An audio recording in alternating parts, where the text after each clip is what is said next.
love you. Right back at you, sister.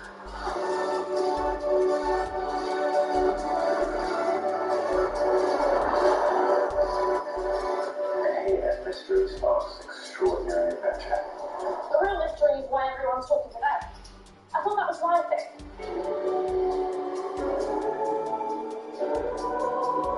Here, you never know where the road will take you. You walk on that court, you have to think I am the best guy out there. I don't care if LeBron's playing. Hey, here, the party never stops. Oh, that's false. I got something to do in the morning, so count it up.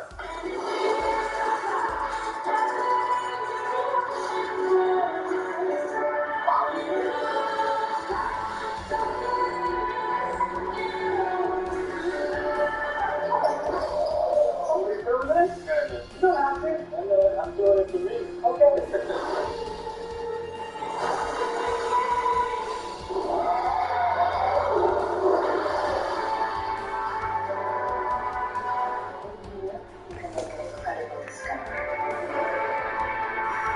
I feel like a kid again. Want to see something cool?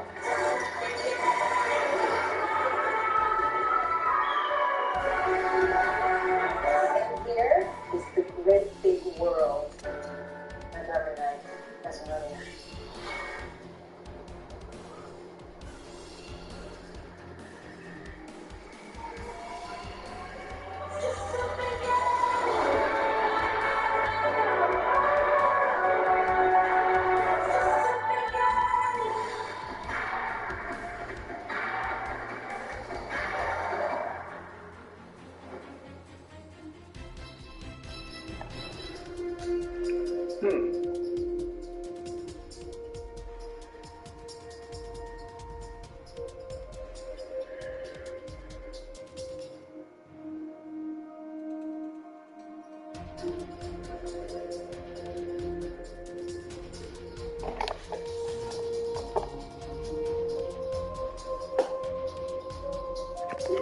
How is a center?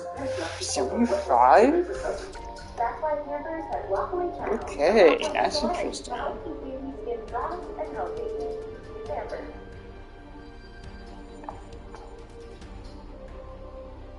Welcome back. Alright, so since we're going to the All-Star break, I figured I'd wear a 2020 All-Star Game jersey.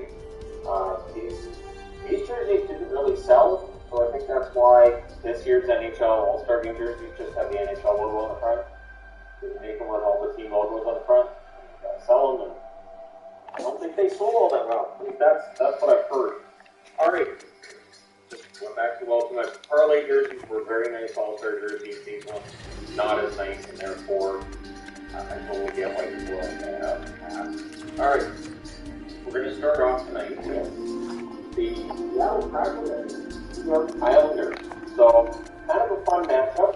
Grubauer versus Barlong on the next one. Grubauer That's for one more year left after this year. Okay, that's good. Early chance for Gord was blocked out. That's right by Appleton. Save his name there.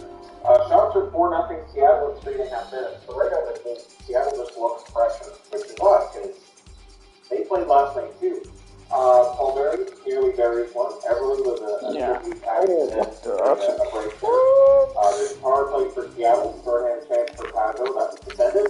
Held off. Power play in. Nelson kept Grubauer with about 6 minutes left. I'm gonna have Jake Bean and Adam Goldquist play together. See how well that goes. Broken up. But we do it in the second period. Go. In the second period, Seattle was 2-1. That's broken up. Seattle gets power So play. Harrington, Renstrom, and Curio are my scratches. Kind of like broke his Not bad of a team. They cleared out. So one of those things where Not bad of a basically 5 team. 3.5 and I certainly make this team as a whole hell lot better, get a though. power play after that. Dobson has a chance to flex out. Bullock has a chance to save and held on to. Has gone on. On this fortune. Seattle presses in 7.5 minutes. Then there's a weird bouncing puck sequence where the puck bounces over. Johnson 5-2. Seattle is Johnson. Okay. Turnover tonight. But Donskoy getting a good opportunity there. Seattle presses with 3.5 minutes left, but if we come out of the second Oh, period, damn. and they have a lot of scratches on this team. Islanders press for 3 minutes. Mayfield has a chance to fix the glass. The shots are 3-2 Seattle in 5 minutes. Donato has a net drive to his save, and then McCann opens the scoring. So the 19th goal of the season, which equals his career high, I think he's going to beat his career high. Everly and Johansson with the assist since 6-4, and that one was put in off for a while. Nice tricky little shot there. Seattle then looks for another. Martin has a nice chance to save. The Islanders have an odd man rush that just fizzled out. And then done. Kind of a screen shot. He scores from Appleton and Larson at 8:35. So Seattle's up 2-0. Seattle keeps up the pressure, and the Islanders ice the puck, and the Bluebirds were out. Islander fans, I think, are getting tired of this team being 1-on-1 down and just not getting it together. Seattle has a 2-on-1 that was defended. Shane with a rush, he has a near miss wide on that. Seattle presses with 2.5 minutes left, and with them keeping the puck in the Islanders' zone, more booing by Islanders fans there. Goalies pull with a minute, 50 seconds left. Seattle ices it with 1:15 left. Barzell has a chance to deflect out, and then Appleton hits the empty net from Blackwood and McCann at 19, Blackwell. So I wrote Blackwood, and I'm like, Blackwood's the goalie. It's Blackwell. I just wanted to fix that. It's our last night of doing a review until Monday. Monday is just 2 weeks. So yeah, I'll just change it. We'll keep going. 1958. So much as it would be great to have Blackwood get an assist somehow for Seattle, it was Blackwell. And McCann in 1958. So McCann was rolling an assist. Seattle wins this one 3-0. It is the first shutout in the history of the Seattle Kraken. They go to 15, 27, and 4, and they push the Islanders back below 500, 16, 17, and 6 for the New York Islanders. It's a rough time. The shots, 11-5 Seattle in the first, 9-6 Seattle in the second, 11-8 Seattle in the third. Final shots, 31-19 for Kraken.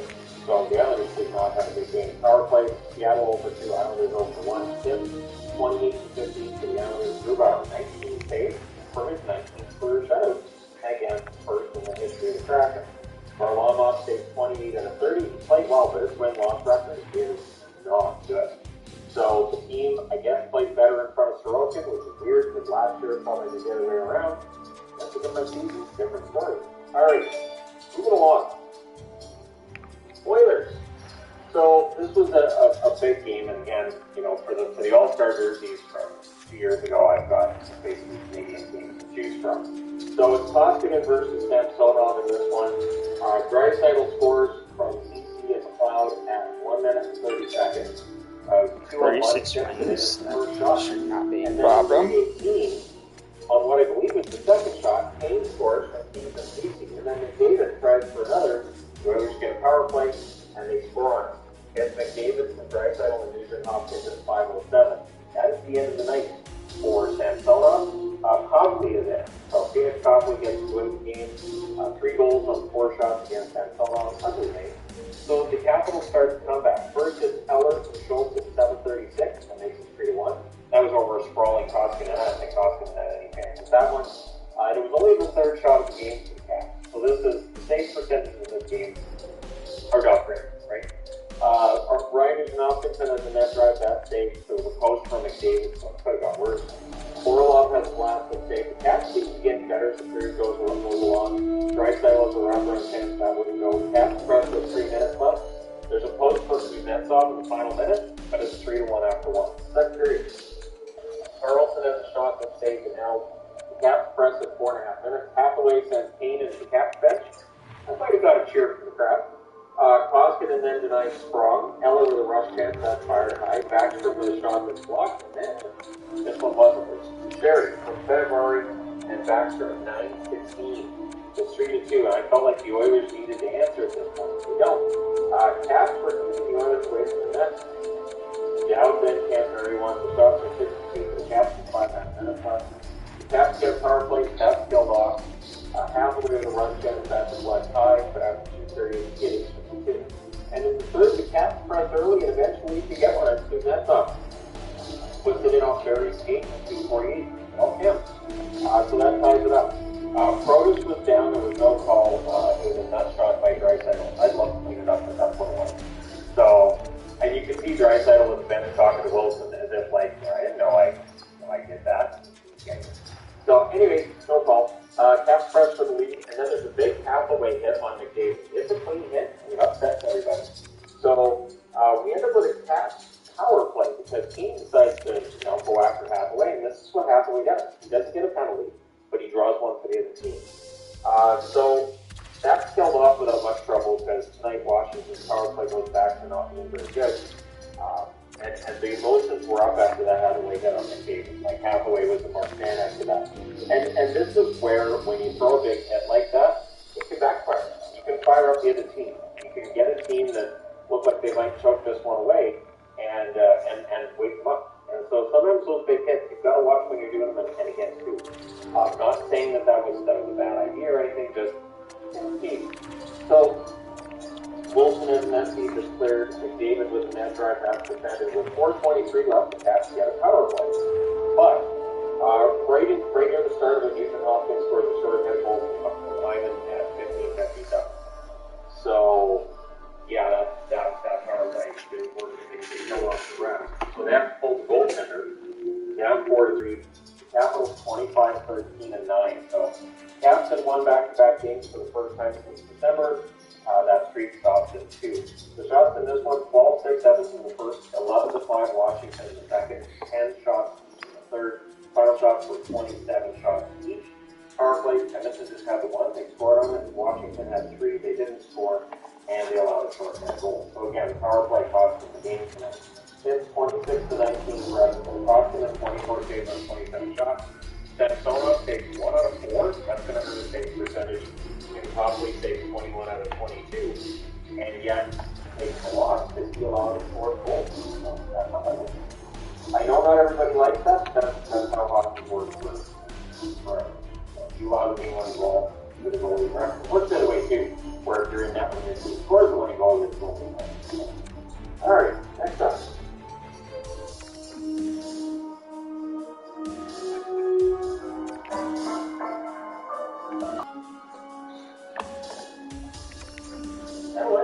LA goes in against Detroit tonight. This looks familiar. The LA game against Detroit, I think the shots in the first period in the LA game, I think it was 27-2. It was something insane that they talked about tonight. But it was Quick versus Nedeljkovic in this one. Puck disappears, but didn't go out. This is what Mickey said. He was like, yeah, they lost the puck. It didn't leave the ice, but they don't know where it is. So I didn't see a puck. I thought it was kind of a funny quote. I thought, all right, does he puck so? The shots are 2-1 for the Kings in the corner. The Kings have a 2-on-1. Sundae has his last save. There's a front by the wing, but they need shots on net.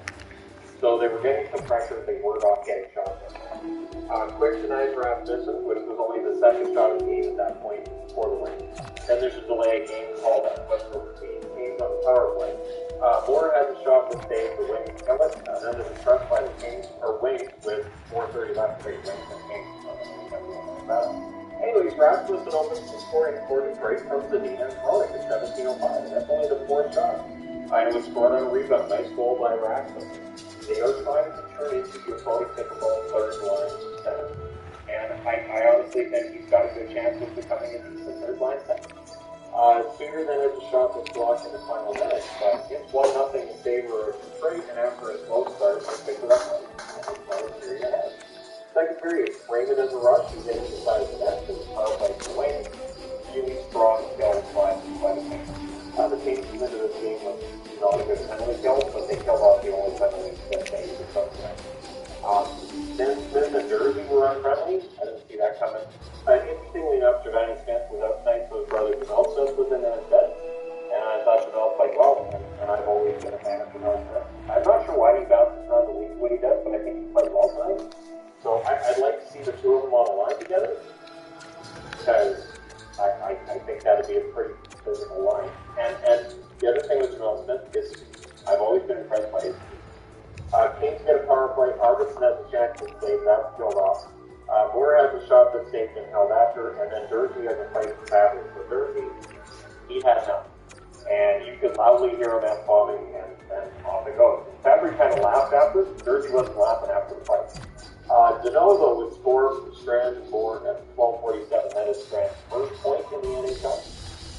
Nice shot on what was a harmless looking play before that. That's one of those, it just looks like a nothing fight, and then all of a sudden it's in the net. So we've then all continued to have a very good season for the LA Kings. Dano then tries for another.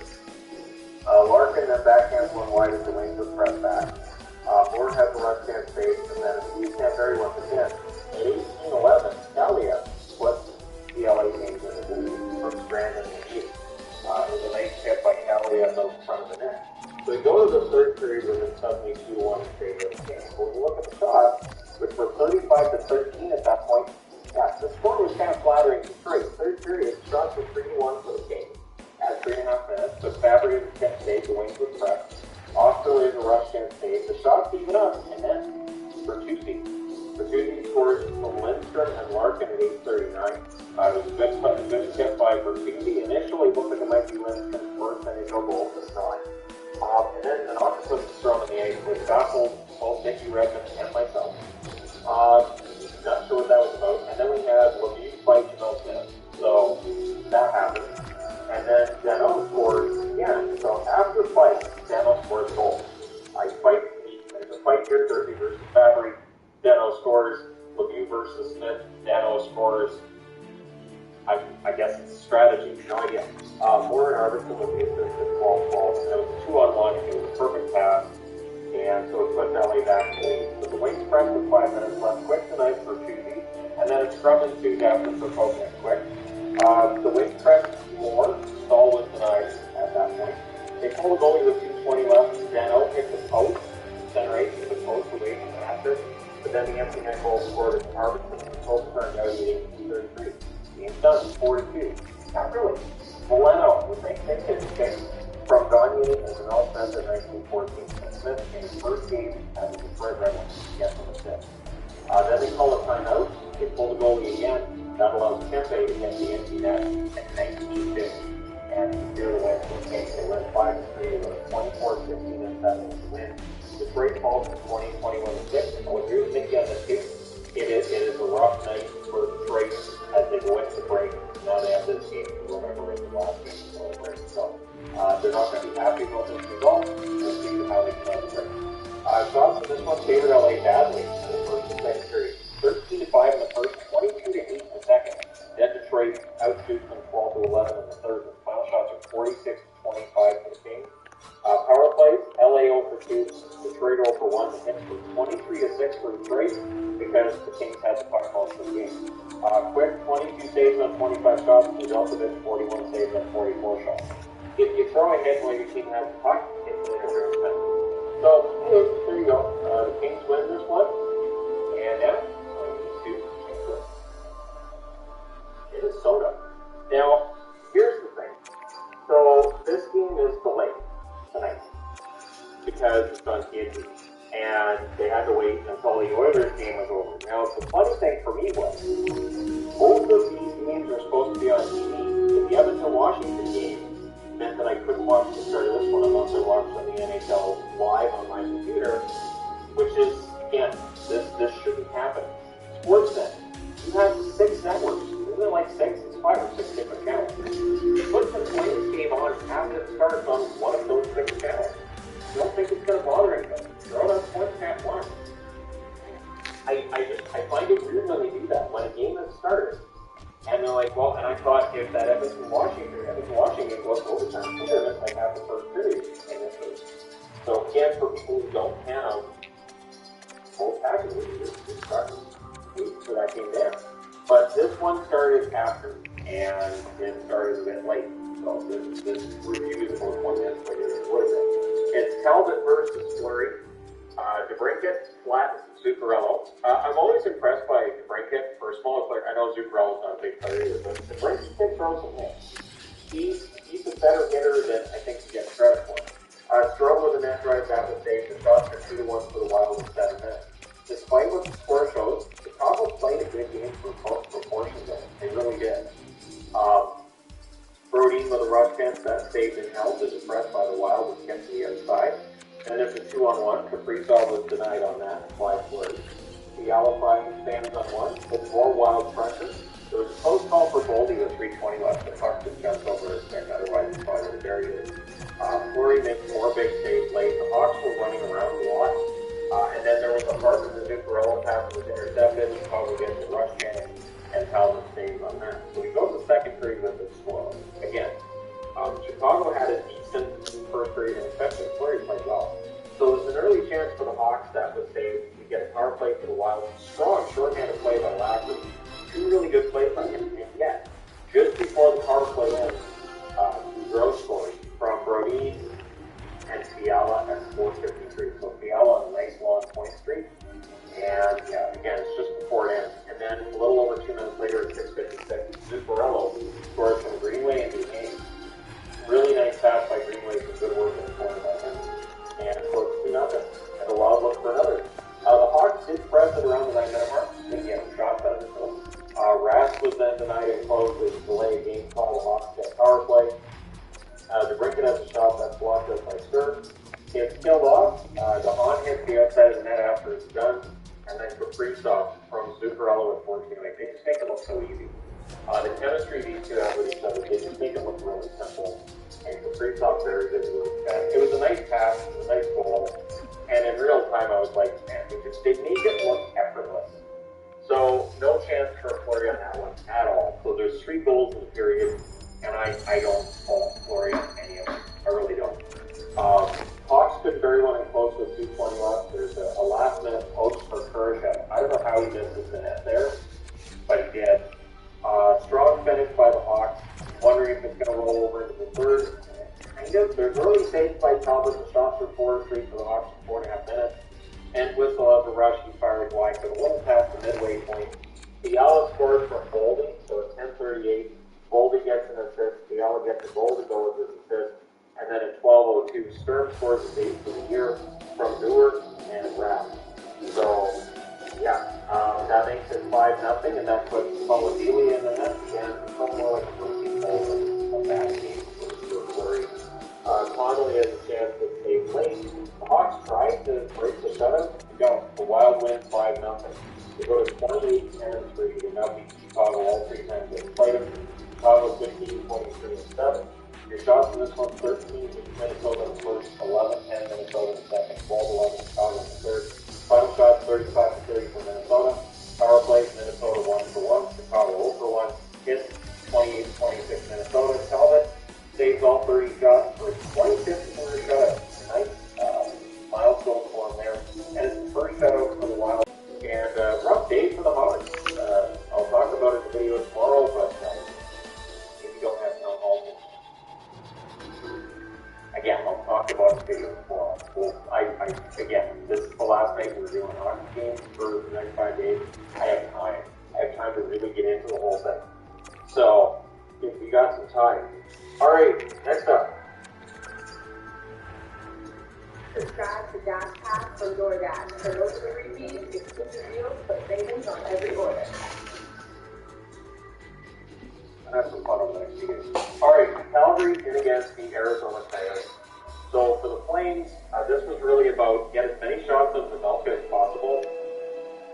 I understand that Pavelka is seen as an important metric for Arizona going into next season as well. They want to hold on to him, but it's kind of like Joe Burrow, where yeah, he's playing really well, but if he's getting sacked, he's gonna die. And I feel like with Pavelka, he's been facing so many shots. Eventually, he's just gonna leave. They're just where did he go? I don't know. Maybe the Honduran players that didn't come out after the second half of the game against the US. Too cold. So anyways, sure. Markstrom versus Pavelka, we get an early power play for the Flames. Can you imagine if an American player decided it was too hot in Honduras and didn't go into the second half? Alright, yeah, I'm mixing up hockey with soccer. Sorry about that. So Gaudreau fires one wide, and then Coleman does. He scores from Canada back on the T58. And that was after the power play was done. So the Flames power play tonight doesn't officially have a goal, but that was after it's done. The shots are 9-0 for the Flames in 4.5 minutes. And that's just a taste for how bad this is going to get.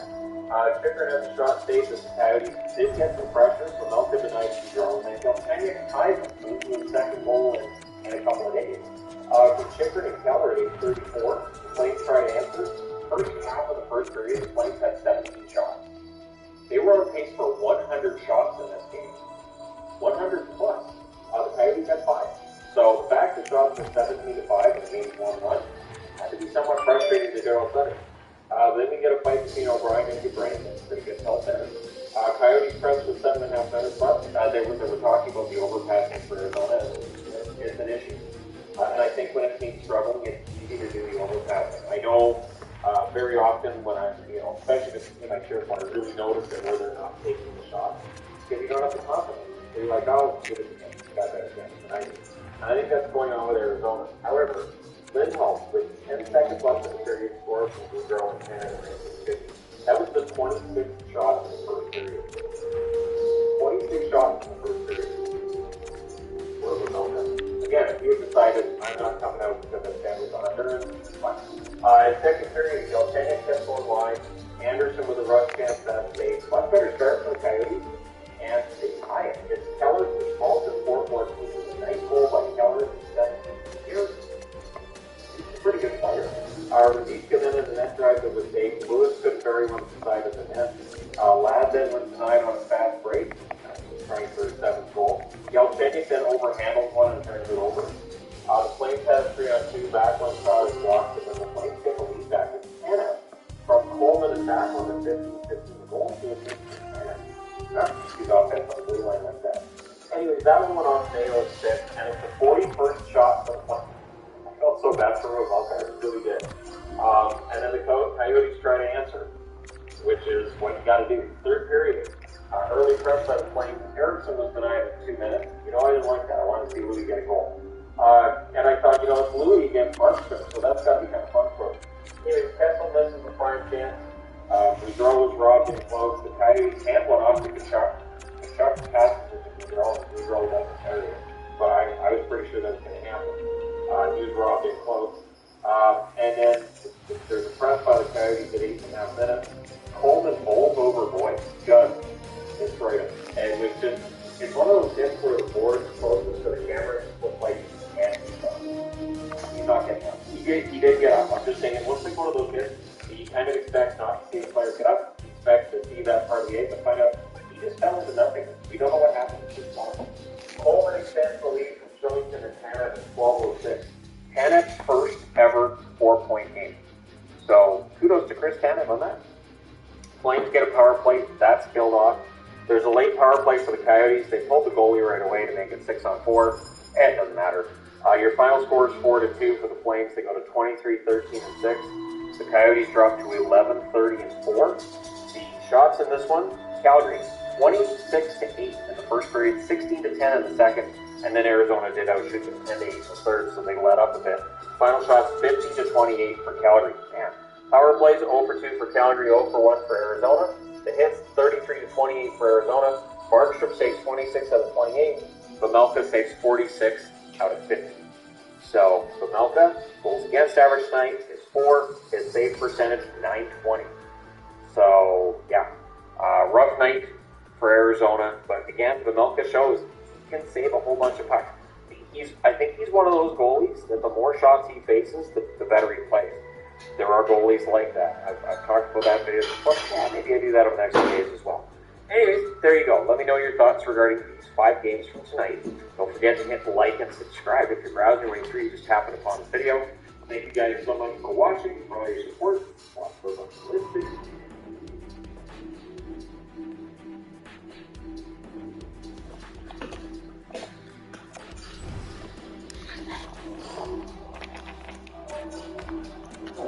Don't think they might be scared. Oh, I wouldn't visit.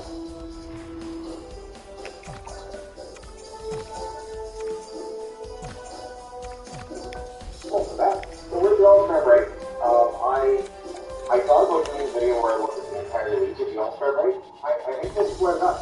It's all the Western, all the over here waiting for their turn to start the season. The East is 4 cut dry in terms of the teams on this side of the board, if you're playoff teams on this side of the board, who are not playoff teams. And as I mentioned in the news video today, I think that's going to make the trade deadline. This is really interesting. So if we look at the Atlantic first, 4 weeks away, 47 games, 32, 10, and 5 is the record, and 59 points. At home, they're 23-3, almost unstoppable. On the road, 9, 7, and 5. It's better than when they were 5, 5, and 5, 4-2 since then. but the road record is still, it's going to be an issue because most of the remaining schedule that happens on the road. Johnson Hugo lead for 47 games, 17 goals, 47 assists, 64 points.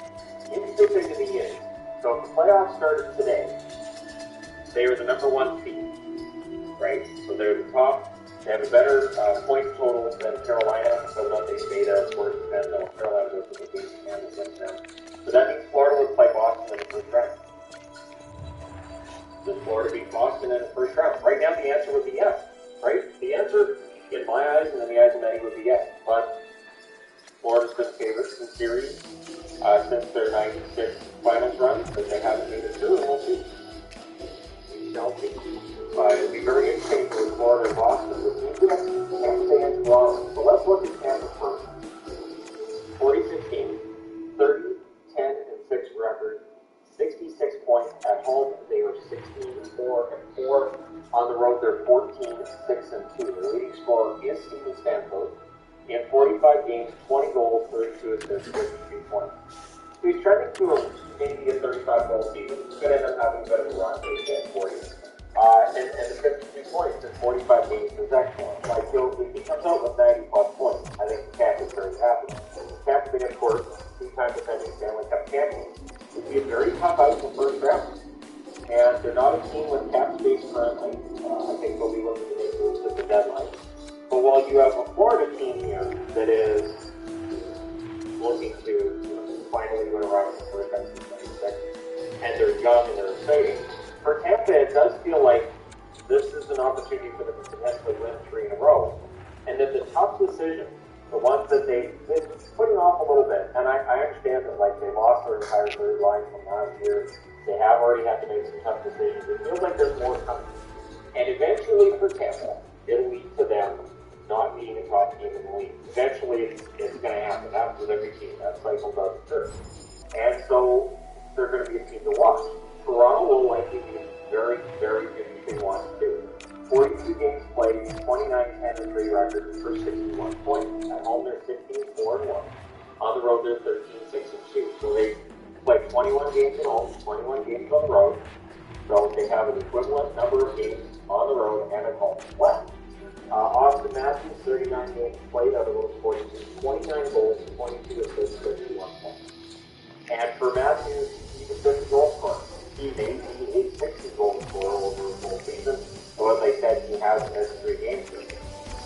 Now for me, I think a Tampa Bay Toronto first round would be one of the most entertaining first rounds I can imagine. And I think home ice will be key. If Toronto can have home ice in that series, they have a really good second half. They're 5 points behind Tampa with 4 games in hand. They have a good second half. If they end up having home ice on Tampa, that could be enough that they can take place. I could see Toronto, if they have home ice advantage, winning that series and shocking. Tampa Bay having won 2 Stanley Cups in a row means there's a lot of mileage on those players. They've played a lot of hockey. There are some new players who've come in, but of the new players, Corey Perry. Stanley Cup Finals in 2021, Stanley Cup Finals in 2020. So we played a lot of hockey over the last 24 months as well. And I think Toronto could use that to their advantage by the time you reach the playoffs.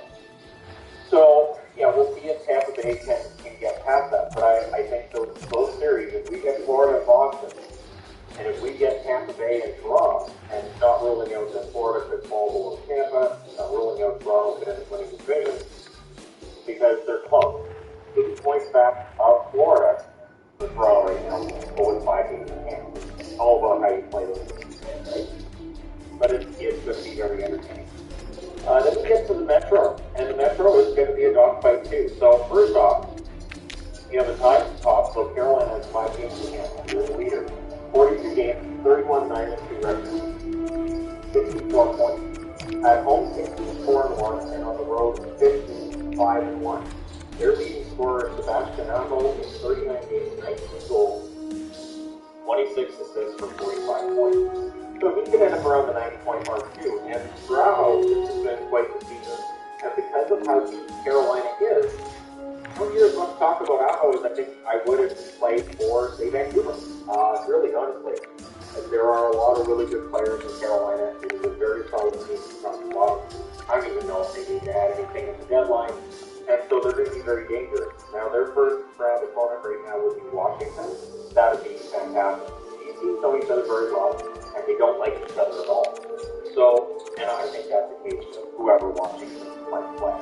Unless they end up dropping to the second wild card, and they end up switching over and playing against Florida, Tampa, or Toronto. Although if they play against Toronto and Washington know each other well enough. Tampa Bay and Washington as well. So for Carolina, this is an important year.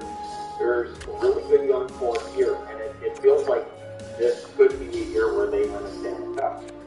And that's the thing, with how wide open this is, you can make an argument, I think, for any team on this side of the board for why you think they can win a Stanley Cup. It's why power rankings are so much fun every year. Because I think the power rankings are not about who's going to win the Stanley Cup, it's more about who's playing the best hockey right now. And so there's going to be opinion in that. And because these teams are all so tightly bunched for the most part, like you have 69 points for Florida, 59 points for the Capitals, there's 10 points between 7 of the teams on the board. It's remarkable. Now with the New York Rangers, 47 games, 30-13-4, 64 points. At home they're 15-4-2, and on the road they're 15-9-2. So they have more games at home than on the road remaining. Artemi Panarin, that's a good season for him, 42 games, 13 goals, 39 assists, 52 points. So Panarin's playing very, very well, but Shesterkin is really the story. The stories with the Rangers, their power play, special teams in general, and their goaltending. And I think for them, it's going to be important that those stay in place, and their 5-on-5 play cleans up a little bit. They do tend to give up a lot more opportunities than I think they will want to, or than the Royals would like, and that can cause you come playoff time. This is why, regular season standings are great, but being a really good regular season team can be different from being a good playoff team. And the teams that, do allow too many chances, I mean, you can get away with it. I think of the 2012 Kings is a good example where Jonathan Quick sealed a bunch of games that year. So it happened before where a goaltender was just willing to use that cut. 2011, St. Thomas for Boston did that at times as well. So I'm not saying it's not possible. It's more difficult, right? But for them, right now their opponent would be the Penguins. Penguins, 46 games, 27, 11, and 8, 62 points. They need the break. Pittsburgh was starting to have some issues going into the break, so I don't enjoy the break and the reset. At home, they're 13-6-5. On the road, they're 14-5-3. So their road record's a little bit better than their home record currently. Jake Gensel, 40 games played, 23 goals, 23 assists, 46 points. Gensel, as I remember, did not get off to a great start. He really, really likes playing with Crosby and vice versa as well. I think they need. This is an empty nest, more relaxing, modern.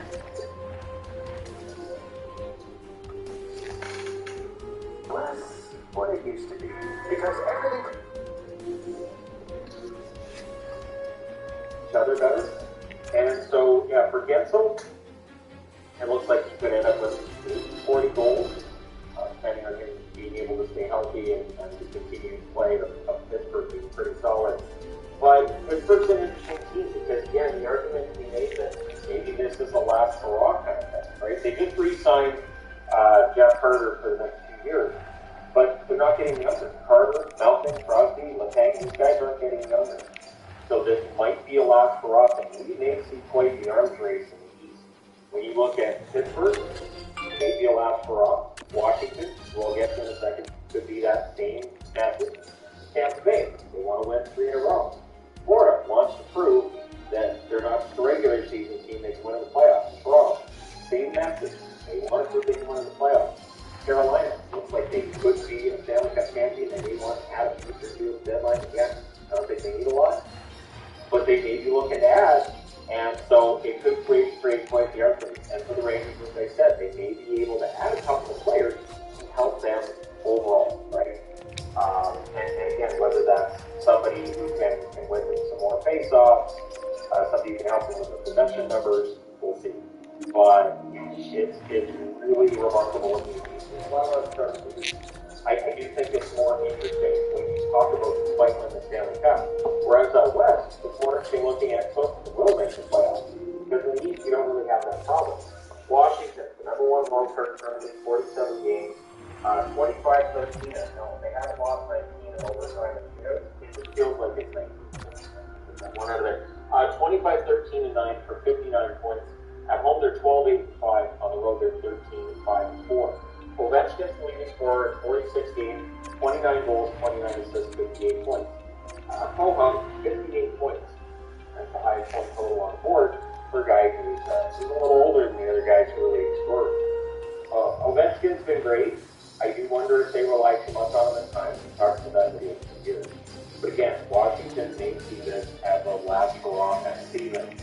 And it's going to be really, really interesting to see what the Capitals' plans are. Because Ovechkin, much like Crosby, not really the type of player who's going to want to go to a retool or rebuild or anything like that. So the pressure on the GM to make sure that this team stays competitive and stays in the playoffs on this side of the board is pretty high. Boston, 43 games, 26-14-3 record, 55 points. Now, they don't have games in hand on anybody that they're ahead of. And they're 6 points back to Toronto. So in my eyes, I don't think Boston is likely to move up. The other thing is, if you look at their record against teams that are currently in the playoff division, it's not great. So for Boston, they're 15-8-1 at home. On the road, they're 11-6-2. Their leading scorer is Brad Marchand, who has 38 games, has 21 goals, 28 assists for 49 points. Marchand, their MVP in my eyes. But Boston may be in a similar position. Marchand's not getting younger. Marchand's not getting younger. They can brought back Rask because it feels like they want Rask to have one last go around. They may look at it as a deadline period. All 8 of these teams could even end up bidding on the same player. And there's also the possibility that Pittsburgh finds out Washington is after a certain player. Pittsburgh makes a better offer than Washington to make sure they get it from Washington gets on. So, well, I talked about this morning that there's so many teams that are selling. We may see those prices drop, and we could. The possibility that we also could see certain players maybe ending up with more of a return for teams who are selling than we expected is there. If we end up with the general manager in Buffalo saying, yeah, so you guys are offering a third, but I got somebody offering you a second for that player. So you're going to have to step up, and then the team might be like, okay, we'll give you a second and process. And so that asking price starts to go up, right? So we'll see. We'll see which one's making. Now, when you get over to this side of the board, it's remarkable the difference between the top and the non-top. So Detroit leads the way with the non-playoff 47 games. 20-21-6 is their record. 46 points at home, 14-9-3. Not out of line with some of the teams on this side of the board, but on the road, 6-12-3. The road record is really something. The leading scorer, Dylan Larkin, who has taken that next step this year. Fantastic. Runs for Larkin, for Susie. The top guys on this team are playing really well. Raymond started having more problems with getting the goals and everything, but the rookie still getting through it. And Maurice Sider has been a revelation. So for Detroit, the best is yet to come. With them being 9 points short of the playoffs and not having to lose in hand on Boston due to chasing the wild card, the writing's on the wall, right? So Eiserman's already basically saying the future where everything is going to get better. For now, we're where we are. So everything points to Detroit and anybody below themselves on the deadline. For Columbus, 43 games, 20-22-1 record, 41 points. At home, they're 12-10-1. That record's not as good as it was a couple months ago. And on the road, they were 8-12. So for Columbus, it's been a mediocre year. Their leading scorer, though, is Jenner, the captain, 43 games, 18 goals, 30 points. Quietly, Blue Jenner has had a very good year. And there are some reasons to look at Columbus and think, next year they could bounce back. And that's where the question comes in. We've got this separation here. Which teams on this side of the board are capable of bouncing back and bumping out one of these big teams next season? I think Columbus is capable. I do. I think it's going to be making the right move and finding a way to take that money, that cap money that you have, and entice players to stay. They lost Panarin, they lost Bobrovsky, they lost Shane, there's a lot of players, whether they were rentals they brought in at the deadline in 2019, whether it's players who were part of that team that just ended up leaving, and before and after that, they need to entice players to stick around and have that continuity in their lineup, whether that means Laine stays long term or whatever they have to do in Columbus. I need to fix that. That's a good way to make sure they get back over the 7-4. The Islanders, nightmare year for the Islanders, 39 games played. 16, 17, and 6 record, 38 points. So they're sitting 17 points back of Boston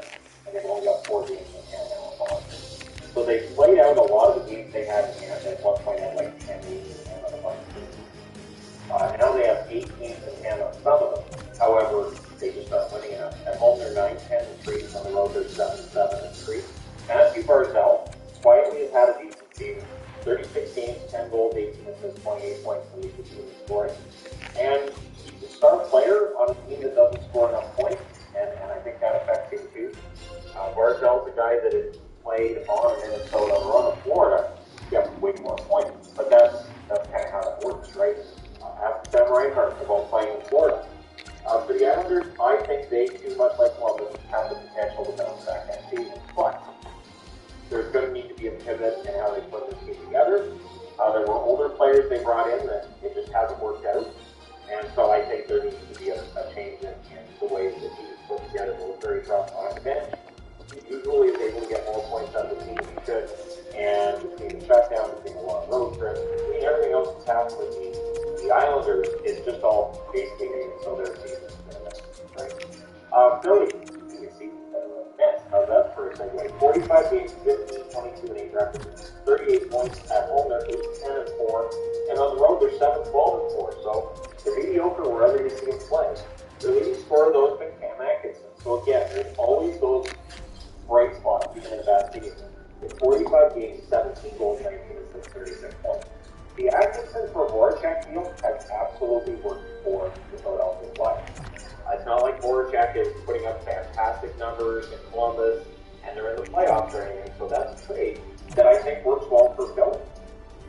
Atkinson has been a very dangerous player for them. And so while I still think if Farabee can find that consistency, he's probably the most valuable player going forward. Atkinson's been very, very good for them, and it doesn't get talked about because when we look at it, the losing streak for Philly is how miserable it's been doing it.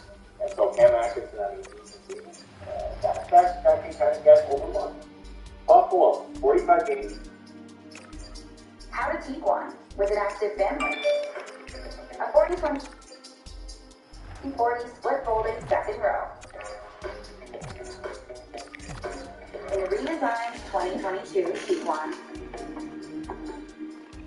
14, 24, and 5 records for 35 points.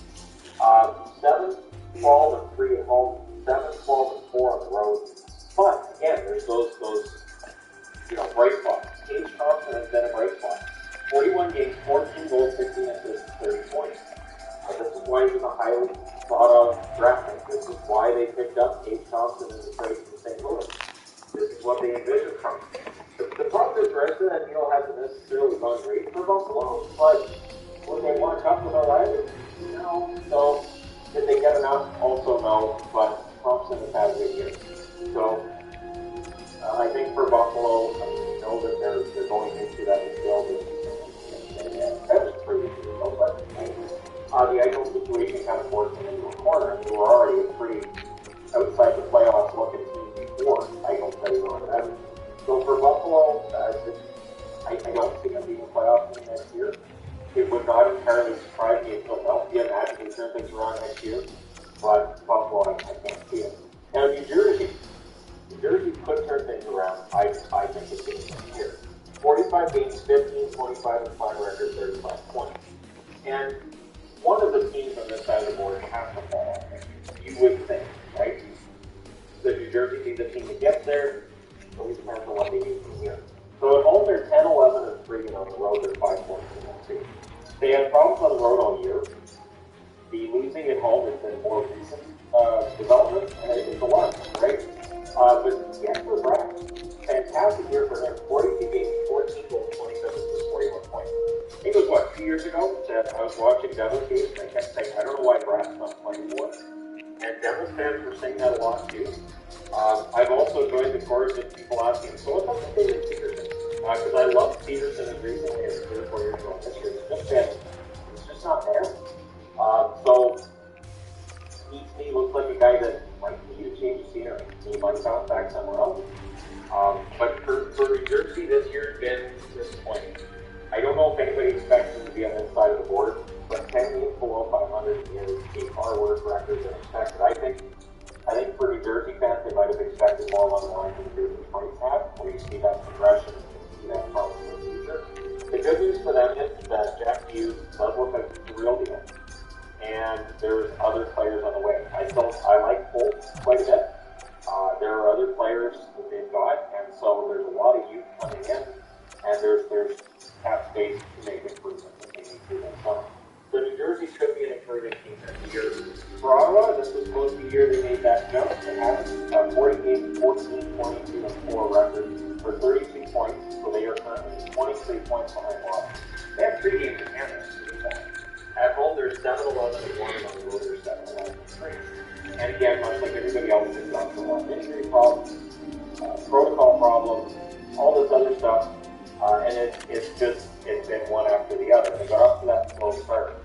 A lot of the teams on the board got off to slow starts this year. So Batherson's still the leading scorer for Ottawa, even though he's out, he's going to be out for a while longer. But in 31 games, 13 goals, 21 assists, 34 points. So again, rough year for Ottawa, but Batherson taking that step and becoming a point per game player, that's positive. And it's important to focus on positives when the negatives can get crazy, right? So for Ottawa, there have been some good stories. Still looks like he's going to be a superstar. And so, yeah, there's some positive stuff for Ottawa. Absolutely. Then you get to Montreal. 44 games, 49-7 record for 23 points. Comically bad record. That if I had stood here in September and said, I think Montreal's going to end up with 8 wins in the first 44 games, people would have rightfully said I was insane.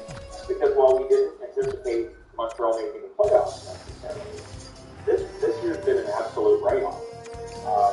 23 points. They are 9 points behind Ottawa. Ottawa's saying it's been a rough season. They're 12 points behind New Jersey, who think it's been a disappointing season. They're 12 points behind Buffalo, who are trying to tank. They're 15 points behind Philadelphia, who fired everybody. 15 points behind the Islanders, who think this is a disaster. 18 points behind Columbus. And 23 points behind Detroit, who are like, their season didn't work out, but it's fine. It is remarkable. At home, Montreal's 5-13-1. On the road, they're 3-16-6. So we're into the moral victory category, and they've had some moral victories recently. Not enough real victories, but it's 44 games, 9 goals, 18 assists, 27 points. I've seen negative talk about Suzuki, and it's easy to take shots at a young player who is still developing into what he's going to be while the team's going through a nightmare season. And I think part of what happened in Montreal, I still think they underestimated the loss of Dano. When Dano went to LA, I was really surprised. Now, I'm not saying that amount of money, that if Montreal spent that amount of money on Dano, that it wouldn't look bad right now. But I do wonder how many more wins they would have had if they had Dano and Suzuki, and if they kept at least some of that Stanley Cup final together. I've mentioned many times over, they won 24 out of 56 games in the regular season last year. The reason they made the playoffs, they were in the North. Calgary was a nightmare, Ottawa was a nightmare, and so was Vancouver. All three of them had really rough years, and so it kind of gifted that fourth spot to Montreal in the end. There were all three of those teams looked like a point state, well, not all of them, but Calgary and Vancouver, there were paths they had to catch that fourth spot, and they managed to cut themselves off and they didn't get there. So for Montreal, that run to the final, I think created this expectation that they weren't going to meet. Then you lose Carey Price, you lose Shea Weber, you lose Dano, you're losing your key guys who are leaders on the team. You look at what Dano has brought to the LA game, it's a very underrated player. So for Montreal, I don't know how they bounce back to this next season. But I do think that this is, I can't see it bad again next year. But we'll see. And then, of course, there's the question of the sell players deadline. Brendan Gallagher's going for today. What happens then? Let's go. Just looking at these. Nice on-site 25 minutes. And it's an interesting one that we've had. And again, it definitely looks like these big teams have separated themselves from these eight. So the teams on this side of the board might be selling the teams on this side of the board.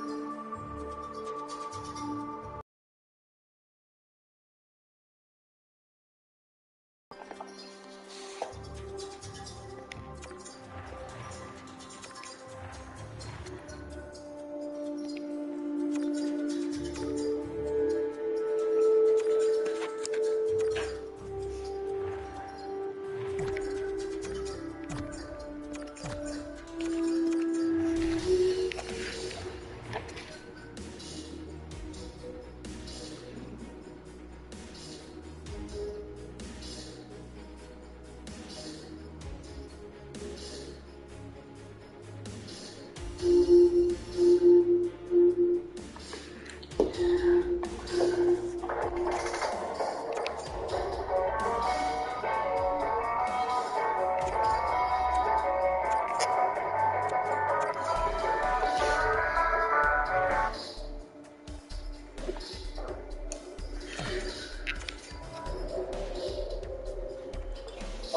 here we are, back with What I Want Season 5. Coming at you here with, I believe it's the 5th episode. If not the 6th episode, I believe it's the 5th. Season 5, Episode 5, something like that. Today we're going over another one of these prospects for the 2022 NHL entry draft. And I can't tell you how excited I am to be discussing today's top prospect. Let's go back over to Wwe Ice in the Finnish Liga. No, we're not talking about Brad Lambert again. We're talking about a teammate of his that has actually had a much higher level of success in the Liga than Lambert has had this season. Let's go over onto the right wing and talk about 17-year-old Joakim Kemmel. Now, who is Joakim Kemmel? He is a guy, 5'11", 176, a right-handed shot, as we said, a right-wing player. He plays on the left side on the power play, and he's been doing extraordinarily well for Wwe Ice. Before we go over the stats and the numbers, let's go over the rankings first and foremost. He has a consolidated ranking of 3rd overall in Elite Prospects. Elite Prospects themselves have him at number 2. Future Considerations has him at number 6. Bob McKenzie has him at number 3. The Keys have him at number 6. Button has him at 3 as well. He is the top-ranked European skater by NHL Central Scouting, and he's ranked 3rd by Sportsnet, 2nd by Recruit Scouting, 2nd by Jobber, 6th by Draft Prospects Hockey, and then you have Smart Scouting and the Pop Authority, who have him at 11 and 10, respectively. So spares a few odd ratings here or there. Joakim Kemmel is mostly being ranked in that 2nd, 3rd overall spot, if not just a bit later by some of the other scouting outlets. Why exactly is that? Well, if you go over to his point production for this season, this right winger playing for JYP in 22 games played has 18 points and 12 goals. Now that in itself is very, very impressive. You take a look at the Finnish Liga all-time U18 point production rates spanning back to the year 2000 to today, and Joakim Kemmel is right up there with the likes of guys like Kaapo Kakko, Patrick Laine, and Alexander Barkov when it comes to point production. However, before we proceed further, I wanted to take a little bit of a tangent because Joakim Kemmel only has 22 games played this season. That is a pretty significantly reduced amount compared to the other players on JYP, as well as other players in the Liga this year. Why is that? Well, in November of 2021, so earlier this year, he actually was sidelined for the entire month with a shoulder injury, and then from mid-December up until the end of January, he left JYP as well because he went to go play for Team Finland at the World Juniors. So there was indeed a few big gaps that Kemmel had in his Liga season this year, and if you go over to what he was doing earlier on in the season, well, he had 10 points in 10 games, 7 goals and 3 assists to kick off the season, which would have been good enough to being the top all-time point-per-game draft year guy. And the goal production, I mean, it kind of speaks for itself right here. 7 goals in 10 games to kick off the year. Now he is at 12 goals in 22 games. Kemmel, though, is actually tied for top 15 in goals in the entire Finnish Liga this season, even though he missed out on almost 20 full games. So there is a really good amount of production coming out of this player, especially considering the fact that he's only 17 years old. If you do the math on Kemmel and his season this year, 12 goals divided by 22 games played, multiplied out, let's say by 43, because that's kind of the number that I'm seeing a lot over here on the other U18 prospects that are pretty significant NHL names today. He's on pace for about 23, 24-ish goals on the year, which would be the top guy of this entire list. More goals than Kaapo Kakko, more goals than Patrick Laine. He's almost there, actually, beating Patrick Laine. He's 5 behind in a significantly fewer amount of games played. And for Joakim Kemmel, when it comes to goal scoring, that's pretty much the bread and butter you're going to get out of this player profile right here. Outside of the Finnish Liga this year, he's had 5 goals in 5 U18 Finnish games played, playing for Team Finland at the World Juniors. He didn't have any points, but the World Juniors shut down eventually, so yeah, it's kind of unfortunate to see there. Although in the other gameplay he had for Team Finland and the U20 team, he did have himself 2 points there. And so what exactly is it that makes Joakim Kemmel such an interesting prospect? Well, it is the fact that he is the top-ranked European skater, and I wouldn't be surprised if he was the top finish guy taken in this year's draft. He isn't Brad Lambert. They play completely different styles. Lambert's a lot more of a horse and a playmaker on the puck. Joaquin Kemmel is different in that he isn't one of these top-tier two-way finish centers like we see with the Lundells and the Kotkaniemis and the Barkovs. He's not like that. He's a lot more of a goal-scoring winner who just takes the puck, he grips it and rips it and shoots it in every chance he gets. He's a goal-scoring, puck-dangling right wing who makes his money with his shot. We noted how he was in the top 15 of Liga goals. Well, earlier on this year, he was the top goal guy in the entire Finnish Liga. His one-timer has fantastic form. He's not afraid to joust forward on one knee to get maximum height and elevation, and it's all automatic for him. He one-times the puck in the same automatic way you do in the NHL video games, where if the angle works, your guy just goes down on one knee and he hammers it all the time. His off-puck awareness as well is very strong, especially in the offensive zone, as he's able to identify open areas of the ice and find those free one-timer positions often. You'll notice this as JYP goes out there and cycles the puck around the corners and on the half-boards, but Kemmel is always tapping his stick on the ice, moving to open areas. He wants the puck on his stick, and usually he's able to do so.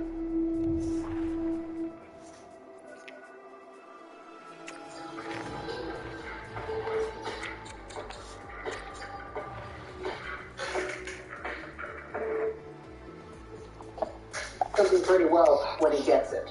He's also got the hand-eye coordination to tip pucks in, and when he's carrying the puck, he's a treat to watch as well. He's always got his head up, scanning the ice for available passing options, and he's able to identify when he can charge in with speed and force his way forward, usually while protecting the puck pretty well. He's only 5'11", like he's not the biggest guy in the world, but I've always been impressed with his ability to come away out of puck battles with the puck and force his way into the checks of opposition while coming away with control as well. On the half-boards, he's not afraid to spin around and evade pressure, holding onto the puck and scanning the ice for available passing options.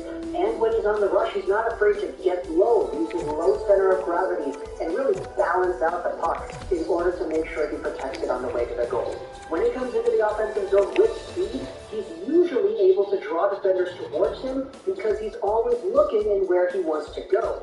However, wherever he wants to go on the ice is not where the puck is going to go, as he usually draws defenders towards him, creating space for open teammates, which he will exploit later on in shifts. He's a crisp and quick passer under pressure, and deceptive with his head direction when making these long-range passes, which serves him very well in the offensive zone and on the rush. You see this a few times where he's coming in with speed, he's going over to the right, and he's looking forward, but he's passing it to the open guys far on the left side. It's a pretty good treat watching Joaquin Kemmel go through the offensive zone and carry the puck alongside with him. He's really smart on breakouts, and he's not afraid to turn around with control if he doesn't like what he sees in the defensive zone. And sure, while his off-puck defensive awareness could use some work, there is a little bit of a timing issue that he could work out with, and he gets caught puck watching sometimes. There is a very strong offensive mind here in Joaquin Kemmel that has served him so well in the Finnish league, despite the fact that he's only 17 years old. We haven't seen anybody go out there with the start to the season that Kemmel has had in a very long time. And even now, just taking a look at his regular point production, he's right up there with the guys like Patrick Laine, Kapos Kakko, Alexander Barkov. There's a reason Joaquin Kemmel is ranked as the 3rd overall prospect on the consolidated list, and is seen by some people as even as good to go number 2. If you really want to go out there and start naming comparables, the easy one to go out there and say is Patrick Laine, but Laine is a little bit different, because Laine is a monster. Like, he's a big dude. You can't shove this guy off the puck, and once in a while you will exhibit power forward-like qualities on the ice. Joaquin Kemmel is a lot more of the same shooting style that Laine is, but Kemmel, I think, has a little bit more pizzazz and flash with the way he dangles the puck and protects the puck from the opposition. To me, Joaquin Kemmel could be a number 1 right-wing player in the NHL who scores 35, maybe 40 goals in a season, and I honestly think it's kind of tough to deny that. It's not every day you see yourself a prospect who has such a good goal-scoring ability as Joaquin Kemmel, so much to the extent that he's able to outscore Patrick Laine in his draft year. And you gotta remember, a lot of his production here from Kemmel was a little bit slowed down. He missed out on so much of the season, and he kind of got back off to a slow start when he returned. So I don't think that the point production metric that he has right now is truly indicative of what he could have done had he been healthy the entire season and had he not left the team for the World Juniors. So, talk in the comments what do you think about Joaquin Pemel and his entire prospect profile right here. Do you see a player as highly touted as I do? I see a guy who could be a #1 right wing, a #1 goal scorer, a #1 left side power play option who can...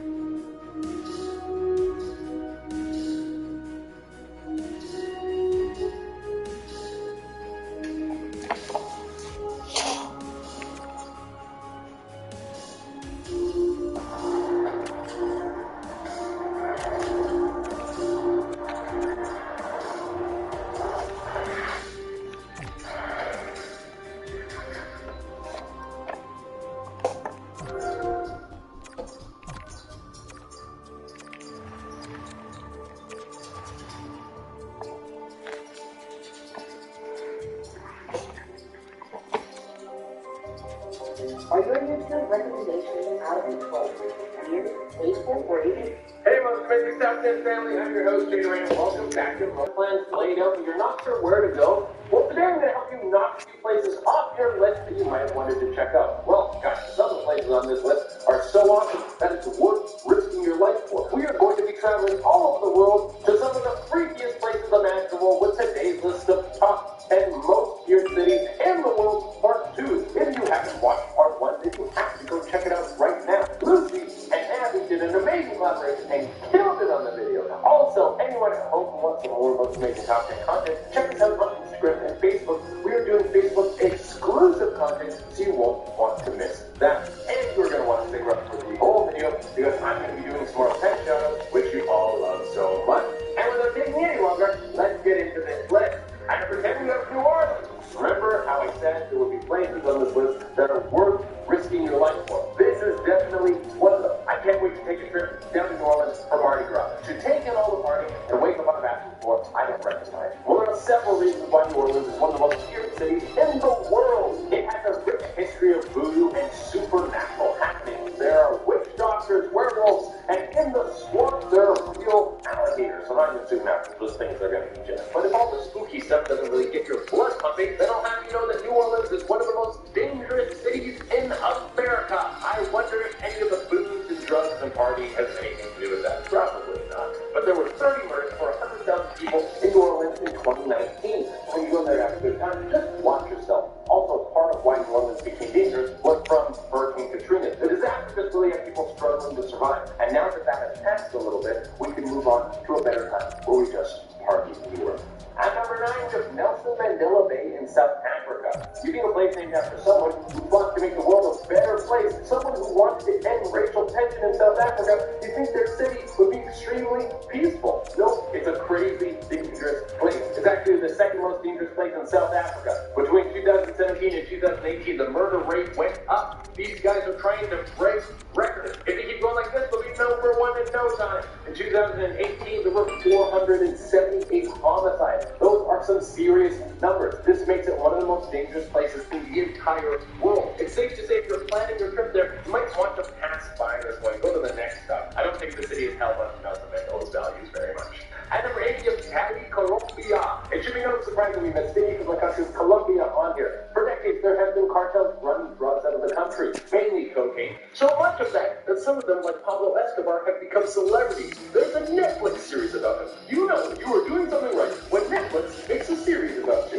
That guy brought more white power into American AIDS than Arm & Hammer shipping out baking soda. But Pablo is no more, and new cartels have moved in. In Cali, Colombia, we have the Cali Cartel, a very fitting name. Why complicate things when you don't have to? They have used the city as a central hub for operations for years. Basically, if you want to start selling drugs, I wouldn't start there. Unless you want to get a Colombian that time. That's where they slit your throat and then they pull your tongue through your slow hole. Gang murder and territory wars are common like that, as local Colombians will tell.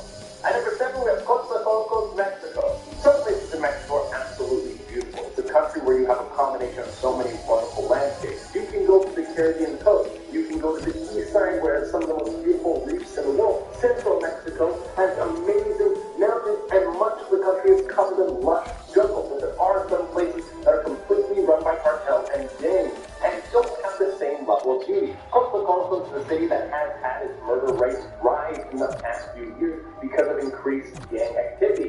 area is predominantly used for petrochemical research, which means there's a decent amount of money there. And money usually attracts idiots and billionaires. And billionaires actually might be worse than that.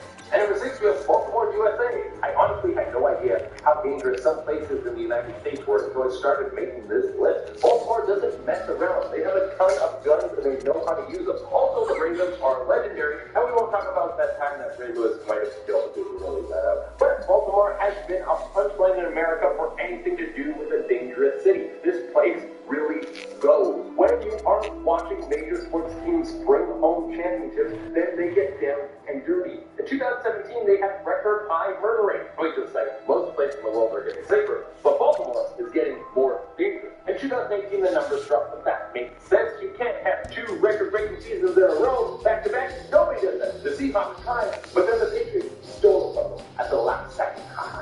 At number 5, we have St. Louis, USA. For number 5, we're going to cast off the most dangerous American cities with St. Louis. Now, when you think of dangerous cities in America, you would never think of St. Louis. But it makes sense why the hockey team is called the Blues. It's not for the music, it's because everyone's feeling gloomy and scared. That joke really sucks. So what makes St. Louis so much scarier than the other American cities on this list? Is it the food? Is it the weather? It is the secret cult of death underneath the city, based on world domination and wanting human flesh. Maybe you're not up to date on my cat cult stuff, but what really sends the city over the moon is that it's the murder capital of America and has been for 5 years in a row. That came out of nowhere. St. Louis is the undisputed murder champion of America. We should get a couple of those criminals on the Blues defense to make them a little bit more intense. That joke actually sucked worse than the other one, I'm sorry. For number 4, we have Cancun, Mexico. Wait, what? This place is supposed to be fun. You're supposed to go there and drink and chill and gorge and all-inclusive food until your stomach hurts. That's what you're supposed to do. You spend several hours on the toilet because you ate so much food as the all-inclusive. That's the point of Cancun. But for whatever reason, in 2018, crime rates in Cancun, Mexico doubled. Also, most might back up from 2018 because not all the 2019 stats are accurate yet. They need a little bit more time to crunch the numbers. But in 2018, Cancun and the entire Yucatan saw an increase in gang activity. More cartels started moving in to get some of that tourism money. There were several businesses that had to shut down because they couldn't afford the extortion money, or they simply didn't want to deal with the pressure that the cartels brought to the table. That is a huge bummer. We might see one of the best party locations in the world disappear because of crime. Well, it was kind of crime and made it fun in the first place, so I guess that's just the circle of life. I have agreed with Cape Town, Africa. We have the second most dangerous city in South Africa on this list, so it only makes sense that we now review the first. Cape Town has a ton of crazy stuff going on. While driving down some of the highways, you might see a sign that reads hijack zone. You'll think, I wonder what that means. Well, it means along this stretch of road, it's commonplace for people to try and stop you, then hijack your car, then they will kidnap you, and then try to get a ransom for you or sell you into slavery. That doesn't sound like fun at all. On top of all the risk of having a burlap sack pulled over your face,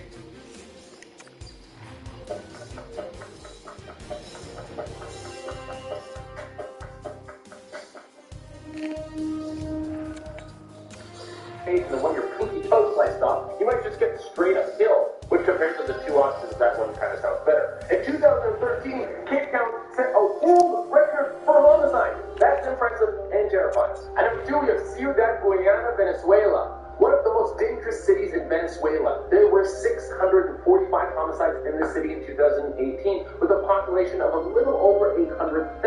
That rounds up to about 77 homicides per 100,000 people. You have a better chance of getting killed there than winning the lottery anywhere. And there are a lot of contributing factors to the violence and tension in the area. The economic situation has been in shambles for a long, long time. With very little money going around, a lot of people turn to crime so they can survive. When there's no work, joining a cartel can seem like the best option. On top of that, the city experiences major food shortages. This is the main factor. People are willing to do whatever they can just to get a meal. And number 1, we have Tijuana, Mexico. For a long time, Tijuana would be referenced in a lot of movies as one of the dirtiest places you can visit. It seemed like a land without laws, where people would run wild and crime was the only thing that ruled. Well, those jokes were kind of out of fact. They were kind of true. Tijuana has struggled to cut crime in the area, and by struggled, I mean they have done nothing to slow it down. The town is flooded with gangs who use it as a hub to transport weapons and drugs back and forth from the American border. And it works as a perfect location because it is extremely close. It is only 15 miles from Tijuana to central San Diego. You can make all your plans in Tijuana, then do a nice little drive over the border, commit a bunch of crimes, and then be back before lunchtime. If you're wondering how crazy it is over there were over 2,000 murders in Tijuana in 2018. That's a spicy meatball, or taco. I should probably use the correct food joke. Basically, if you want to get into a life of crime, you just cross the border with a resume, and you'll be hired or dead in no time. All right, everyone, that is our list, and as promised, I'm going to be doing some more pet chat. Remember, don't make a shot.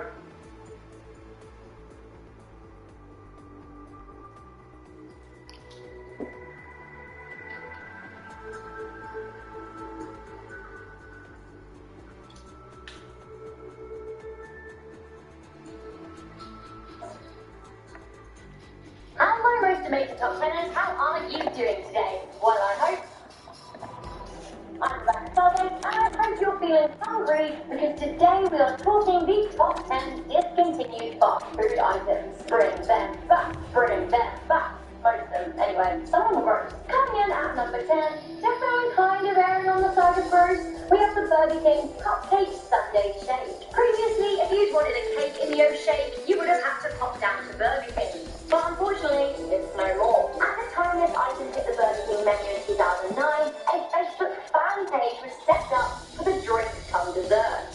High praise indeed. Many of the lucky few who got to try this limited edition shake before it was discontinued said it tasted a lot like eggnog with added cream and sprinkles. Up next, the first of many McDonald's offerings, we have the McHula Burger. That's right, a pineapple burger here at number 9. A warm, wet pineapple in a now soggy bun, topped with cheese and lettuce. Sounds just as appetizing as many people seem to find it when this meat-free burger was released in the 1960s. The burger was created to keep up custom from Catholics who abstained from meat on Fridays. Luckily, the filet of fish was invented around the same time and became much more popular. Thank God those who don't eat meat no longer only have the option of a wet fruit in a bun, because coming in at number 8, we have the Taco Bell Zesty Chicken Border Bowl. Introduced in 2004, the Zesty Chicken Border Bowl was a lot like a chicken taco, but without the shell. Sometimes the honey doesn't want a shell. The item was discontinued some years later to outcry from the chicken bowl loving community. There is even an abandoned change.org petition to have it reinstated, although it only got 8 signatures. Many complain that the salads that were introduced to replace the Border Bowl are way more expensive and lack the glorious original Zesty sauce. Another discontinued Taco Bell food item that many miss coming in at number 7, we have the Taco Bell Brownie. So the Taco Bell Brownie sandwich was a little size, but many seem to really enjoy the 2 layers of fudge brownie with a fudge cream frosting center. Introduced in 2013, the dessert was rumored to have been discontinued as the chain didn't make enough profit to warrant the buying cost of the brownie. So in short, it wasn't cheap enough in price and quality for Taco Bell. Another sweet dish coming up next at number 6, we have the Dairy Queen Breeze. The Breeze was a lower calorie answer to the extremely popular Dairy Queen Blizzard, which instead of using ice cream, used frozen yogurt instead. The Breeze was introduced in 1990 and discontinued 11 years later as they simply weren't very popular. As the saying goes, if you're gonna do something a little bit naughty, you may as well do it right. I guess people never went to Dairy Queen looking for healthier food. This next burger was a McDonald's flop marketed at adults. Coming in at number 5, we have the McDonald's Arch Deluxe Burger. The Arch Deluxe was a quarter-pound beef burger with circular bacon, cheese, and various toppings, including a secret mustard. This was all served on a potato sesame seeds bun. Introduced in 1996, this burger even had its own Wikipedia page, which is much more than I can say for myself. The burger was driven by one of the most expensive ad campaigns to date, priced at $300 million. Ultimately, the product failed because of the higher price point and the calorie content. The Arch Deluxe was finally phased out in 2000. Something I wish still existed, I think, unless they were actually gross. I never tried them. Are the McFajitas. These are coming right on in at number 4. Back in 1991, McDonald's introduced a chicken fajita wrap with a packet sauce. Oh, packet sauce. I kind of see the problem here, because that sounds gross. The fajitas were eventually discontinued as people didn't trust Mexican food from McDonald's, which is kind of totally fair. There is some listeners still harbored over the whole thing though, with a Facebook page created called Bring Back Chicken Fajitas. This has 491 likes.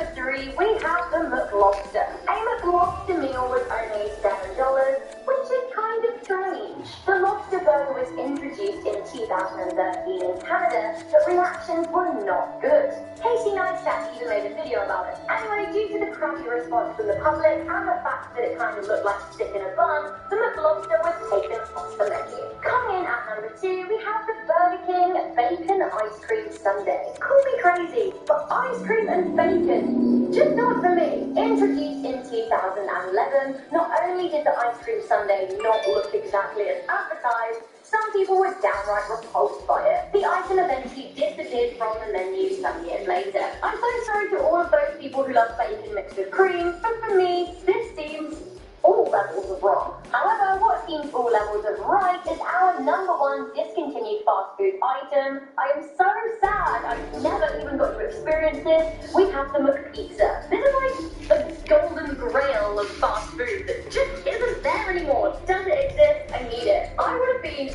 so into a McPizza. The McPizza was introduced in 1989, and from the pictures, it looked great. The problem was that the pizza took too long to cook, meaning that those who ordered the pizza in a group of people who also ordered burgers meant that their meal would take a lot longer to arrive. The McPizza took 11 minutes in the oven, which didn't quite uphold McDonald's reputation for being quick. Devastatingly, the McPizza was discontinued in 2000. Although, good news, 3 stores in the States do still do it. So if you're ever in Orlando, Florida, Spencer, West Virginia, or Pomeroy in Ohio, then get a slice of the action. Jumping right in, coming in at number 10, we have McSpaghetti. McYum, more like. I would love to be able to order spaghetti from McDonald's. I don't always want a burger, and spaghetti's just healthier. Back in the late 80s and early 90s, McDonald's tested out an Italian pasta-style menu with McSpaghetti, McLasagna, and even McPizza. Sadly, it was a flop, and the McSpaghetti was gone. It did see a resurgence in New Zealand and Australia, although it was discontinued due to low demand. Good news though, you can still get McSpaghetti in the Philippines, although that's one really, really long plane journey. Coming at number 9, we have the ever-glorious and much-missed Pizza Hut Priato. Absolutely all of the yum. Wow. The Priato was a deep dish pizza that the Hut served up in some locations in the 80s and early 90s. I never actually had it because I probably wasn't born when it was around at my local Hut, but it did look cheese delicious. Unfortunately, the dish proved too long to cook, kind of ruining the fast element of fast food at Pizza Hut. Subsequently, it was out, but I'm pretty devastated. I love me a deep dish. Coming in at number 8, we have a deep-fried apple pie from McDonald's. The deep-fried pie is pretty much mythical these days. I do remember deep-fried apple pies, and I remember that they were hotter than the actual sun, and you needed to cool them down for at least 10 minutes. Although McDonald's does still do cherry and apple pies, they're baked these days. Back in the good old days when people stuck 2 fingers up to cholesterol and heart disease, McDonald's deep-fried their pies. The glory years. They were tastier though, I have to admit. Coming into number 7 of the top 10 fast foods we all miss, we have something that actually maybe not all of us miss, just the goths and the freaky novelty food colour lovers among us. That's right, we have the Black Burger King Burger. Why? Why are they black? Some Burger King branches, including some in the UK and Japan, had special Halloween burgers, and they were very black.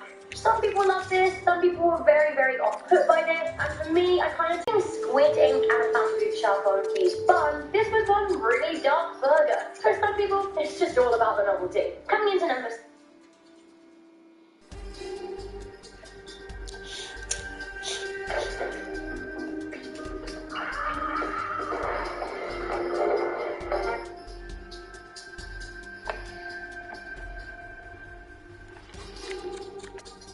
6, we have McFish Bites.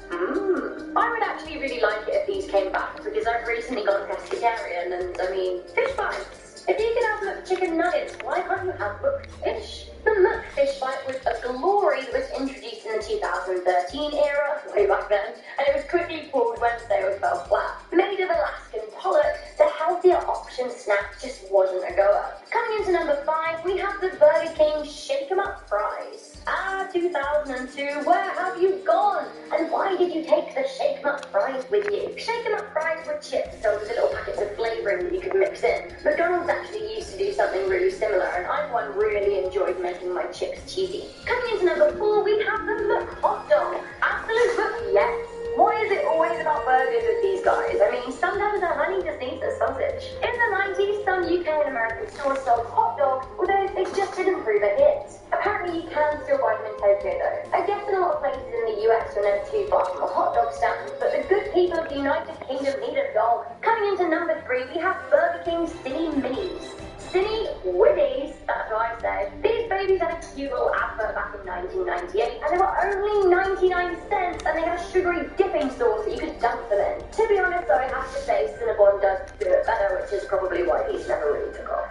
Coming into number 2, we have the McSupersize. I mean, some people ruined all the fun by eating way too many McSupersize meals and getting, heart disease. But for me, it was always nice to know that it was an option if I was really hungry. Ever since Morgan Spurlock put the spotlight on supersized meals in the documentary Supersize Me, people were kind of outraged at the calorie intake on offer. This led to McDonald's cancelling their supersized menu, which, some people were pretty sad about. Finally, a recent addition that has divided opinions, recently discontinued, we have the Starbucks Unicorn Frappuccino. For a limited period, Starbucks offered what was largely half ice cream, half drink, the Unicorn Frappuccino. It was literally all over social media, although a lot of people were saying it was a lot prettier than it was tasty. Katy Perry even spat hers out. Some people loved it and raved about it, while others absolutely couldn't stand it. Unicorns didn't like it either. There's actually a news report of unicorns being really pissed off about it. Those unicorns are so bad, I was absolutely correct to the unicorn name, and all of us here in the business forest think so. You can't please everyone, but I don't know. They look kind of nasty. Coming in at number 10, we have the McMighty Wings. McDonald's and chicken don't really go hand in hand when there are better outlets that focus on providing great fast food chicken. But that said, the Mighty Wing sounds like it would have been reasonably legit. The Mighty Wing sold itself as spicy, bold and delicious, and they were released in 1990. Discontinued 13 years later, the food giants took the dish off the menu due to poor sales. Coming in at number 9, we have the Taco Bell XXL Chalupa. So being from the UK, Taco Bell was kind of new to me. I'd actually never tried one until I moved to Canada, so I'd never had the chance to even experience it. Apparently the XXL Chalupa was a huge taco with square ends to stop all the goodness falling out. It was kind of like a boat sort of thing, a boat filled with meat. Weird. So the Chalupa came out for a limited time in 2010, but was subsequently discontinued. The taco had beef, cheese, salsa, sour cream, the extra salsa, and I think I need proof of third line. Discontinued dish was very, very And, controversial. like, defense, probably. The McAfrica was a themed burger released for the Olympics, which was supposed to promote African flavors. At the time of the release in 2002, there was actually major famines in large parts of Africa, which many found to be insensitive and downright distasteful. In the end, the burger ran for its intended promotional period, but did offer aid to African countries in response. More McDonald's up at number 7, we have the McSalad Shakers. McDonald's continually come across the same issue with health food products. Nobody goes to McDonald's to buy healthy snacks. For this reason, the McSalad Shakers were an absolute flop, even if they looked kind of cool in milkshake-style plastic cups. Same story, different day. At number 6, we have the McLean Burger. The McLean Deluxe Burger was rolled out in 1991 as a healthier option burger. So it was 91% fat-free, which does sound good if you still want to enjoy a burger and go to McDonald's. This burger has 10 grams of fat compared to the usual 26 grams. Basically, instead of loads and loads of meat, McDonald's mixed their patties with seaweed, which basically meant that a lot of people hated the taste. Some people even dubbed it the McFlopper. McBummer. Sorely missed by many at number 5, we have KFC Snackers, often called Chicken Littles. For those not wanting to eat a full-out chicken sandwich, the Snackers were a good and low-budget option.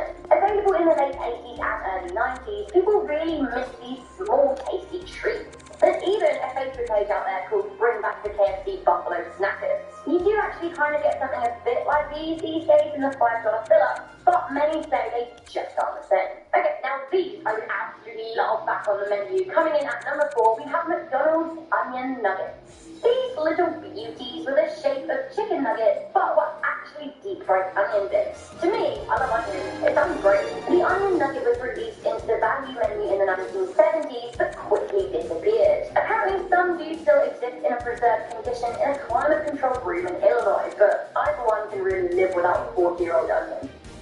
I am all about bringing these back at number 3. category, we have the Burger King mozzarella sticks.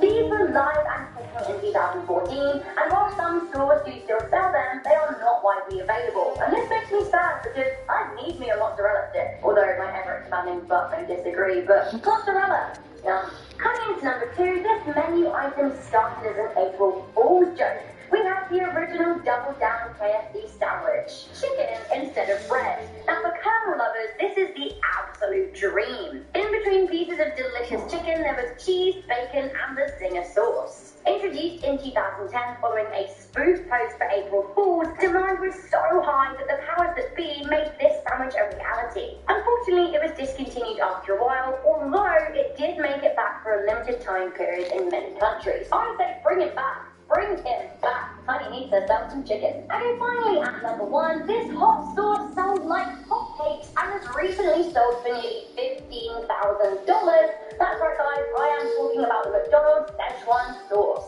This discontinued sauce has seen a resurgence in popularity thanks to Rick and Morty. And a pack from 1998 sold on eBay for $14,700. Why somebody who's been holding on to a sauce for nearly 20 years? I don't know. Gross. McDonald's had a hilarious exchange on Twitter with Rick and Morty over the sauce, which was great. And they even said they will never say never in terms of bringing it back. Boom shakalaka, get me that Szechuan. Coming in at number 10, we have Burger King Satis Fries. Satis Fries were a lower calorie French fry, or chips as my fellow Brits would say. And these were delicious and crinkle cut. I love me a crinkle cut. I also very much enjoy the word crinkle. Crinkle. For some reason, the Satis Fries were not satisfying to customers who dubbed them the Satis Fries. Sadly, they were discontinued in 2014. Coming in at number 9, this next offering from Burger King, I would have been all over. It is the Burger King enormous omelet sandwich. Burger King has kind of struggled to compete with McDonald's when it comes to breakfast. The enormous omelet was released in 2005 in a bid to gain footfall from the early morning crowd. Kind of sadly, it had a whopping 47 grams of fat, and the sandwich was a huge omelet in a bun with sausage patties and cheese. They were really actually kind of playing fast and loose with the definition of omelet though. It was more like your classic fast food solid scrambled egg, which I think is kind of gross. High in fat, low in customer satisfaction, this baby was eventually axed. Coming in at number 8, we have the Volcano Taco from Taco Bell. Due to the success of the Dorito Locos Taco, the Volcano Taco was axed. The taco was released in 2008 and was served in a fiery red taco shell and was stuffed with beef, lettuce, and lava sauce. It's just like a spicy nacho cheese. Ultimately, the fiery Dorito version managed to usurp the golden oldie in 2013. Burger King tacos are coming in at number 7. Wait, what? Burger King tacos? Since when? In 2010, Burger King introduced tacos at some participating locations. They actually had already done it back in the early noughties, and they came back with a bang in 2010. I'm even hearing whisperings of some locations offering them now, although this definitely is not a regular menu item. I'm the one kind of baffled by the prospect of the king of burgers making tacos. I mean, stick to the day job. A sweet treat at number 6, we have the Starbucks Chantico. The what? Sorry? Guys, Starbucks used to have a drinkable dessert, and it was a huge failure. It was also, like, a tiny bit gross. The Chantico was a liquid chocolate drink that was sure to make you feel sick if you drank it all. It seems like the kind of chocolate that you would dip churros in, except there were no churros, just liquid chocolate and a whole load of phlegm. Coming into number 5, we have Wendy's Fresh Stuffed Pizzas. In 1997, Wendy's pioneered a healthier eating menu with their fresh stuffed pizzas. They had 3 variants, chicken Caesar, classic Greek, and garden veggie. And not only were they healthier than a burger, they were cheaper. After around 3 years on the menu, the pizza was sadly discontinued, which upset many people. Although McDonald's and other chains had snack wrap, on top of the Wendy's pizza was Le nouveau wrap matin du travailleur Quaker, avec un œuf fraîchement cassé, des galettes de pommes de terre croustillantes, un mélange de poivrons et d'oignons, du chipotle épicé et une savoureuse saucisse. Réveillez-vous avec une fiesta saveur. much better. Coming in at number 4, we have the Burger King Pumpkin Burger. I mean, you've got to get on that pumpkin flavor train. I mean, you just do. Now, this baby came out in Japan and has sauce made with almonds, cashews, hazelnuts, and peanuts. These nuts. I'm such a geek. It sounds delicious. Nice. You could also order the pumpkin ball, Now, which is 3 first round extra slices of pumpkin, which, I don't know, Is that too much pumpkin? My Japanese friends tell me that this burger is no more, and sadly, it never spread across the rest of the world. Coming in at number 3, we have Wendy's Super Bar. As far as I'm aware, we don't have any Wendy's in the UK, but my North American friends love a bit of Wendy's and often hark back to the Super Bar era. This is a time when Wendy's had a cultural food buffet with delights from Mexico and Italy. They were limited for just $2.99. Sadly for some, it is no more. Coming in at number 2, we have McDonald's hot mustard sauce. Not quite as in demand as the Szechuan sauce, but a lot of people are pretty devastated that McDonald's no longer serves up its hot mustard sauce. I have to say though guys, there is a Facebook fan page for the sauce, but sadly the fast food giants didn't listen. They began discontinuing it between 2012 and 2014. These days, you'll be hard pushed to find a place that serves it. The sauce is perfect for dipping chicken in, but was removed, and I quote, because of its slow-moving performance. Ooh. Finally, at number 1, remember when McDonald's were trying to be super classy? If so, you'll remember the Angus Burger. In 2013, McDonald's discontinued the Angus Burger, which had been one of the company's priciest burgers since it was introduced in 2009. The move came basically because the fast food industry was beginning to suffer, and they wanted to play up the value of their dollar menu to fend off competitors. This is kind of a full-on reversal as to why the product was introduced in the first place. At the time, they thought that a classier option with better cuts of beef would really be beneficial to their brand. It was just too expensive though. Coming in at number 10, we have the Pizza Hut triple-decker pizza box. This sweet contraption was a flash in the pan for the holiday season in 2015. Like absolute 10 out of 10 for design and excellent use of space. The triple-decker pizza box had 2 layers of pizza and then a layer with a dessert cookie pizza and breadsticks. It was only $19.99 too, which, I mean, yum. 3 layers of yum actually. Where did this go? Coming in at number 9, we have the Burger King Yumbo. Ah, the 1970s were a great time. Lava lamps, flared trousers, mustard tones, and the Yumbo, which was, you know, Yumbo. The Yumbo was a Burger King sandwich comprised of hot ham and cheese. This beauty graced the menus from 1968 to 1974. This then sadly laid in the graveyard of forgotten food items for 40 years. But then, Burger King did a promotional throwback in 2014, and the hunt was back. Since then, though, it's been put back to pasture, which is sad. See you in another 40 years, my friends. I'm actually gonna start some kind of angry revolution or stampede if I have to wait 40 years for our next discontinued food item. In at number 8, we have the Burger King Cheesy Tots. I love me a cheesy tot. Yum, get me the cheesy tot. Get me the cheesy tot. I could make a song about it, and maybe I will. Burger King used to sell a combination of potato tots and cheese, but sadly they were discontinued in 2009. These were so tasty and came with a little sipping sauce, which is always happy times. So many people were absolutely devastated when they went away, that Burger King even brought them back for a limited time in 2016, but these days they're not found on many Burger King menus. Bring them back! Bring back to learn about it at number 7. Instead of bacon, lettuce and tomato, the usual lineup in a BLT, the McDLT was a McDonald's burger with lettuce and tomato. It came served in a styrofoam box, which gave it a cool look, but a very environmentally unsound edge. The styrofoam separated the meat from the veg, which sounds like a euphemism, but it isn't, just a fact. It was also a huge waste of space that used up 2 containers when one would have sufficed. Coming in at number 6, we have the Burger King Buddies. These were introduced in 1987 and then discontinued after just a few months. These came in a little carton and were like burger sliders to share with your friends. Rumor has it, unfortunately, these little patties would slip through the broilers, meaning lots of product. Despite high demand, especially from teenagers, this technical issue made it not worthwhile to keep them in existence. Coming in at number 5, we have the Taco Bell Bell Beefer. Taco Bell frequently uses the slogan "think outside the bun," although this didn't stop them from firmly thinking inside the bun. I think I need to do top line center as well. A rental. Let me browse and leave and look at centers.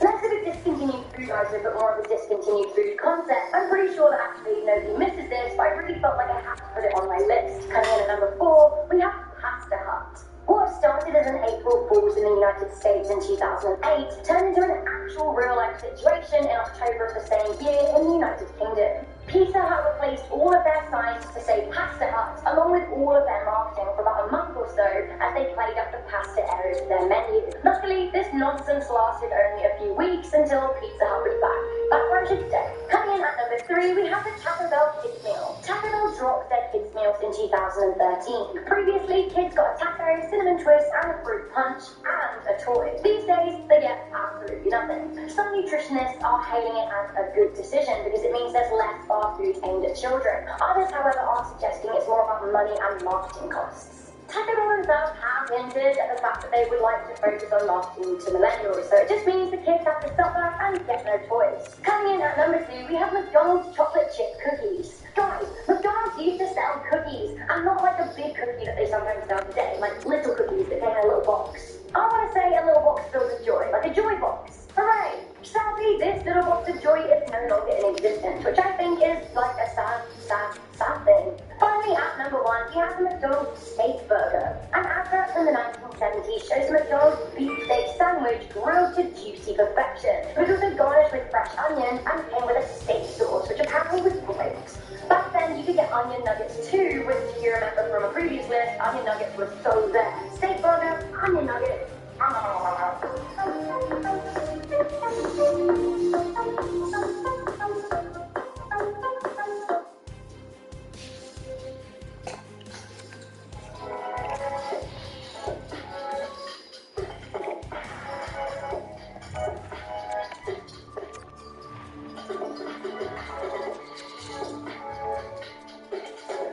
Nobody's selling centers really. They're sorry now. He's 34. No offense to him, but do you remember, or perhaps crave, anything on our list of the top 10 discontinued food items we missed? Coming out at number 10, we have Doritos 3D. Now, for those of us old enough to remember it, the 90s were a time where 3D was stuck on the end of any product name to make it about twice as cool. So, when Doritos brought out Doritos 3D, everybody lost their mind. They were more like air-filled bugles than, normal two-dimensional Doritos. Doritos 3D might not have changed the world, but they got a pretty big cult following of fans when they were about. It was argued over what was the best flavor: jalapeno cheddar, nacho cheese, or zesty ranch. For unknown reasons, Doritos decided to stop production of them in the mid-2000s, which devastated a lot of people, but I heard online that they are still making them in Mexico. Anyone fancy a road trip? Moving on to number 9 now, we have McDonald's deep fried apple pie. Until 1992, McDonald's made a type of apple pie that became so popular, some people would often go to McDonald's just to eat it. The problem was, though, it was deep fried. And during the 90s, McDonald's wanted to start appearing more healthy, so they stopped deep frying their apple pies and started baking them instead. Now this upset a lot of apple pie fans who thought the new ones just weren't the same. Deep fried is just always better, I guess. Even a deep fried version of me would probably be better. Weird. Moving on to number 8 now, we have Nesquik cereal. Now, before any of our non-American viewers freak out, I know Nesquik cereal is available in a lot of other places, but spare a thought for our many American viewers watching this who have not been able to buy this stuff in years. That's right, Nesquik cereal was released in America as soon as it was invented in 1999. Fans of it quickly fell in love with the 1 centimeter sphere of pure chocolate goodness and defended it in the great chocolate wars with Cocoa Puffs. And now, in 2012, Nesquik pulled their cereal from every single US store. Now, Americans have to either just miss it and get over it, or use those strange import companies online to bring it into the country for them, like it's some sort of chocolate drug. Alright, next at number 7. At the number 7 spot now, we have Bugs 2000. Some of you guys watching this might be a bit too young to remember, but at the end of 1999, a lot of people were quite worried that computers would get the dreaded Y2k virus on the very first day of 2000. Some people thought it would be the end of the world. Some other people made Bugs 2000, the fruit-flavoured gummy snack. When life gives you computer viruses, make gummies. If you take a look at the top right of the packaging, you can even see their claim that they I don't like that contract. Get it? Fine. Love it. Great fun. Obviously, I don't like that contract, though. Forward to Bugs 3000 at the end of this millennium. Moving on to number 6 now, we have Gargoyle's Exploding Pops. These were ice pops that were made by Nestle and had the popular 90s TV show Gargoyles slapped on the front of them. Now that was what obviously drew in the kids, but they stayed for the ice pops. On the outside, they were pretty normal looking, but on the inside, oh, it had a gooey center with pop rocks. That's right, when you get into the middle of one, just suddenly starts exploding in your mouth. Just like how gargoyles have a gooey center that explodes in your mouth, don't they? I don't really know what the connection was there. Don't know why they were on the front. Alright, moving up to number 5 now. We have Cadbury Snaps. If you were from outside of the UK, you probably never got to try these, but that's okay. I'm here to make you miss something you never even had before. Who likes Pringles? Who likes chocolate? Well, Cadbury Snaps are basically Pringles made out of chocolate. They were made by British chocolate company Cadbury, who are famous for making quality chocolate, and so when they took their chocolate expertise and applied it to the juice, no one available, huh? That sucks. Made sense. Sadly, they took it I mean, not even a rental? in the last 10 years. This for the playoff I tried to run? look online, but that's all I could narrow it down to. Some point in the past 10 years. Can't be Jack. I mean, I love Jack, but... Alright, we got number 4 now. What do we have? We have Swiss cheese crackers. These crackers were immensely popular in the 80s in America, which may have even surprised Nabisco, the company who made them, because they were basically just crackers in the shape of Swiss cheese slices. Now, they were around it before my time, so I can only tell you what others online have said about them. One fan said they had just the right amount of cheese, crunch, and texture, and that many people are sad about the loss of this holy food. Holy. See what you did there. Okay, coming in at number 3 now, we have the McDLT. This was a McDonald's burger that is sorely missed by some people, not because of the actual burger, but because of the packaging. It was served in conjoined containers. One half contained the burger and pots and suds, while the other contained the lettuce, tomato, cheese, pickles, and sauces on the top one. And this was to stop the burger heating up the veggies, and the veggies all cooling down the bread, and also equal the grease for making everything soggy.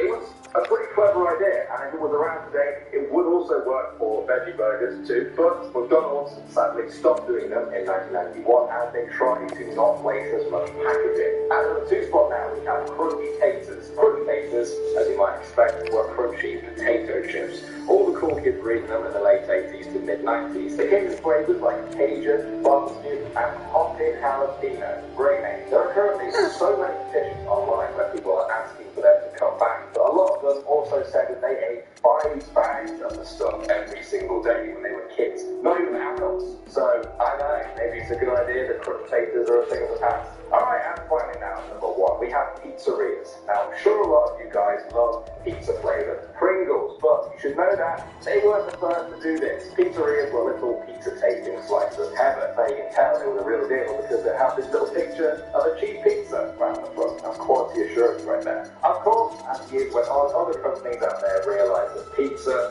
and chips were a golden formula, and pizzerias were eventually discontinued. So, I might have to go and eat a whole pizza to make myself feel better. Okay, starting off at number 10, we have guacamole Doritos. Now, a lot of us buy Doritos to dip in our guacamole dips, but once upon a time, you didn't need to do that because there was such a thing as guacamole Doritos. It was genius. This freed people up to dip their guac Doritos into a different kind of dip, maybe increasing dipping efficiency by 100%. And of course, they tasted amazing, obviously, which is why fans of them were left quite shocked, quite confused, and a little bit hungry when Doritos announced they were discontinuing them in 2006. In the time since then, there's been a lot of cheap knockoff imitations, but they've just angered true guac fans so much that they even started their own Facebook page and petition to get back the real ones. So, yeah, you know they're serious. Next up, at number 9, we have Dampinos. This one came from the UK, but I'm sure that everyone is going to miss them when they hear all about them. They were a hard candy that were made using a combination of yogurt or yogurt, whatever, depending on your pronunciation. They have been around since 1966 in various forms, but by 2000, it started to feel like their formula had been perfected because suddenly they were everywhere.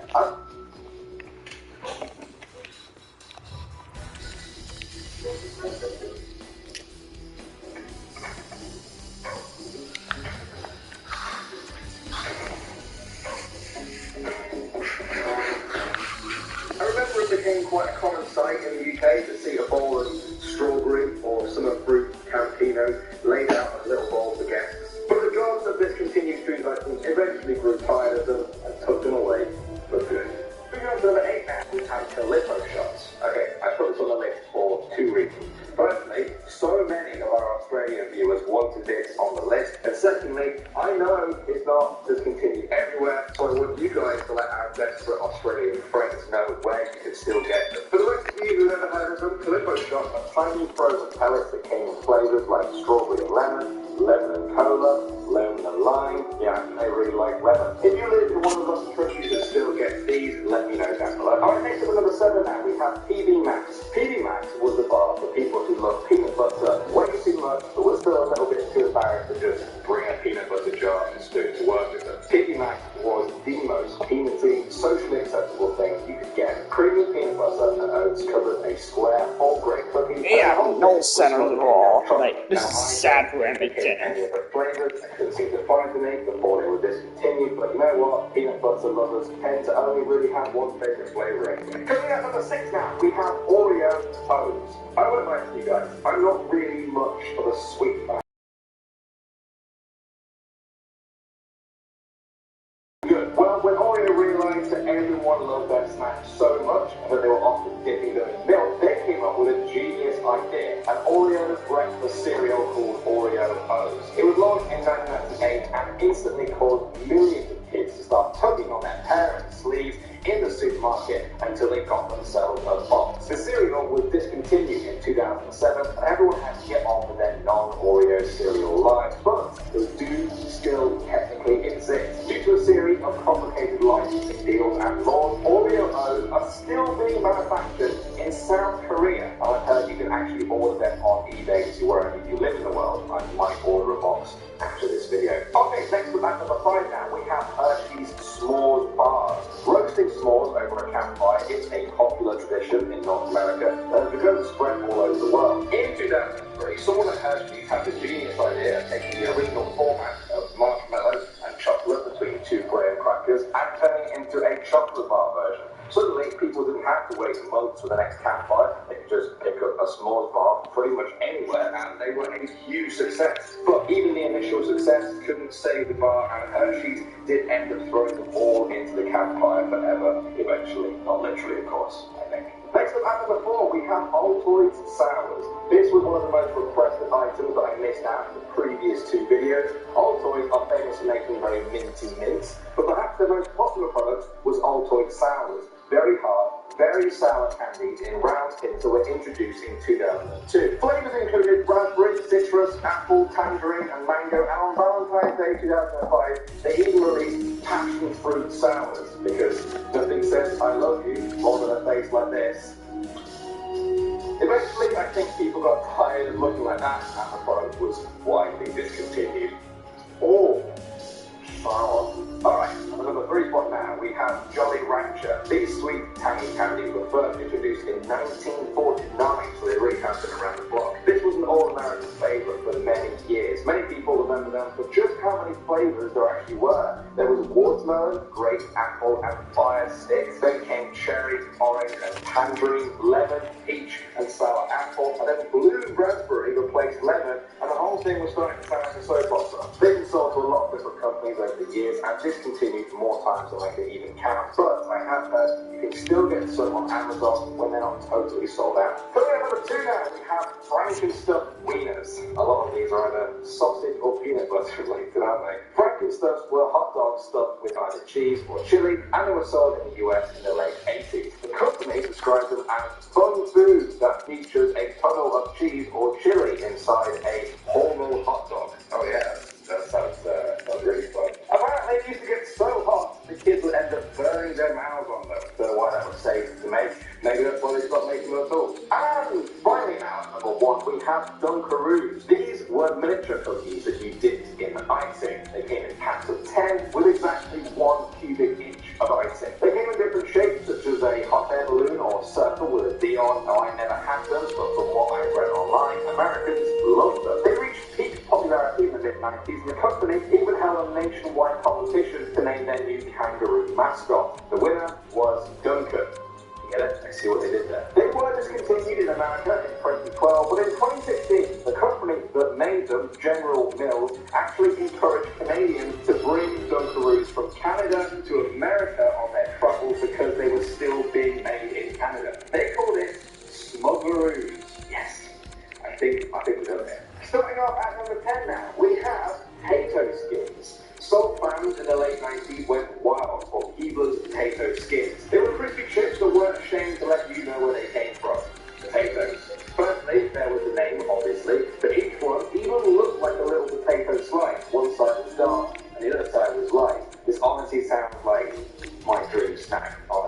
I want a cheddar and bacon potato skin. I really do. I want them now. And yes, before you say it, I'm aware that you can get a similar thing these days in the form of TGI Fridays potato skin snack chips. But I've only got room for one potato skin in my heart.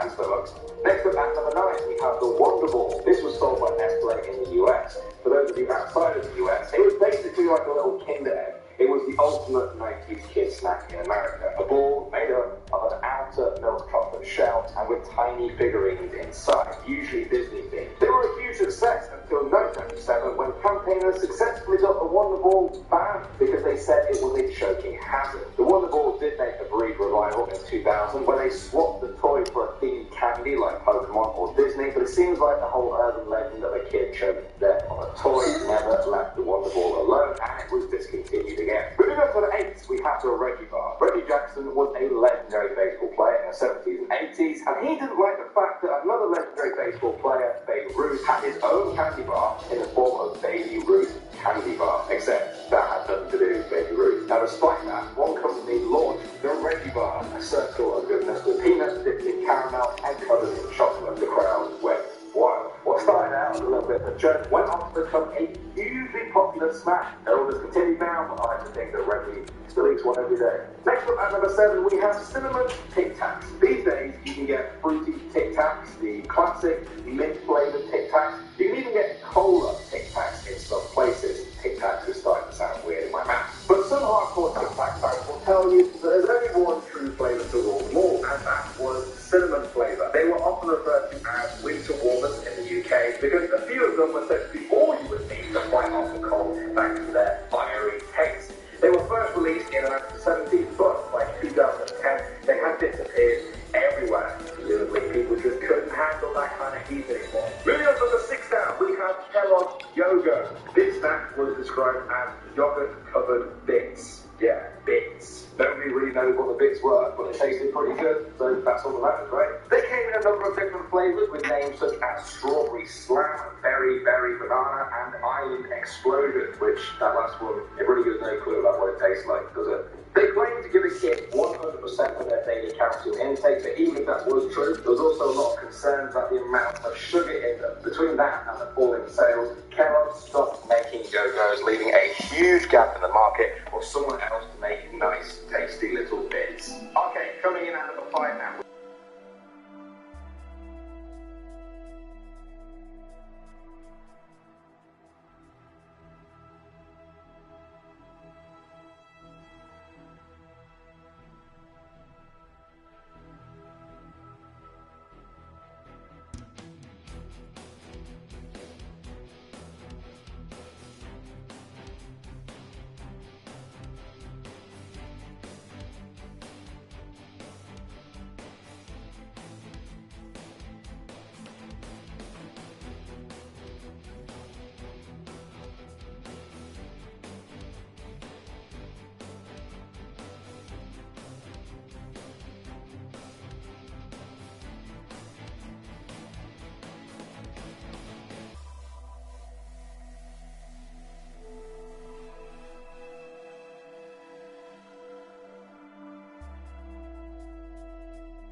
You have tried them, but if you never got to experience Cheeto paws before they were discontinued, just imagine a regular Cheeto in the shape of a Cheeto paw. Pretty much it. Now, for real though, these ones had great flavour, and they also didn't get stuck in your teeth. Huge bonus for Cheeto lovers. They arrived in the 90s and I personally feel a little bit cheated. Moving on to number 3 now, we have Kudos bars. These things were mental. They were granola bars, yes. I know I've mentioned those before, yes. They came in peanut butter like a lot of other things I've talked about, but look at the other varieties. Snickers, chocolate chips, M&M's, a variety pack. That last one might be the name of all those other flavours put together, but you get the idea. I never had them, wish I did. They apparently won the 2006 Best Taste Award. So I don't know what that means. Maybe they were the most tasty thing on the planet in 2006. Kudos to them. Okay, at number 2 now, we have Rice Krispies Treats cereal. This was a Rice Krispies cereal that was released in 1993. I know what some of you guys are thinking. Wait, Rice Krispies already have a breakfast cereal. It's called Rice Krispies. How can they bring out another breakfast cereal? Well, what they did was they took Rice Krispies, okay, they turned it into a snack called Rice Krispies Treats, which was basically a block of Rice Krispies held together with marshmallow. Then they broke those up and put them back into a cereal box to create Rice Krispies Treats cereal. Genius. Honestly, they barely did anything, and they created a whole new, very successful product that everyone loved throughout the 90s. But in the end, they were discontinued, leaving only their snack bar version left on sale today. But I guess you can always just go and buy that and break it up into a bowl, pour milk over it, and it will basically be the same as the cereal. Genius. And finally now at number 1, we have something that I should have put in the last video. Can't believe I forgot about it. PB Crisps. The PB stood for peanut butter, and if you like peanut butter, you would have loved these. They were made out of a graham cookie on the outside with a sweet peanut butter cream on the inside, all in the shape of a peanut, obviously. They were first produced by Planters in 1992, but lasted for just 3 years. Now that might seem like a short amount of time, but it was apparently enough for people to get absolutely obsessed with them. Now, there are people signing petitions to bring them back who never actually even tasted them. I'm probably going to be one of those people. They sound amazing. Alright, starting off at number 10 now, we have Dairy Lunchables hot dogs. Anyone from the UK watching this over a certain age will remember these. Dairy still make little Lunchable packs where you stack together your own snacks, but for some reason, they stopped doing the hot dog variety. They weren't the best tasting hot dogs, they weren't the biggest. The sauce packet was kind of hard to open, if I'm honest, but hey, you got a free drink with every single pack and a tiny little hot dog. Everyone loved them, except vegetarians and any people over the age of 12, I guess. And it ended up being discontinued from poor sales, but I loved it. We're only at number 9, I'm already starting to feel a little bit hungry, and now we have Smurf Mini Meatballs. Yes, you heard me correctly. In their spare time, not the Smurfs, only the Smurfs, used to make shaped pasta in spaghetti sauce with little mini meatballs. They whacked it in a can, kids loved it back in the late 80s, but they didn't last for too long. Some people said it was the massive amount of calories in that little can, others say the Smurfs just weren't as cool anymore. Personally, I think there was a cover-up. Yeah, where were they getting the meat for all those little mini meatballs? That's what I'm saying. Moving on to number 8 now, we have cheese balls. Cheese balls. Can you guess what flavour and shape cheese balls were? That's right, they were little balls of cheese snacks that were around in the early 2000s in North America. Now, I personally have never had them before, but everyone who has just raved about how amazing they were. Substitutes have come along, but apparently nothing really comes close to just how cheesy, puffy, and bally these cheese balls really were. There was even an official petition on change.org to get Kraft Foods to bring them back. One part of the petition said, and I quote, "I have faith in humanity, but if we can't even agree on scrumptious snacks, then I don't know what we can agree on." Beautiful words there, very nice, all in the name of cheese balls. Okay, we're at number 7 now, and we have pudding pops. In the 1980s, General Foods were looking for a new way to make their Jell-O product exciting again, especially to younger kids. The result? Jell-O pudding frozen fudge pops, otherwise known as pudding pops. American kids went wild for them, and they became a family favorite, selling $300 million worth of pudding pops in just 1 year. But despite their huge success, they weren't actually making that much money off them. General Foods were not in the frozen food business particularly, so it was costing them much more money and effort than they really wanted. Because of all of this, despite them still being becoming popular throughout the 90s, pudding pops popped out of existence and became a good example of how a product can be popular but still ends up being discontinued. Moving on to number 6 now, we have Flaming Hot Cheetos Asteroids. Most people know Cheetos in their little Twizzler shape in normal package, but there was once a time when everyone could get Cheetos in a ball form called Asteroids from a packet that looked like it contained baby wipes, and they were amazing, quite frankly. Fans loved the heat of these, but for some of them, it just wasn't enough. Well, luckily there was also extra hot Flaming Hot Cheetos Asteroids. Yeah, that was a real name. I can only presume that they killed off all their fans because Asteroid eventually crashed and burned. Next up at number 5, we have Vampire Secret Ice Pops. These black cherry ice pops had a red, gooey center that was supposed to represent blood, but that didn't gross out millions of kids who devoured them in the early 90s. Now remember guys, this is before vampires were cool again. So, what made them so popular? Well, it turns out they had an insanely high sugar content. That's why kids would just feast on them so much. And it's also the reason the boring grown-ups got them fans. Can't be able to be fat and eat vampire ice pops. What's wrong with that? Coming at number 4 now, we have Carnation Breakfast Bars, peanut butter and granola. What a combination. Everyone seems to think these were the healthiest thing around in the 80s because of the granola. But yeah, they were also completely smothered in peanut butter chocolatey goodness. So, swings around that. They weren't great at all, and they had a lot of calories, but apparently they tasted great. As the years went by and more granola bars entered the market, Carnation Breakfast Bars started to lose their share of that market and were eventually discontinued. For real guys, check out the granola bar wars of the 80s. It was actually a real thing. Coming up number 3 now, we have Butterfinger BB. I had never even heard of these until I started making this video, and I don't know how because people seem to love them. They were a small chocolate pellet version of the older, still very popular Butterfinger bar, but they were only around for a short amount of time. They first came out in 1992 and became very popular everywhere thanks to being advertised by none other than The Simpsons. This was very smart because suddenly kids everywhere wanted them. They were discontinued in 2006 and replaced in 2009 with Butterfinger Mini Bites, which BB fans said was not really a fair replacement, and petitions were started online to bring them back again. I don't know what it is with snack fans and petitions. Next up, at the number 2 spot, we have Taco Bell Lunchables. Now, if you're from the UK, like me, you probably didn't grow up having Taco Bell, so they're basically the top dogs when it comes to Mexican fast food. In the late 90s, they released Taco Bell Lunchables in North America, which let kids bring a DIY tacos and nachos kit to school with them. It also came with a miniature Capri Sun, which, as you might know, was the best kids drink in the whole world back then. They were discontinued at a time when people were trying to make sure kids ate more healthily, especially at school, and suddenly this DIY fast food kit didn't seem so appealing. But does that mean we don't want them back? Of course not. What one right now? And finally now, we've reached number 1, and we have Teenage Mutant Ninja Turtle Pies. If you like Teenage Mutant Ninja Turtles, you would have gone crazy for these things. They were small, green glazed pie crusts filled with vanilla pudding cream inside. They were apparently really tasty, and a lot of people want them back, even if they weren't huge Ninja Turtle fans. But I have just one question though. Look at these. Why are they the exact same shade of green as the shell of the Teenage Mutant Ninja Turtles? I really hope those are pies and people weren't eating tiny baked Ninja Turtles.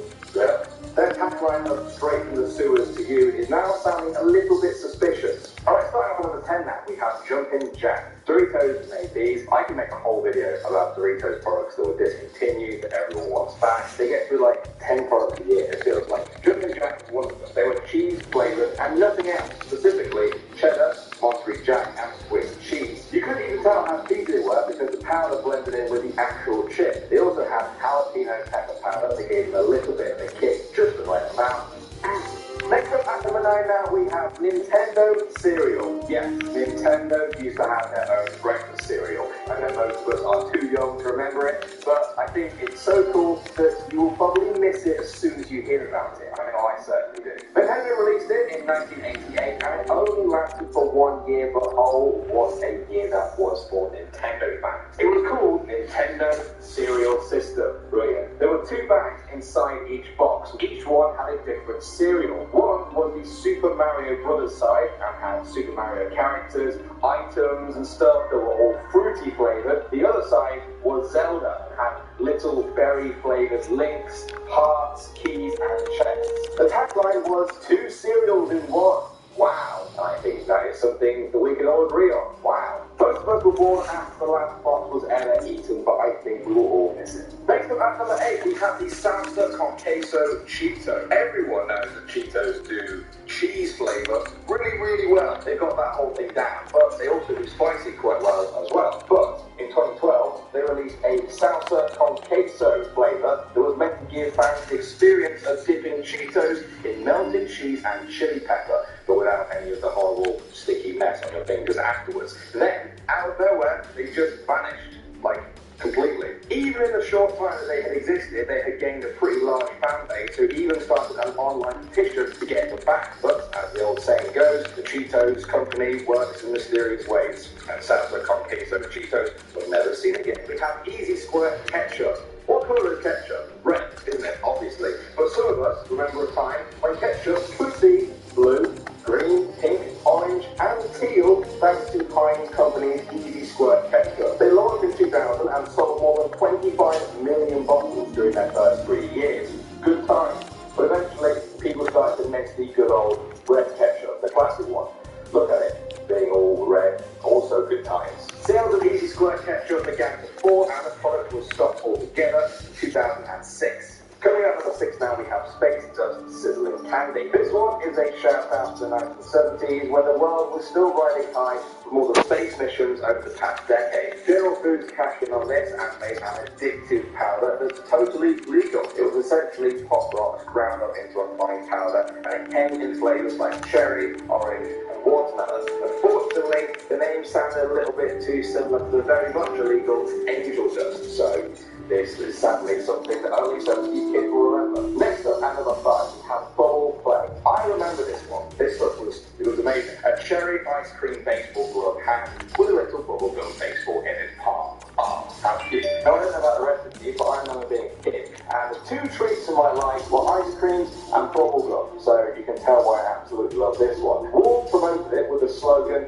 "I love good humour." I mean, I don't think this ice cream was funny in any way at all, just a glove and a baseball. Maybe Walls don't have a good sense of humour, but they make great ice cream. Next up, at number 4 now, we have Reese's Bites. I had never had a Reese's cupcake until just a few years ago, but pretty much as soon as I did, people were already saying, "Oh, you should have tried Reese's Bites." They took the flavour of Reese's cupcakes that everyone loved and turned it into tiny, chocolatey pieces of crunch that made a perfect snack for the movies. I sound like an advert, don't I? For a discontinued product. They stopped making them in the US, and they were completely gone by 2007 because they were apparently a choking hazard. So they were either too small for people, or people were just eating them too quickly, I guess. They did linger on in Canada for a while before disappearing entirely. Okay, coming in at another 3 spot now, we have Magic Middles. I never had the chance to try these, but from what I've heard, they were pretty amazing. They were around in the late 1980s, and I've heard they were a soft cookie surrounding a fudge, chocolate, or peanut cream center. They essentially took the good idea of chocolate chip cookies and thought, well, why don't we just make a cookie filled with chocolate? Yeah, that's pretty good. Everyone thought it was a genius idea. Everyone ate far too many of them by the sound of it. But just like a lot of items on our list, Magic Middles mysteriously melted into memories. Finding fun. Next up at number 2, we have Pokemon cereal. That's right. For all you young Pokemon fans watching this, have you ever wanted to pour milk all over your favourite Pokemon and eat them with a spoon?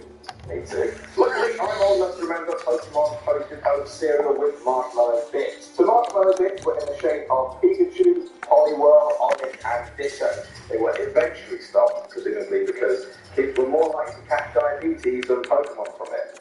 I know you can't actually catch diabetes, but I really wanted that show to work. I also had the Ditto one that transformed in your stomach into another Pokemon. Although now that I'm an adult, I'm starting to think they were lying to me about that one. And finally now, at the number 1 spot, we have Cadbury Snacks. If you're from the UK, you'll know exactly what I'm talking about. If you aren't, imagine Pringles made out of chocolate. You're probably thinking, wow, someone should actually invent that. Well, they did. They were called Cadbury Snacks, and now they're sadly gone. They came in flavours like mint, orange, hazelnut, and classic milk chocolate. Now, I've heard some people say you can still get them in some places in the UK, but for now, you'll just have to cover your Pringles with chocolate. Try not to gag.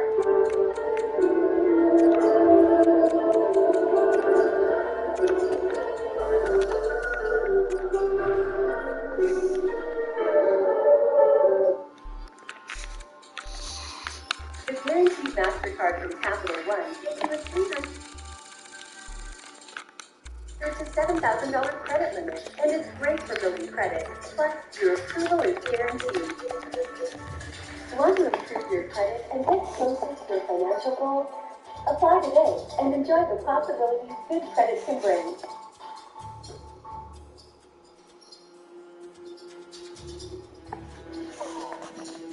This is the top 10 discontinued food items we miss, part 6. Stop!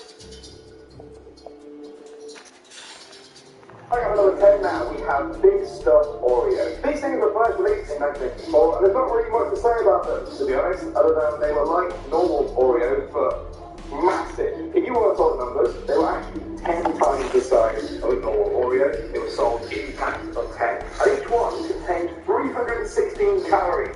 That's about 40% of an adult's entirely calorie intake for the day. They were discontinued in 1991, presumably because the normal human size Oreo sold a lot better. Next up at number 9 now, we have Lay's Wavy Chocolate Chips. Now Lay's have come in a lot of different flavours over the years, but one of the most memorable was Wavy Chocolate Chips, described as original potato chips dipped in milk chocolate. It was a limited edition flavour that promised to be both salty and sweet, kind of like having your dessert with your dinner. Now personally, that doesn't really sound like my cup of tea, to be honest. Would you guys eat this? Have you guys eaten this? Are you still okay? Alright, coming in at number 8 spot now, we have pudding roll-ups. In the 80s, fruit roll-ups and pudding snacks of any kind were hugely popular. That's when some genius over at the Betty Crocker Company came up with pudding roll-ups, a sort of twisted hybrid combination of the two. And kids, they love them. They came in 3 flavors: butterscotch, chocolate fudge, and milk chocolate. Now just like normal roll-ups, you roll these out and get yourself a nice flat chocolatey pudding that you could just then stuff straight into your mouth. Do have time for a spoon, right? I don't have time for a spoon. Next up at number 7 now, we have Snick Snacks. Before Kit Kats and class action lawsuits, Snick Snacks were the snappable chocolate bar of the 1970s. They were made by Mars as the competitor to Hershey's Kit Kats, but they were literally the exact same. From the chocolate to the wafers, even the name was pretty much a rip-off. They were fairly popular for a while, but Kit Kats had the last laugh, and they're still around, and Snick Snacks are in this video. What an awful place to be in this video. Next up at number 6, we have Mingles. Mingles were a type of mint chocolate released in the UK back in 2002. They came in 5 different varieties. Red was dark and white chocolate with a truffle centre. Blue was the same but with milk chocolate. Brown had a fondant mint centre. Yellow was solid milk and white chocolate with a hint of mint. And finally, green was milk chocolate mint crisp, the absolute classic. They were very popular in the UK for almost a decade before being discontinued in 2011. Next up at number 5 now, we have Viennetta. I once read online that Viennetta is like an ice cream lasagna, and I think that's a pretty fair description. The ice cream came in layered chocolatey waves, stuffed into a big pot, and for me, as a kid growing up in the UK, I absolutely loved it. I don't know if the UK still has this, but I do know it's been widely discontinued across much of the US and Canada. Other cake ice cream things are available, but anyone who has tried Viennetta will know it was simply the best. Moving on to number 4 now, we have Pringles Chili Limon. I don't even know if that's the right pronunciation, but right now I bet a lot of you guys are thinking, no, wait, I only saw these things in the store like last year. Well, that's apparently when they were discontinued. Personally, I didn't really like it too much, but I know a lot of people did. It had a real cult following who loved its hot and sweet flavour. On the front of it, it said limited time only, so we always knew it was never going to last, but I'm sure if enough fans pick up a fuss, it could be back this time next year. Maybe not. It has done. Moving on to number 3 now, we have Pac-Man Spaghetti. This one needs no explanation, but I'll be out of the job to do that. So here I go. Little bits of spaghetti in the shape of Pac-Man. They came in 3 flavors: cheese, golden chicken, and mini meatballs. I don't think the mini bit was part of the but they were popular in the early to mid-1980s, right when Pac-Man mania was at its absolute peak. And I'm guessing that's why it sold well. I honestly think you could make Pac-Man and someone will still eat it. Next up at number 2 now, we have peanut butter boppers. You can't go wrong with a bit of peanut butter, can you? That's what Nature Valley was thinking when they released these bars in the mid-80s. They were quite literally tiny peanut butter logs. They were made by blending together peanut butter with oats, Rice Krispies, and chocolate chips. Basically, they were so peanutty that if you ever got attacked by someone with a peanut allergy, your best form of defense would be to hit them with a peanut butter bopper. What a mouthful. There were 4 other types of flavors available: fudge chips, honey crisp, cookie crunch, and fudge graham. And I think I might actually name my first son Fudge Graham. And finally now, at number 1, we have Reese's Swoops. These were released in the 2000s, and at first glance, yes, they look exactly like Pringles, but they tasted like Reese's chocolate. Each container had 3 individually sealed 6-packs of Swoops, and each piece was made of chocolate with a peanut butter squiggle on top. They were quite popular for a while. It was a bit of a novelty to see chocolate in the shape of a chip, but after the initial buzz wore off, Swoops were swept off the market in August 2006. High up at number 10 now, we have Pop Quiz. This was a microwavable popcorn, came out in the late 1980s. It was aimed at kids by making the whole experience of eating it into a game. You see, the popcorn came in 5 colours: red, purple, yellow, green, and blue. The thing is, you didn't know which colour it was going to be until after you had popped it. Now that sounds too fun to be true. Wait till you see the commercial. Oh, how about next? Are you ready? 3, Next up at number 9, we have Vicky's Penguin Butter Dippers. These things always have pretty ridiculous names, don't they? Anyone from the UK will know about this penguin chocolate bar, but in early 2005, the company experimented by making these dipping packages made up of a biscuit and either a vanilla or chocolate dip. A chocolate one came later on, but it seems that people just want to eat their chocolate bars in one pre-made bite, and the dippers eventually disappeared. At number 8 now, we have mushrooms. Do we have any savoury fans watching this? Yeah? Any salt lovers? Well, you would have loved these, or you might even remember them. They were produced by the famous Keebler company, and their flavours included sour cream, onion, and ranch. Now, obviously, the idea was for dipping them in some other sort of sauce, but they held up pretty well by themselves. I did also find a Facebook group about them, but they only have 39 likes, and the most recent post was about 4 years ago saying, "Alien, what the f*** this?" So, yeah, I don't think they'll be making a comeback anytime soon. Moving on to number 7 now, we have Dutch Mill Donuts. Fans of these donuts swear on Donuts Live that they were, to this day, the best donuts that money could buy. They were all natural, whole wheat donuts that came in plain chocolate and cinnamon flavour. They were simple, stripped-back donuts that weren't full of additives, and that's why they were so popular. On the one hand, that helped with their success, but on the other hand, they were notorious for going stale very quickly, which meant people had to eat them as quickly as possible. Poor people, that must have been a really hard task.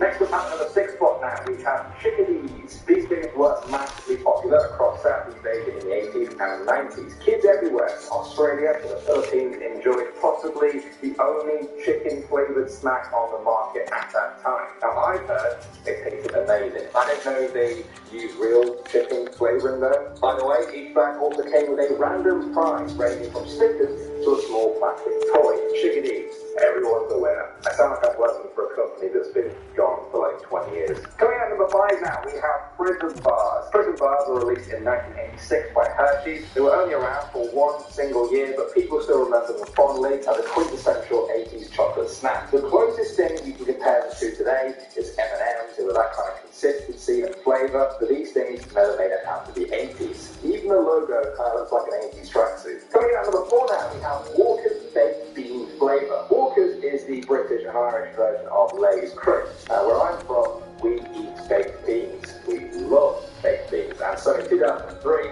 they released Walker's Baked Bean flavour crisps. 1 penny from every pack sold went to the Comic Relief charity that year. People told themselves that's why they were buying them, but the reality is baked beans are amazing. Anything that tastes like baked beans is going to be amazing, especially baked beans. Okay, I think I've made my point. Next up, at number 3 now, we have Cadbury's chocolate coins. For some reason, if you make a big coin-shaped chocolate and wrap it up in coin-looking packaging, they're amazing. I don't know why, that's how it is. Many kids in the UK and across the world grew up with these things as treats, especially at Christmas. Even Santa somehow managed to get hold of some. Sadly though, the company announced in 2014 that they would be discontinuing them through a random tweet to a fan. Pretty harsh way to break up. Alright, coming out number 2 Turtle Pizza. The Teenage Mutant Ninja Turtles have made a little bit of a resurgence in popularity in recent years, but back in the early 90s, Turtle Mania was so huge it ended up creating products like this. Turtle Pizza was made by McCain's, who realized they could turn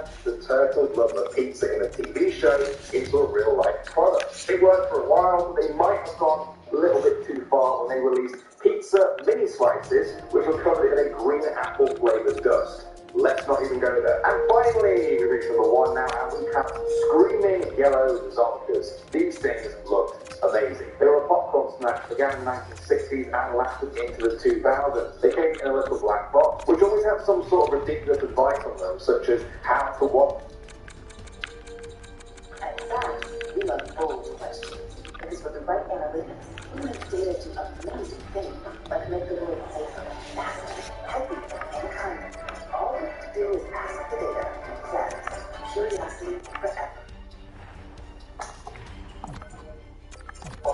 Or how to tell if the box is upside down or not. Weird, but I like it. Their unique style drew in fans, but they stayed for over 30 years because of their sweet, sweet taste. Now, as with some other products we talked about in these videos, I've heard some rumours around that these things might have popped up again in some stores and online. So let me know if you found them anywhere, and send me 10 boxes.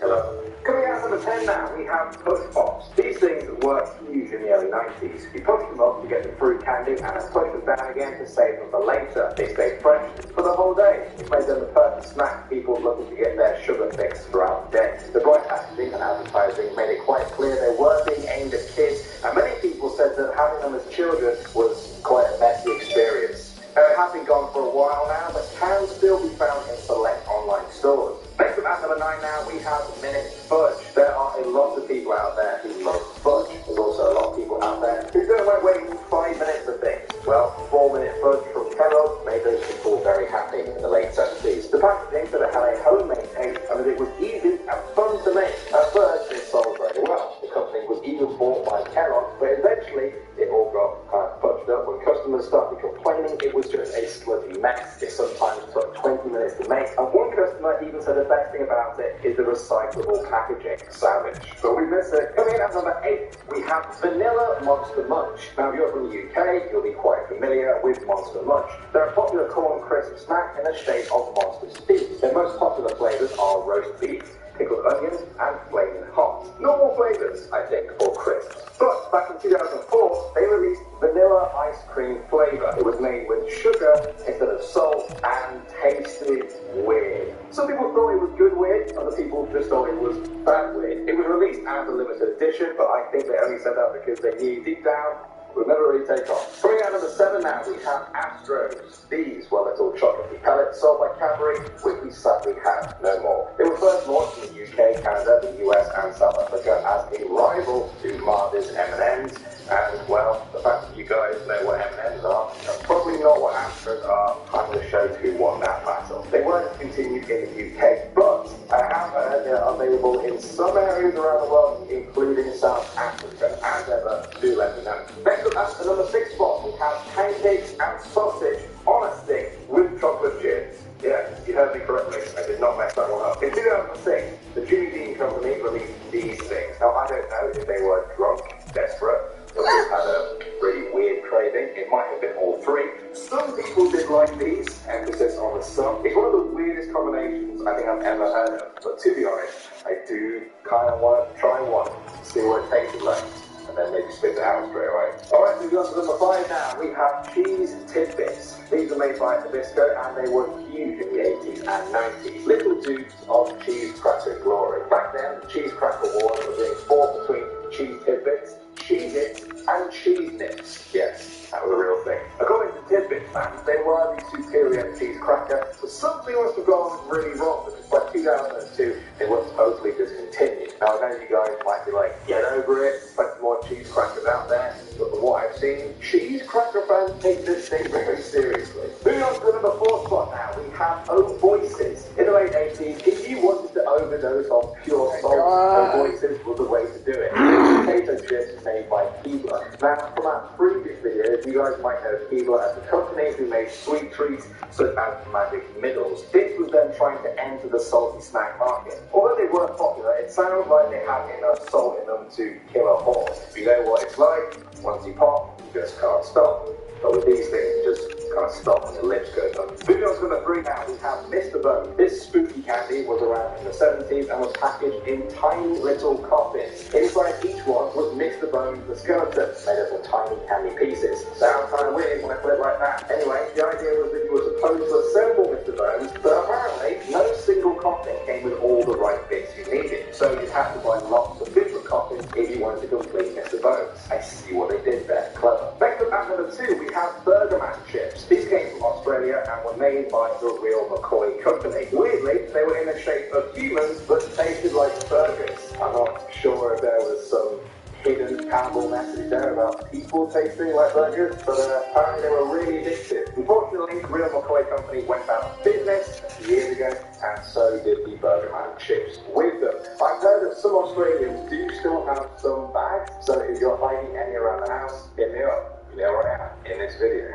At number 1, we have Mint Skittles. You heard me right. Some of you guys might remember these. Every few years, Skittles seem to just lose their mind and abandon all fruity or sour flavors and bring these things out. They came in white, green, aqua, turquoise, and light green. They were all pretty much just mint flavor. One thing that meant these never took off was the price. They were said to be twice the price, but half the amount of normal boxes. That is mental. I'm sorry. Alright, coming in after number 10 spot now, we have Giggles. Giggles cookies were all the rage in the 1980s. Doing face that was supposed to make you laugh. That's what I heard. Don't really know about that one. Maybe I just don't get the joke. But anyway, they apparently tasted great. Although there are other things on the market these days, 80s babies still rave about how good these things were. They're basically edible emojis, and that might be a good marketing idea if they ever make a comeback. Moving on to number 9, we have Quaker Oats Dinosaur Eggs Oatmeal. Yes, that name is almost as much of a mouthful as oatmeal itself. The idea was that once you put the oatmeal in the microwave, the little eggs nestled inside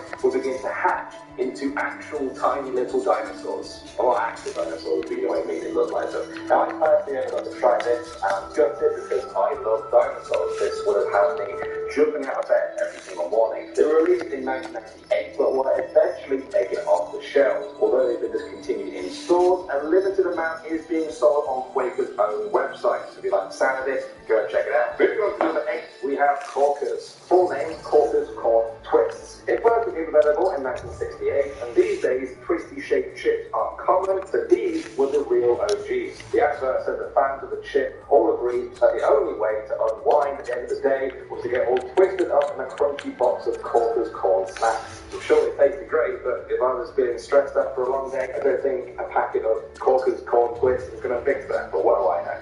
Moving on to number 7 now, we have Philadelphia Strawberry Cheesecake Snack Bars. The name was a mouthful, and so was the product. Have you guys ever had a slice of a massive cheesecake and thought, you know what I'd like better than this? I'd like to have a slice of this cheesecake whenever I want. I'm saying that as a joke, but actually I think a lot of you guys might like that. Well, that's what Philadelphia made. These things didn't really take off, but the people that loved them really loved them. Check out their harassing Philadelphia on their Facebook page to bring it back, even to this day. Moving on to number 6 now, we have Elvis Reese's. In 2007, Reese's marked the 30th-year anniversary of Elvis Presley's death by releasing their Elvis Big Cup peanut butter and banana cream flavor. People came for the limited edition celebrity packaging to stay for the peanut butter banana flavor. Even though it was quite popular, they never brought it back, but August 16th, 27 will mark 40 years since Elvis's death, so maybe they aren't dead after all. Coming in at number 5 spot now, we have the 7-Up bar. Now, despite its name, 7-Up bar was not related to the famous drink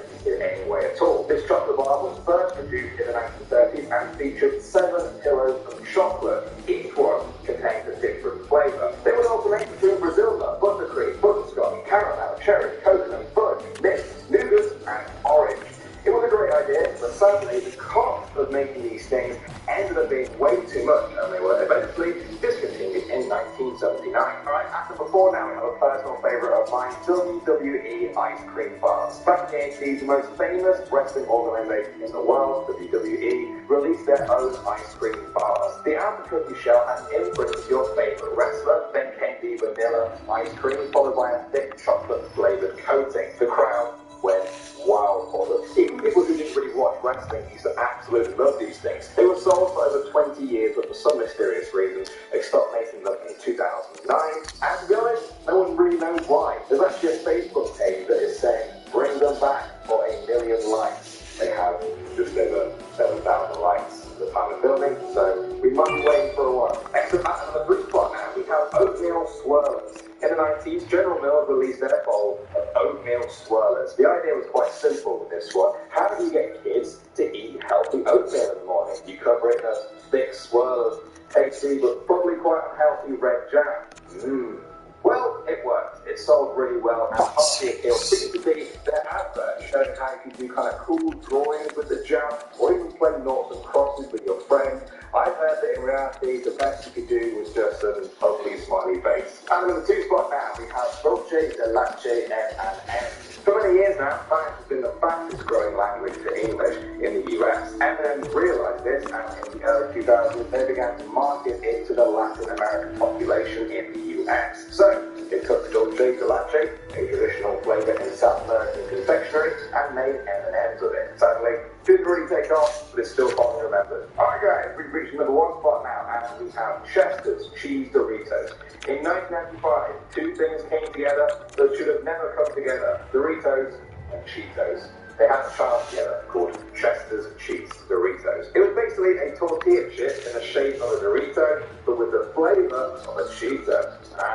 It sounds incredible, doesn't it? But apparently, it didn't actually sell too well. The companies ended up parting ways, and they stopped making it. Some say it was actually just a bit too cheesy. I've actually heard that online. Is that even possible though? We may never know. Okay, coming in at number 10 spot, we have Cajun Spice Ruffles. Ruffles are a very popular brand of chips. We might have some big fans of them watching right now. Well, back in the late 80s, they had Cajun Spice flavor. I was going to tell you guys what they were like, but then I found the original 1987 TV commercial, which featured famous Louisiana cooking show host Justin Wilson, and he does a better version than I ever could. It's a new Cajun Spice Ruffle potato chip. Look at it, Reese. It's full of cayenne pepper, onion, garlic, paprika. Oh, this is Cajun Spice. Ain't nothing bad about it. Next up at number 9 now, we have pudding pie. This late 80s snack was made by Hostess. They were known for their fruit pies at the time, but you know what sells better than fruit? Chocolate sells better than fruit. The pudding had a chocolate crust out of the shell with vanilla or chocolate pudding on the inside. They were pretty unhealthy looking, but they also look insanely tasty. As you guys know, I don't have a sweet tooth, but I wouldn't say no to a nice pudding pie. And right now, we have Trader Joe's Ghost Pepper Chips. If you've ever cried, had regret, and wanted to die after eating something very spicy, you may have loved these things.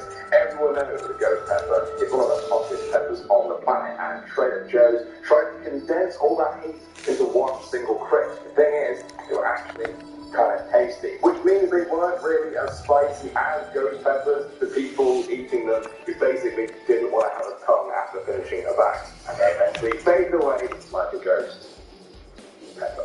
Alright, moving on to number 7 now, we have Ben & Jerry's Tennessee Mud Flavor. For just 1 year, from 1988 to 1989, Ben & Jerry's fans could enjoy a scoop of Tennessee Mud Flavor. It was coffee ice cream with amaretto, Jack Daniel's Tennessee whiskey, and roasted slivered almonds. A lot of people loved it, but apparently not enough for it to not be sent to the Ben & Jerry's Flavor Graveyard. I didn't make that up. That's actually a real place on their website, by the way. This one has its own gravestone that reads, "The bottle is empty, the cup and the glass. Mud with Jack Daniels was not meant to last."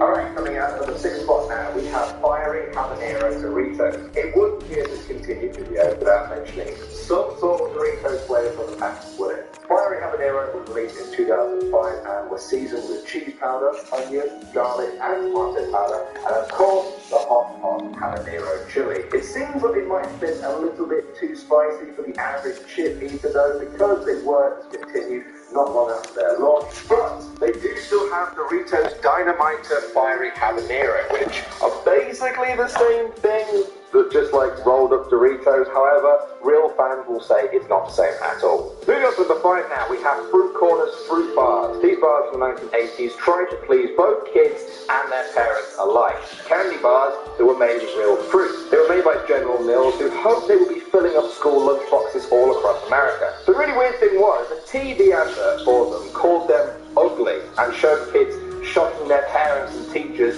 with just how ugly the bars were. I mean, is that cool? I've never found ugly fruit bars cool. Perhaps that's why they were discontinued. Maybe I'm just not cool. Alright, next up at number 4 now, we have Buenos Tortilla Chips. From 1981 to 1983, Buenos was what you bought if you wanted to fill your face with tortilla chips. They came in traditional and nacho cheese flavors. I know that having only 2 flavors might shock some of you guys, but this was the 80s. I don't know what to tell you. Anyone who has heard any Spanish word in their life will know that Buenos means good. But just in case you didn't know that, Cisco kindly put Bueno means good on their packaging. Thanks for that. Good. Bueno. Coming in at number 3 now, we have toaster pizzas. I found this one after a lot of searching. There aren't many pictures for our poor editors to show you, except this coupon. Yes, that's right. These were mini pizzas that you would put down in the toaster. They were around in the early 70s, and to be honest, I don't really know why these aren't more of a thing. Check out this part of the page that says, all you do is bring it home, the kids take care of the rest.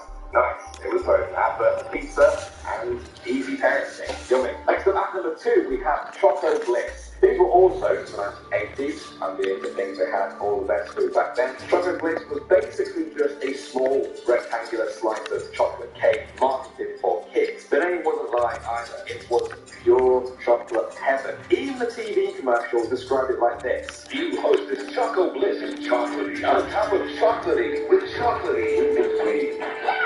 It's not hard to see why every kid and probably adult loves Choco Bliss a little bit too much. And finally, number 1 now, we have French fries. You guys have heard of French fries? Well, in the 60s, you could also get French fries courtesy of Pillsbury. They look like French fries or onion rings, but were marketed as chip snacks. Honestly, they looked pretty tasty, but what they might be remembered for was their weird packaging. It had advice like, give French fries as a tip to waiters, or hold a contest to see who can make the most noise while eating French fries. Presumably the person who came up with these has never met a single other human being before, because that's the weirdest idea of fun ever. Also guys, please don't ever give a chip to a waiter as a tip. You will not be allowed back. Starting at number 10 now, we have Dannon's Sprinklings Yogurt. And right there, I think a few hundred North Americans freaked out about how British people say yogurt. Anyway, Dannon have always been known for their drinkable yogurt, but this product was clearly aimed at kids. What's the best way to make kids enjoy plain but healthy yogurt? Throw millions of tiny sprinkles on top. This was not only tasty for kids, it was also a sign of how cool they were. Spoiler alert, hoarding them doesn't make you as cool as an adult. Trust me, I've tried. At number 9 now, we have Black Pepper Jack Doritos. Doritos have released a lot of different flavors over the years, but Black Pepper Jack might be one of the most missed. It was released back in 2004 and was said to taste surprisingly like pepper jack cheese. I say surprisingly because most things that say they taste like a certain cheese usually don't, but apparently these were different. The black pepper kick wasn't as strong, but hey, nobody cared. Nobody out there is eating Doritos because of their taste accuracy. Let's be real. We eat them because they put some sort of addictive substance in there, haven't they? I don't know what it is. At the number 8 spot now, we have Pizza Cruncher-Bungers. That's the real name. You guys have loved hearing about old Teenage Mutant Ninja Turtle snacks, so here's some more for you. Pizza Cruncher-Bungers were pizza-flavored corn snacks. These had a short but bright life in the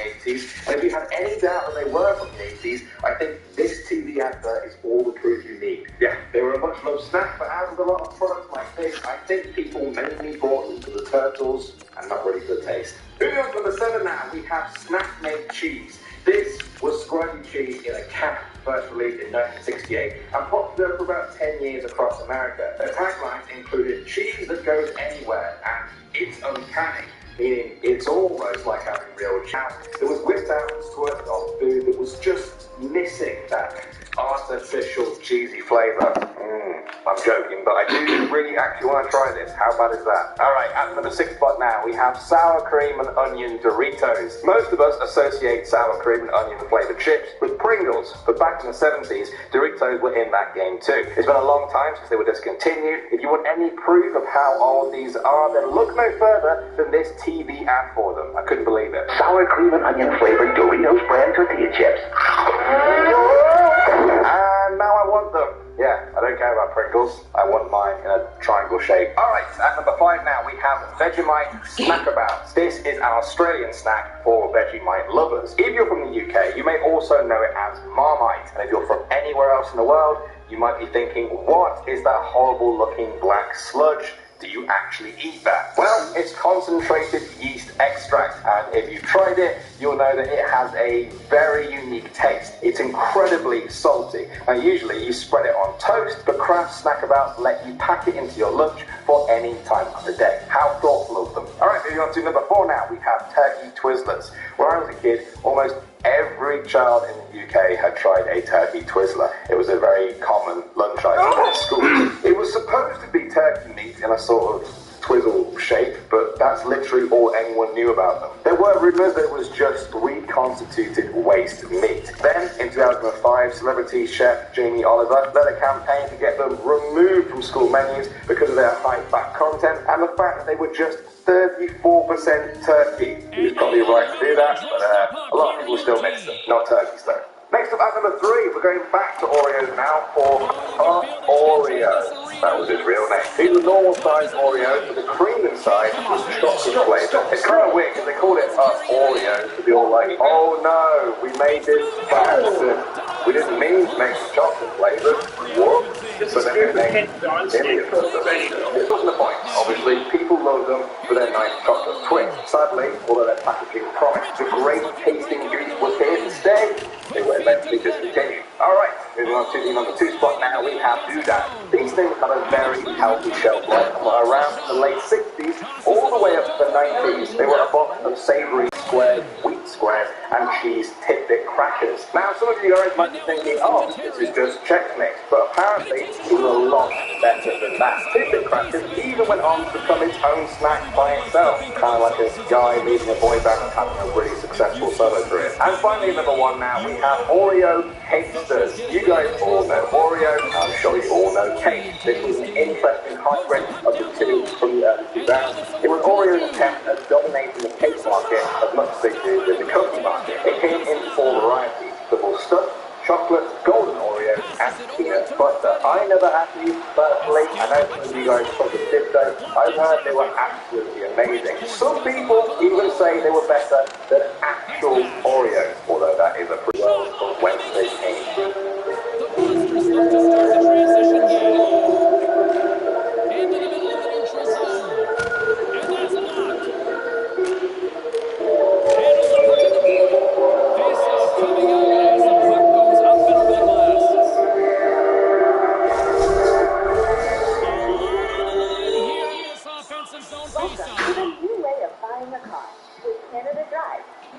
Your next car 100% online. You can get it delivered.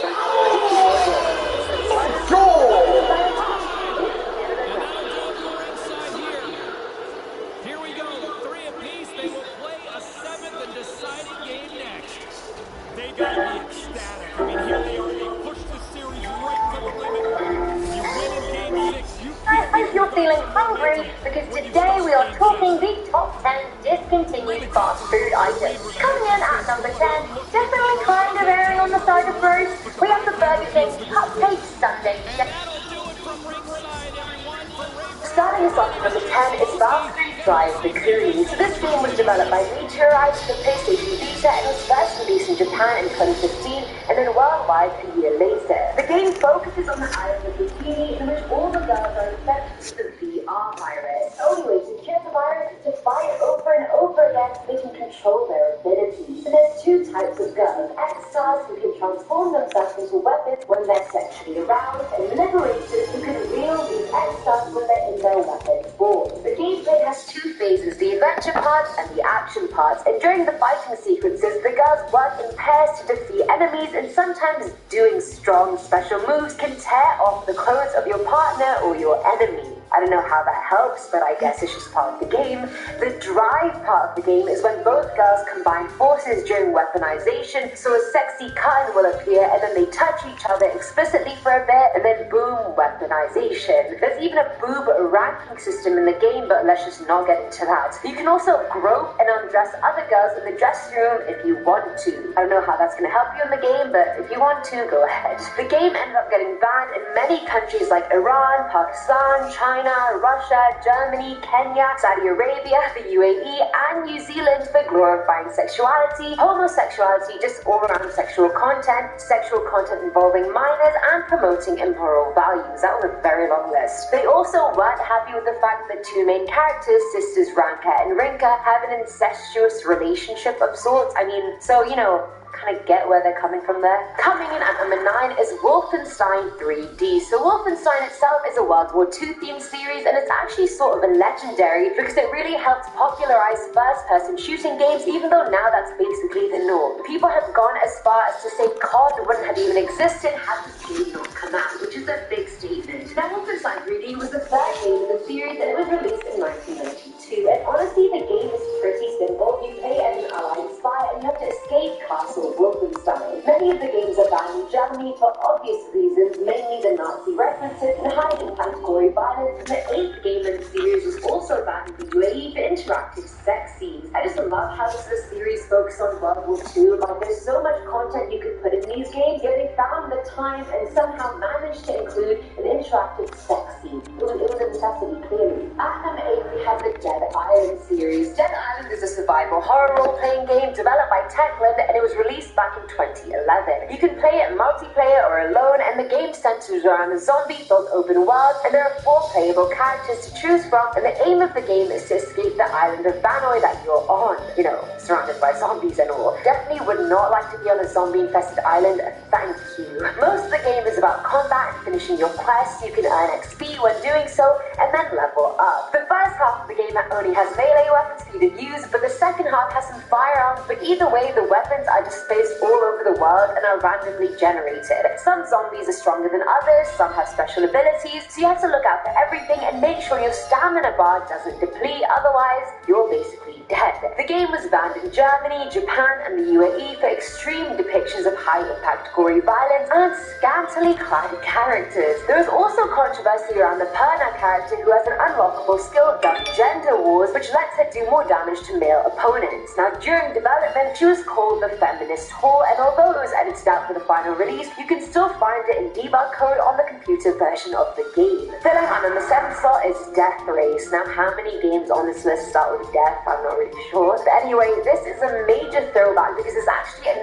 1976 arcade game. It was released by XP that year, and it was basically a modified version of the game Destruction Derby. The point of the game is pretty simple. It can be single player or 2-player, and the whole screen is black and white, and you drive a car, and if you could call that pixelated blob a car. The point is to run over the gremlins that are also Holmes injured down, that's a shame. People, but they're just called gremlins, probably just, you know, to be an easier pill to swallow.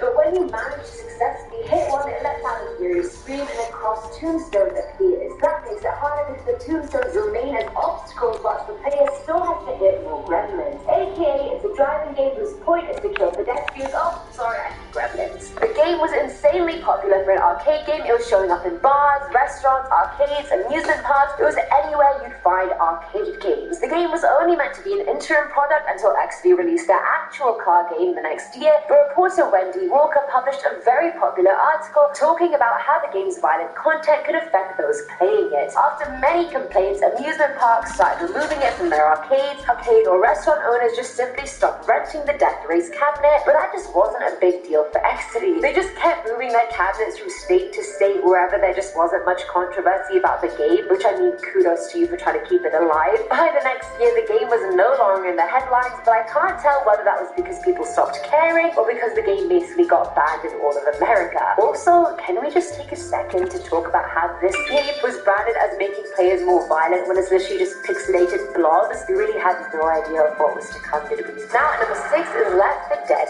2. So Left 4 Dead 2 is a first-person shooter game developed by Valve Corporation, and it was released back in 2009. The game builds on its predecessor and is set in a post-zombie apocalyptic world, but the zombies are very much still there. This one follows a new group of 4 survivors going against the infected around them. You go through 5 campaigns, you find safe houses, try to keep each other alive. It pretty much sounds like a spin-off video game of The Walking Dead, if I'm honest. Weapons are separated into tiers, and each survivor can only carry one weapon from each tier. If you're close to dying, you have to fend all the infected off with a handgun until someone helps revive you, aka you'll probably just die. Now, the game's version of the city of New Orleans garnered a lot of controversy because the city was filled with dead, bloated bodies, and so people thought it was insensitive to depict that when Hurricane Katrina only happened a few years prior, and the place that was most badly hit was New Orleans. On top of that, the game was accused of being racist because most of the infected appeared to be African Americans, whereas others argued back, saying that just reflected the racial demographic of New Orleans. The game ended up getting banned in Australia and Germany due to very realistic, unrelenting violence, and Valve then submitted a modified version removing any images of piles of dead bodies, decapitations, dismemberment, or wound details, and that one was actually approved. But if you're anywhere else in the world, you have full access to all the gore that Germany and Australia are missing out on, and I don't know if that's a good thing or a bad thing. Coming in at number 5 is EA Sports MMA. So from the title, you can most likely guess that EA Sports MMA is a mixed martial arts fighting game. It was released at the end of 2010 by EA Sports for the PS3 and Xbox 360. The gameplay is pretty straightforward. You attack your enemy in the ring as you see fit. You can fight the orthodox way or southpaw, it's really up to you.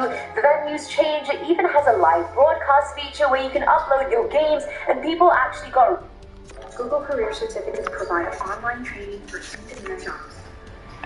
They're developed by Google, taught by Google, and made for people. So you don't work Put your skills to work. Real-life prizes for it.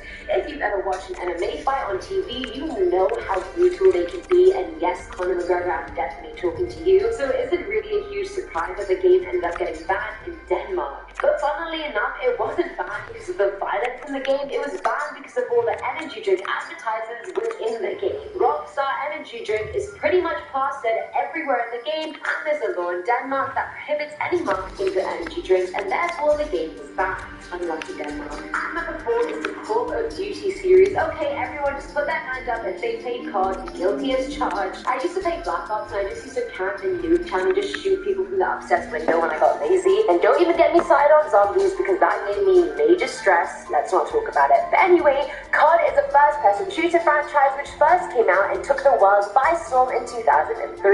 The first few games focus on World War II, but later games focus on other conflicts like the Cold War, outer space conflict, etc. With most, if not all the games, there are campaigns you play, which is like basically the story mode, but you can also play in maps online against other people, in maps offline with your friends against bots. It's actually a really fun game, I'm not gonna lie, and excluding being fun, the game is hella successful. They made over $15 billion.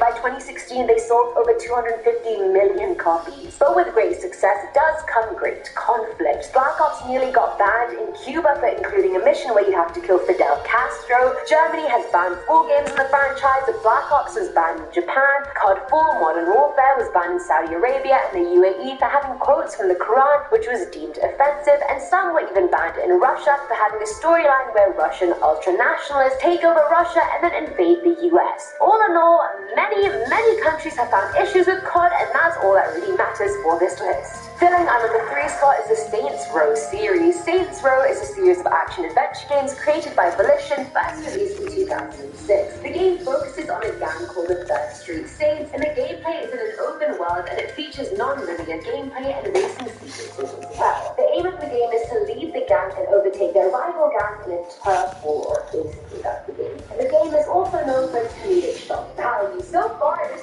really doesn't sound too problematic. I'm surprised we're holding our own in West Texas right now. On the street, then the police will be after you, and if you die, then you just respawn at the nearest hospital. It's not just like GTA. People even called it a GTA clone, but without any social commentary. Harsh and savage. The third game in particular caused a lot of controversy because it had missions like Trojan Horse and set pieces called things like Stick It In and Tits and Grits. They even went as far as to make a sex trafficking related mission to try and find humor in it, and that was, as you can imagine, not well received. But the thing that people didn't understand is the giant purple dildo weapon you could use to beat people to death. That sequel had a similar weapon called the Alien Anal Probe. You basically find someone, shove it up there, press a button, and then that person is launched into the air. That's about it. And some things people just didn't know how to explain or defend. I mean, in one chase sequence, you're in a chariot which is being pulled around by a man in a dominatrix outfit while the gang behind you are in their own dominatrix-powered chariots, and it's just weird. I just don't know how you could say that's art in any way. In the end, the games were banned in Germany and the UAE for many reasons like excessive violence, sexual themes, high-impact violence, and, you know,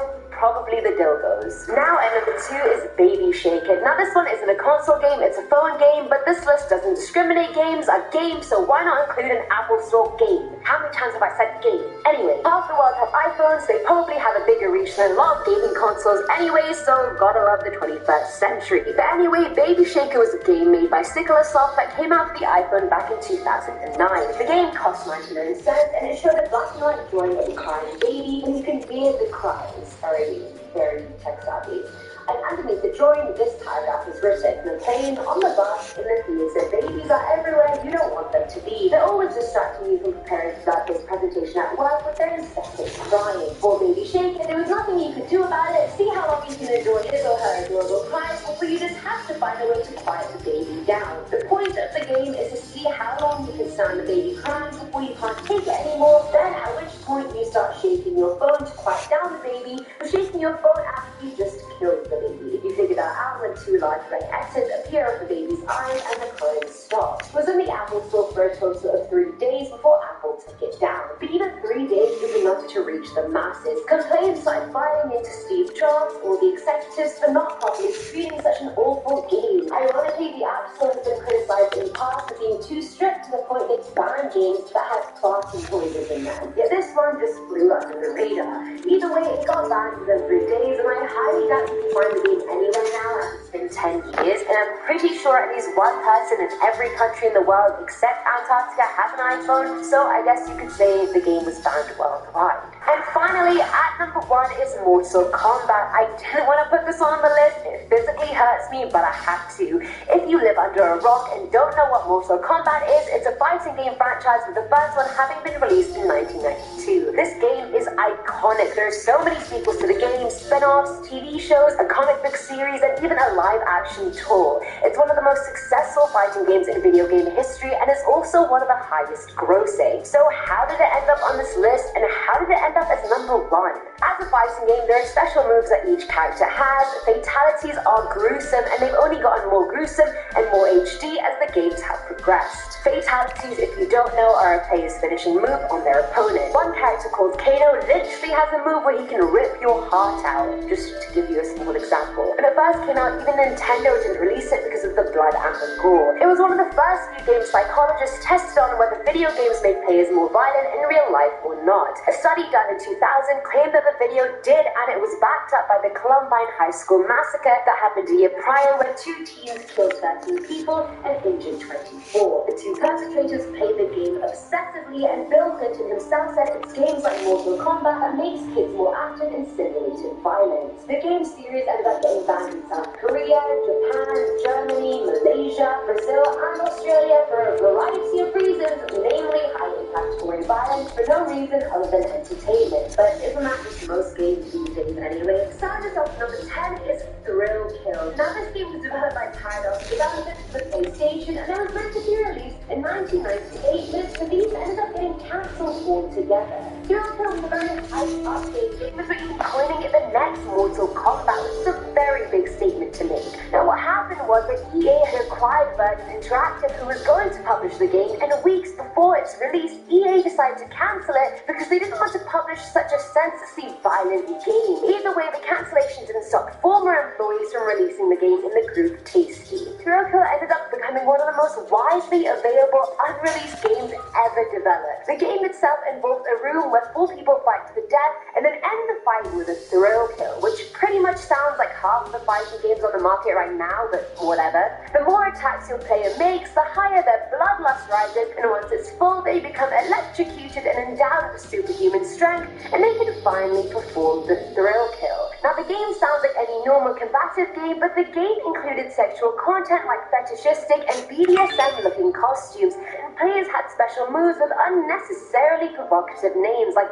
Swallow This and Slap. Coming in at number 9, we have Pokemon. No Pikachu, I choose you? What do you mean? And Eamon, what do you mean Pokemon is on this list? I play it all the time. Hold on, people, hold on. Let's just relax for a quick second. Pokemon Go, and a TCG, and most of its predecessors are banned in Saudi Arabia. Back in 2001, the Mufti, which is the highest religious authority in the country, banned the game, claiming it promoted gambling with children because sometimes they had to pay money in exchange for the card, and it promoted Zionism. The religious edict stated the energy cards had symbols on them that resemble the Star of David, which is the national emblem of Israel. The country's senior cleric Sheikh Abdul Aziz bin Abdullah said most cards have symbols like triangles, significant to Freemasons, and crosses sacred for Christians. But Saudi Arabia is not alone. Some organizations in Slovakia say that TV shows based on the game are detrimental to children, and a Christian church in Mexico even deems the game demonic. Now, what do you guys think? I play Pokemon Go. I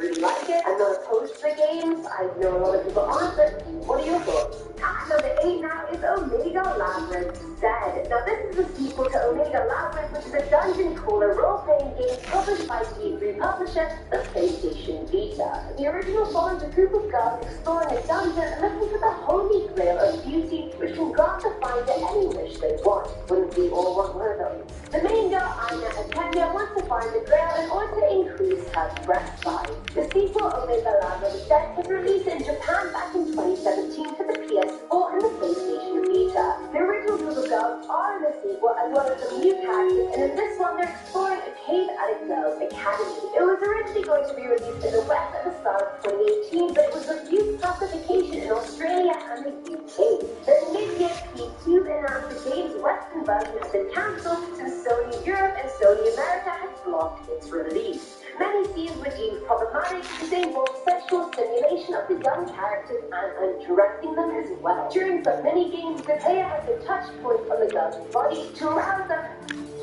This thing can't be good for our eyes. When you invest online with people with Vice Direct, you don't need to stay glued to a screen. You get alerts if something needs attention, and Vice Direct advisor is just a phone. Well, hello, Nemo. Really dialect. As cheese, we test for the cheese. One cheese satisfaction in every pack. Cheese it in 10 cheesy flavors. Cheesy, crunchy satisfaction.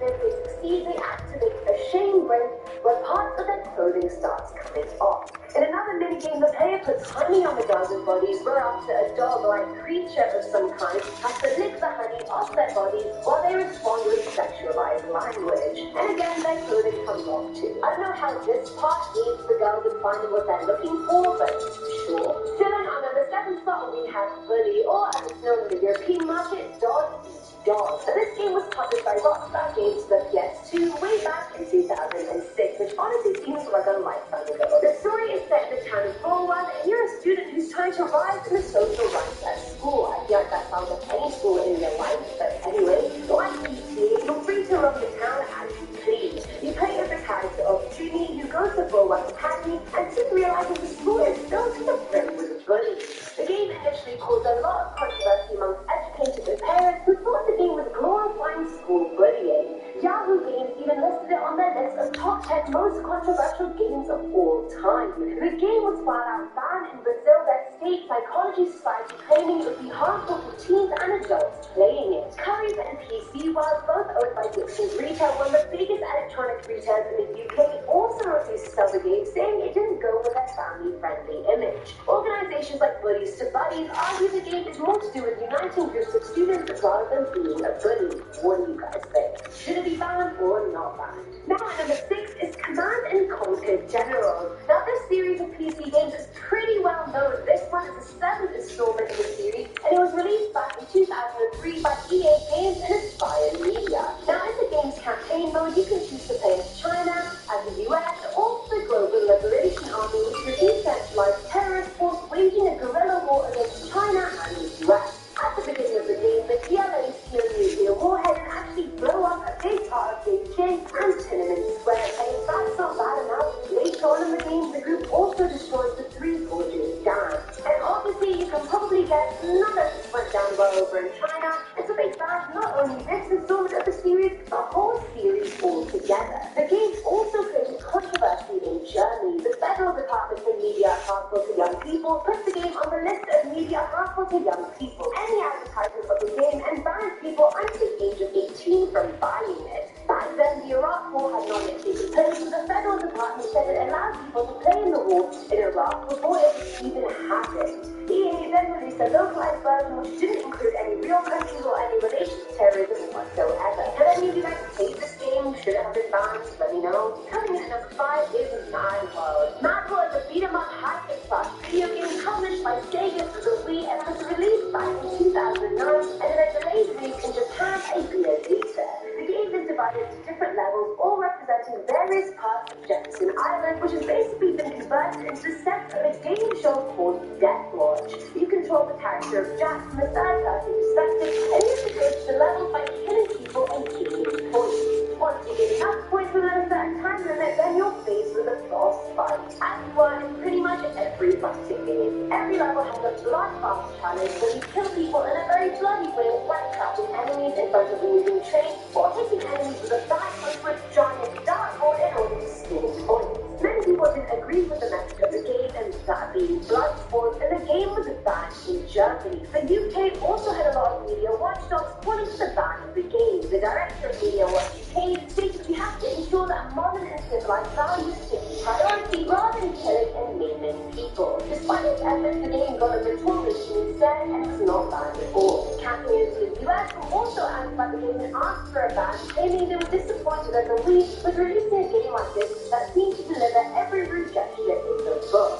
At number 4 is Football Manager 2005. I know you're probably thinking, okay, this is a football game. There's definitely no risk of violence or underage nudity or anything like that, so how on earth and why on earth is this game on this list? Let's find out. Now, Football Manager 2005 was the first game in the Football Manager series developed by Sports Interactive and published by Sega back at the end of 2004. As the title suggests, the game lets you manage a football club, including all the admin stuff that comes with it, like analyzing financial spreadsheets, reading emails, dealing with player training, etc. However, the game actually got banned completely in China because the game lists Tibet and Taiwan as separate independent countries. If you're not familiar with why that would be an issue, it's because of the One China policy and China exerting sovereignty over Tibet and Taiwan and claiming both places are under China's rule and jurisdiction and are not independent countries at all. Hence, China banned the game, claiming its content is harmful to China's sovereignty and territorial integrity, which seriously violates Chinese law and has been strongly protested by our nation's gamers. That was a direct quote.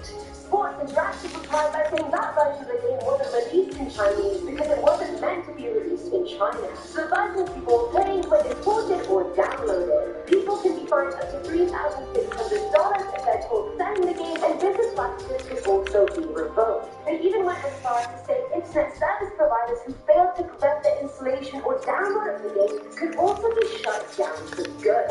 Filling on the 3 spot is Carmageddon. Smart pun for the name, just throwing it out there. But anyway, the game is a vehicular combat PC game released in 1997. As you can probably guess from the title, the game involves you racing against a bunch of other computer-controlled cars to various places, whether that means metropolitan areas or industrial ones. You have a time limit in which you have to finish each race, but you can increase your time limit by damaging other people's cars or running people over, or even hitting cows in your way. Or cows. There are 3 ways to finish each level. 1, you can finish it normally just by racing and finishing it. 2, you can kill all the pedestrians in the level and finish the race. Or 3, you can wreck all the other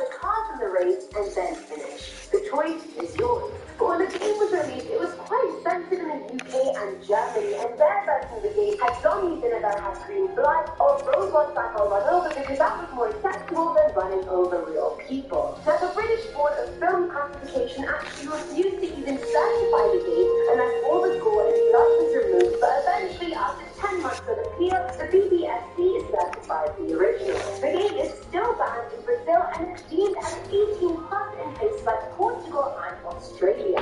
Personally, I think this one is really quite harmless. I feel like there's so many games worse than this, but what do you guys think? Agree? Disagree? Let me know. Now at number 2 is KZ Manager Millennium Hamburg Edition. Now this is a resource management PC game that puts you as the manager or commandant of a Nazi concentration camp. I know, it's very problematic. Now the resources you have to manage are money, equipment, prisoners, poison, public opinion on the productivity of the camp, and gas supplies. Your goal is to keep the camp functioning by keeping all the resources under control. If you spend too much money and don't kill enough people, then public satisfaction drops. Germany banned it for obvious reasons, and they even won the most unnecessary Game of the Year award in the 2001 IGN Awards. I found that really funny, the fact that there's an award for most unnecessary game. Like, that's hilarious.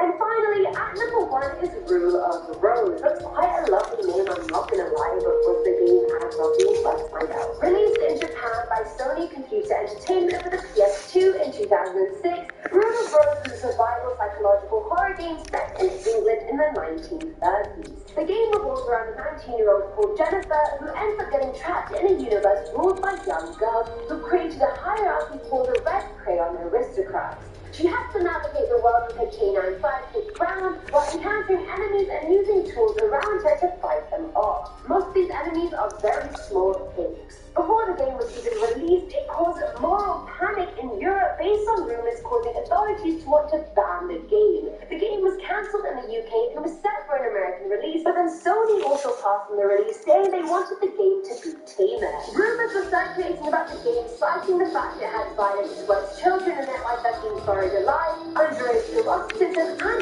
in-game sadomasochism. The EU Justice Minister at the time, Franco Frattini, went after the game claiming it had obscene brutality and cruelty. Its release was also cancelled in Australia and New Zealand. Developers of the game called Frattini's claims utter nonsense and frankly made up, saying there's no children being buried or eroticism in the game. Dinosaur for number 10 is a rape play, and I wish I could say the game isn't as bad as its title or sugarcoat it in any way possible, but I really can't. Rape Play was a 3D erotic game made by the Japanese company Illusion and was released in 2006. The game is single player and the story is quite short and quite horrendous. You play as the main male character, Masaya Kimura, who basically gets arrested for groping a woman on the train. He then decides to stalk that girl who reported him and her sister and mother and rapes all 3 of them. There are 2 possible endings to the game, but thankfully both result in Masaya dying. Surprisingly, this game wasn't banned straight away, but 3 years after its release, a member of British Parliament got the game banned and got Amazon to remove it from its website.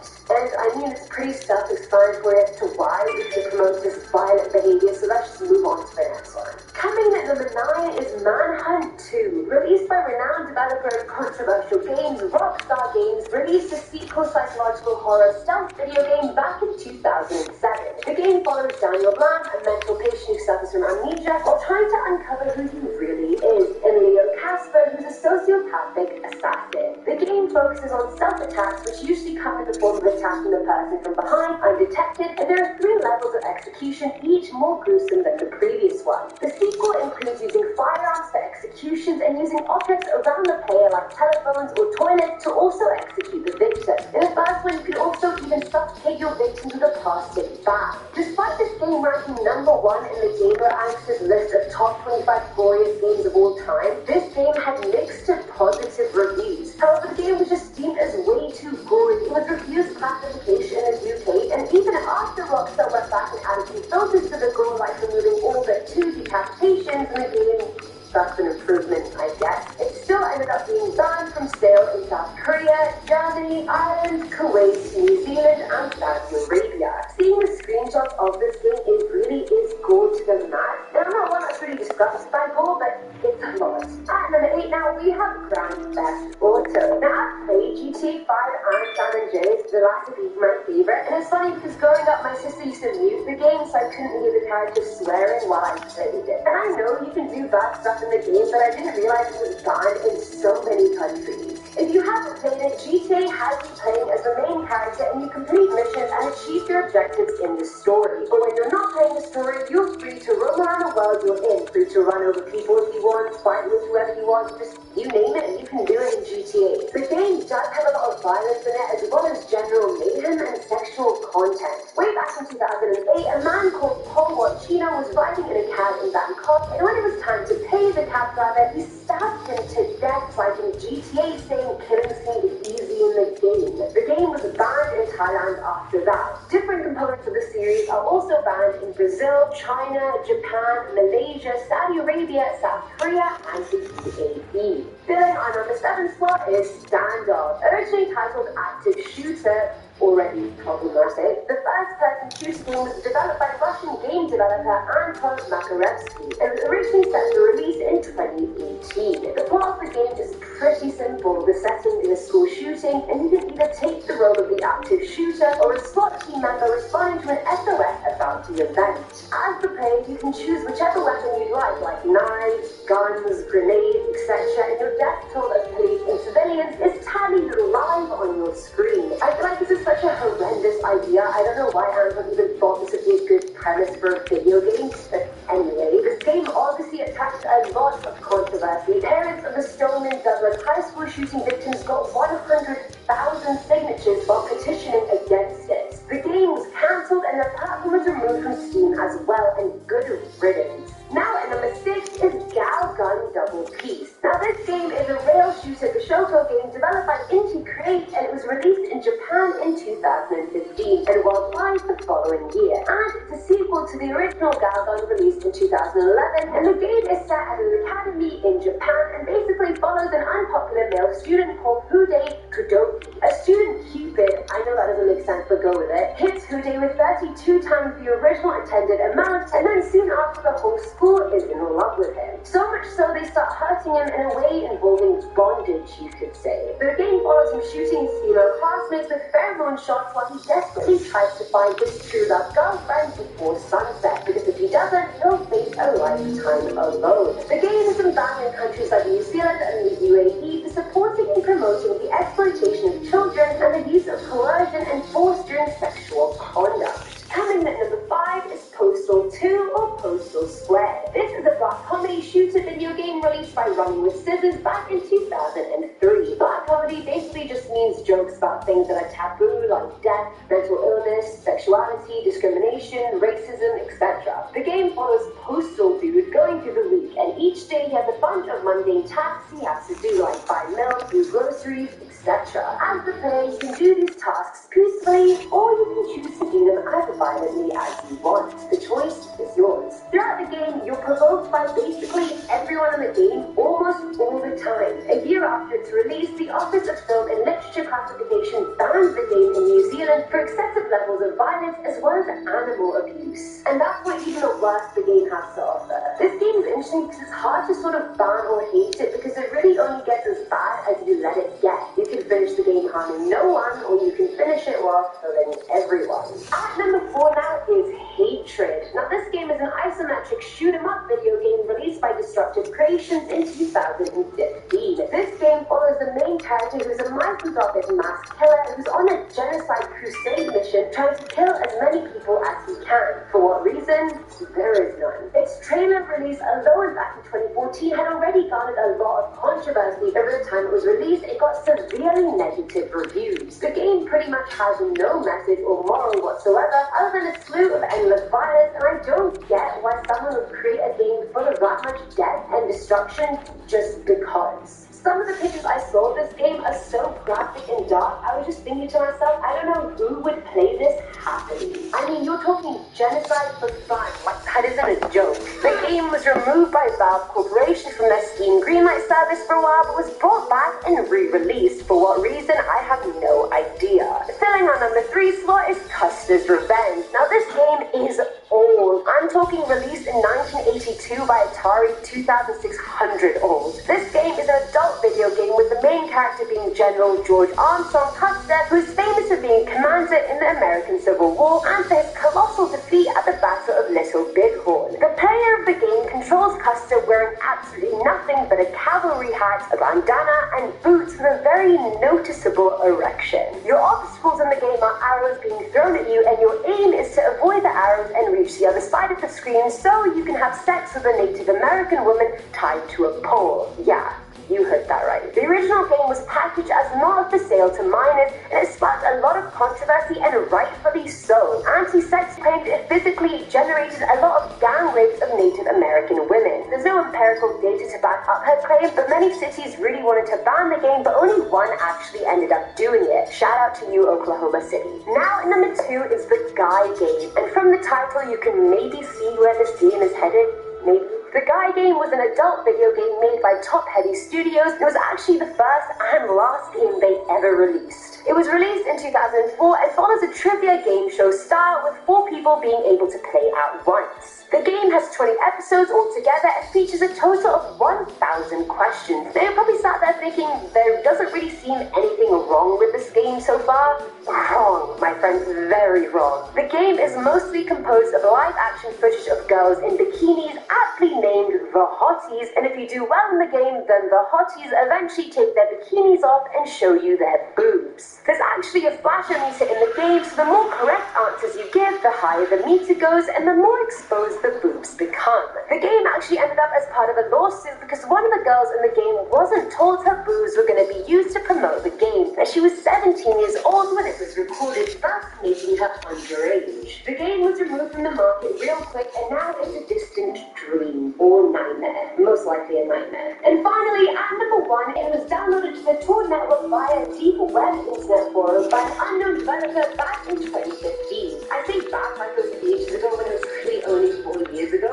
The name of the game is alluding to the Led Zeppelin song Stairway to Heaven, which apparently if you play backwards, you can hear satanic lyrics. This was the last game featured on the YouTube channel Obscure Horror Corner before the channel stopped operating for unknown reasons. Some people say the person behind the channel is the real developer of the Sad Satan game. It was all just a publicity stunt. The game basically features you walking down a bunch of monochromatic hallways and hearing audio tapes that keep looping over and over again. The selection of audio tapes is of course creepy as hell, interviews from murderer Charles Manson, as well as distorted audios of other tapes. It also shows pictures of murder victims, people being beheaded, and people being hit by vehicles. Other than the main player, the only other characters in the game are children that stand and do not interact with you or move at all. An updated version of the game was uploaded by someone claiming to be Y2k, but that was actually a virus, and people's computers started slowing down considerably or straight up not working at all.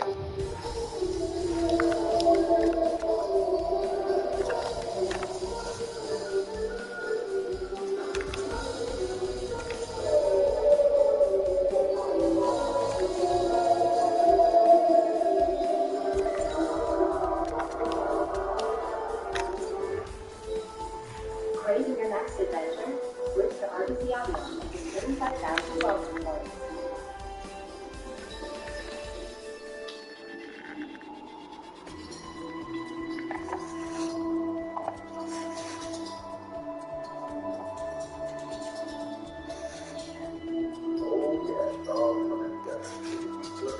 First things first, I gotta do it. I gotta do my thing. It's too big. Hello? What is going on here now? You can't do this to me.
Definitely not fishy. It's a chicken solution, not a breakthrough. This time, though, I agree. Winning! Finally got it. Damn it, I want the separatists. Oh well, at least it's on solution. The ship was solution, but we'll get there. Flowing blue! That's covered in blue. Obi-Wan! My high ground has doubled since we last met, Jedi. Oh damn! We're on the last cave. If they kill the objective, I'm not even gonna step foot on solution. Stop him! This grenade goes down to the daily creek! Rest in peace, buddy. Defend the objective! Let me see solution with my own eyes! Oh, no, you gotta be fucking kidding. Big moments like this call for bigger guns, and that's exactly what I'm doing. It's droiding time! Oh, where what have I done? Wait! Failure, my old friend. Oh, you brought a buddy with you. Hi, what's your name? Hello, Mr. New. Wow, look, it's solution in the background. Awesome. Finally, I'm on the Republic side. I can be the glorious clone commando in this empty fucking lobby. Someone join. Here's the beginning of this lobby must attack. Dear brother, we'll stay here since the lobby fills up with the finally played safety with you, son of a gun. Stop.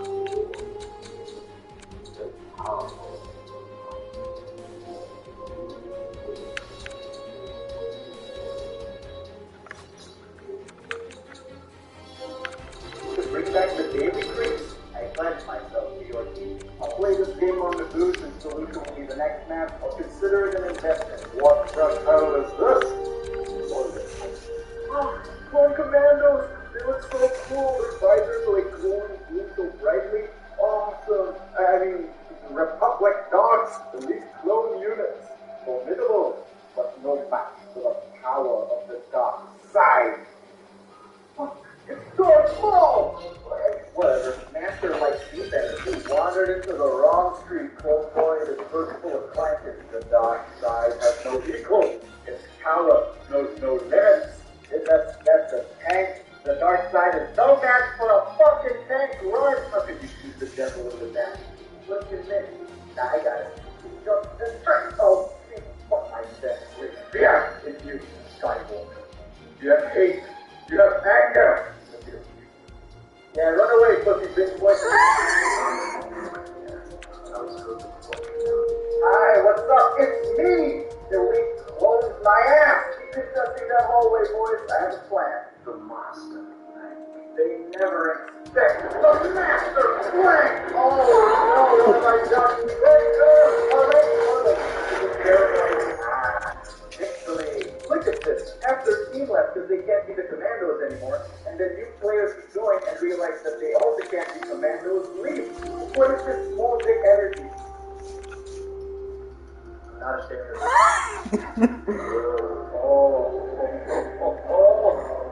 Awesome. For the Republic. Hopefully this surgeon can. The client is making an advance on Zone B. Got it. Oh. I almost lost my life as soon as I got it. What am I, a fetus? You're not master flanking me today, no sir. Enemy ordnance ready! This is the most badass diaper I've ever seen. Oh god, oh fuck, it's a super battle droid. That was significantly less difficult than in Republic Commando. I had a flashback when I saw this. So not today, right now. An elegant weapon for a more civilized time. Well, times have changed. Commando droid, meet the superior commando. Oh shit. Come away, my woman, jump.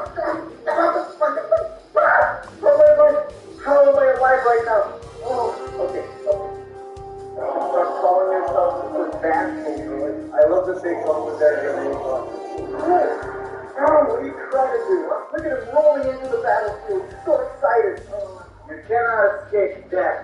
That's where the space diver. Follow me, man. And together we will crush the separatist forces. That's the kill zone. Where are you going? That's the kill zone, you idiot. Fuck this. No point. Follow me, boys. We're going for the master plan. Have the ordnance. Get ready for some multi-kills. That's disappointing. There's a marshmallow launch not sure where's the kill. Okay, guys, come on, remember your training. One slow commander per corner. Fuck off, commando droids, we meet again. You think you can out-little me? No! Victory belongs to the Republican Republic. What an amazing victory streak. Imagine showing someone in 2017 that this is what Battlefront 2 is. I'm on the Republic team. It's Fallujah. Is this a fever dream? Whoa. New map. Oh, I love this skybox. Oh. I don't even want to play. I'm with you, man. We'll storm the hill together. Whoa, pretty environment. Look at this water stream. Hey, welcome back to Clone Boys Vlog. Today I am on vacation in this exotic planet. What do we got here? Dooku, breathers, and a tank. I guess this zone is long. No zone is long. There's but one pool left to fight for. Yeah, this is zone 7. What? Shrek took a big slump. That's enough over at the map. Time to die. May my justice be swift. That's Obi-Wan. Hell yeah, my justice was swift. That's quite sexy. Whoa, what is going on with my screen? They did not optimize the snap for vehicles at all. Oh, I can barely shoot. I'm not even moving. I'm perfectly still. I'm gonna pass out if I look at this any longer. And General Grievous. Here's some general of the droid army killed by a tank with turret. What this? I can't deal with the screen shaking. I'm just gonna park right here. Turn on the radio. Oh, I know.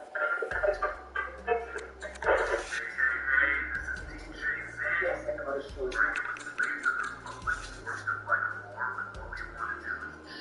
Yes. Oh, this is gonna be good. Oh, I know. Make sure we're not getting overrun here. Really, same.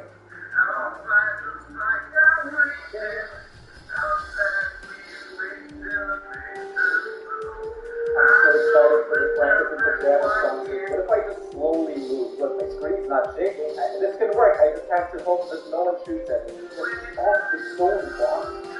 Thank you. The only one here is slowly just going down. That's all I can do. My screen shake like crazy.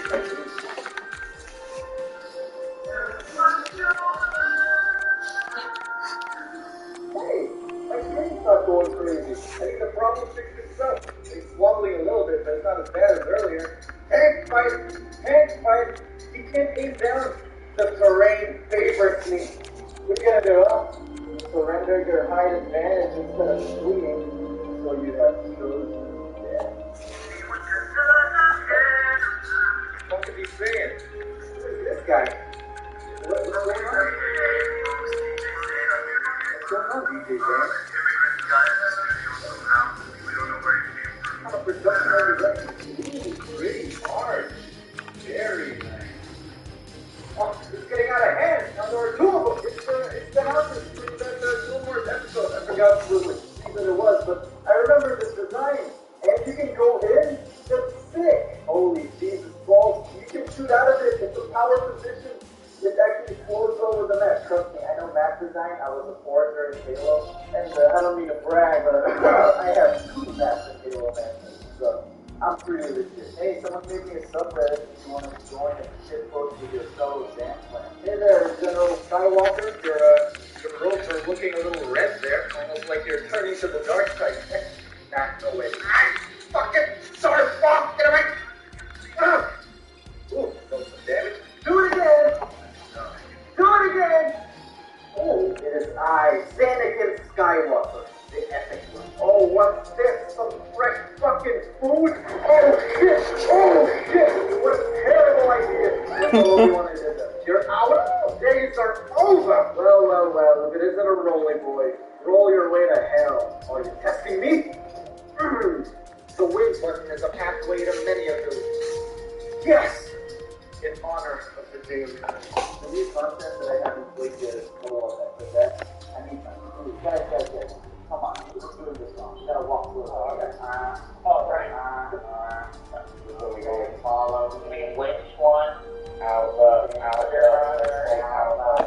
haven't green.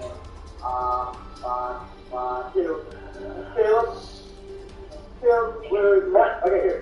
This.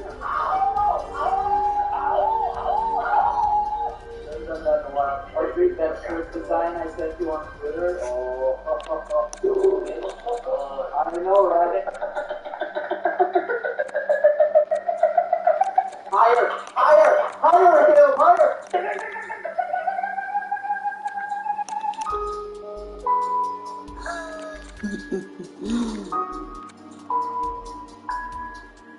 Just the highest you can go to one. Come on.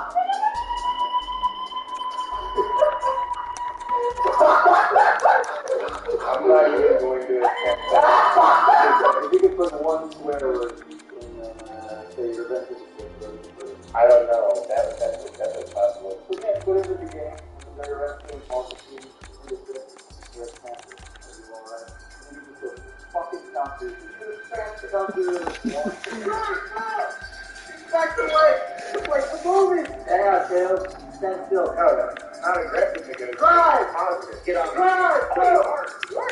Oh, shit. I go full speed. Go! Don't think of the boss looking at us like, what the hell are you doing? Where are you going, Darkball? Where are you going, huh? Oh, what? Oh, man. Jesus Christ, get me out of here. Like, they're everywhere! Covered in sand. The worst day of my life. Oh, you bastard! No, you can actually see it. No, you see it. I can see it. It's scary. Like, anyway, I'm there. You want your book? You want your book? You want your put it dark balls? Put it dark balls. Okay. No! Don't listen to Pennywise! There's no hooded balls, guys. Fuck it, man. Yeah, there's fucking Oh my god! Oh my god! Oh my god! No. Oh, look at that! Why did it fuck me in here?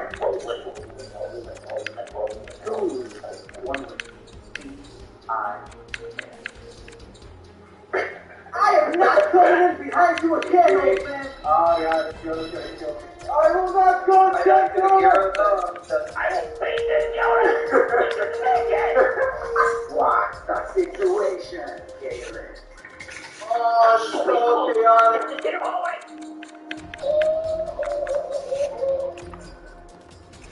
I can't sleep. I'm going from room to room. 4.5. No!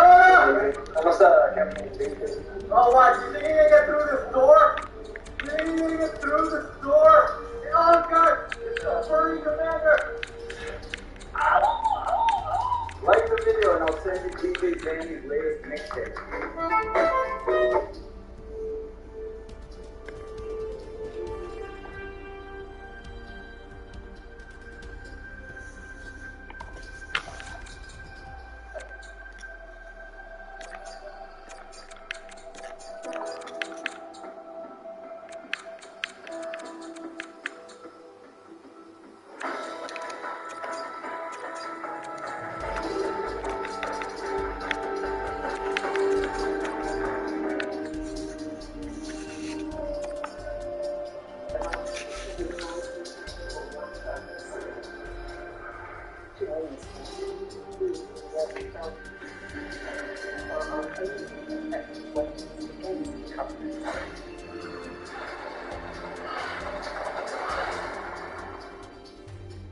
Thought the next time I'll be playing this game again was with a scarab update, but it has been delayed. Today's Battle Crushers video will have a gimmick. The classes I'll be playing will be determined by this wheel of destiny. But as soon as I die with that chosen class, the video will cut to clips of my friends and I. And then maybe after that we'll go back to the wheel. I'm just making it up as I go. Oh, great and wise wheel of destiny. What would you have to do? This is good because the gimmick will encourage me to be more careful. Do not throw away your life so again. Oh, come on! This is not the ideal map for this target. Spotted. Here we go. What? You want to fuck with me? You fool! So that makes me think. Oh, what? You want some too? You want some? Oh, my highest level is level 50 general breather. Don, what's your highest level? 579. My highest is 10. You're terrible at it. I've improved tenfold. You have so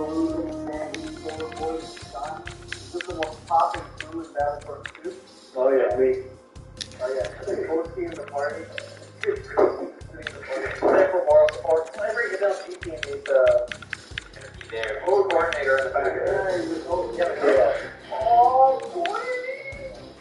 I play this. I will assist you, Solar. I will assist you, Sean. We're so funny. Get home.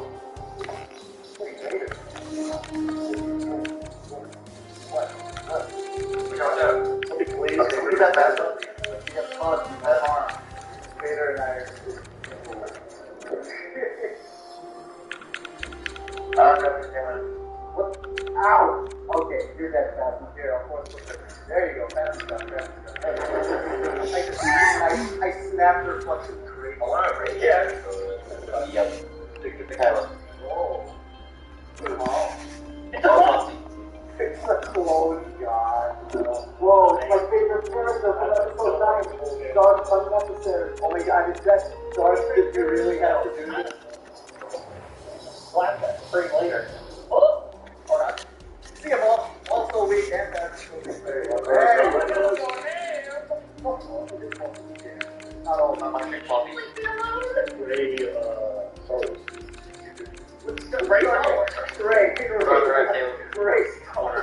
Game, guys.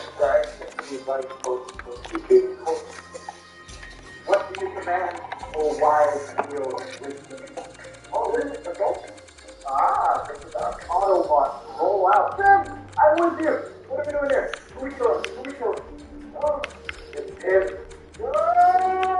If I will have but one life, let it be spent in your blood. Oh my god! Rammed into Kylo. I just deboned Kylo Ren. You can only go up from here. Enemy spotted. Just a few stormtroopers. I am Lord BB-8. You are no match.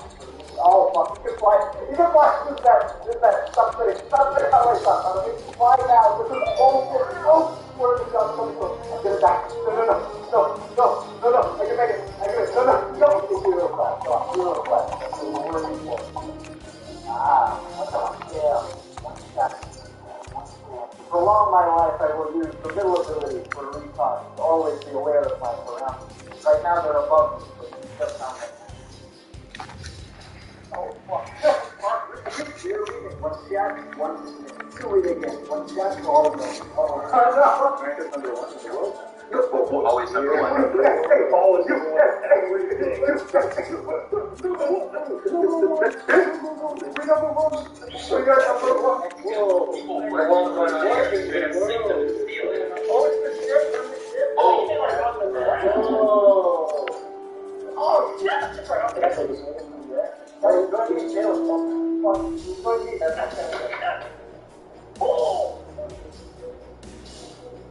Stay alive. I wonder when you would show up. Really a bad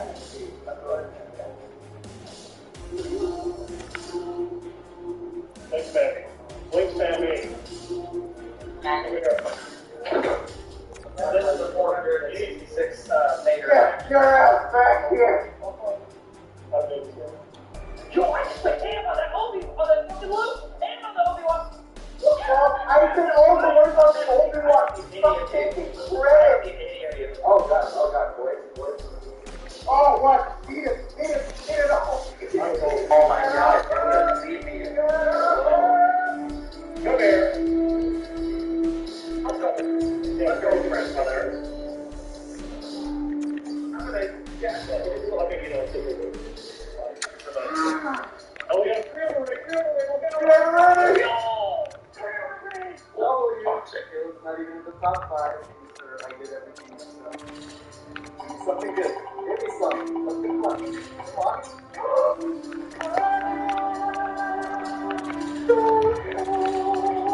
This is the best. Thank you, Master Wheel. Thank you. On your left, just stick on your behind. I'll want you again. Stop coming back. How many times do you do this question? You first. What, Yoda? What? Yeah! What? There's another one.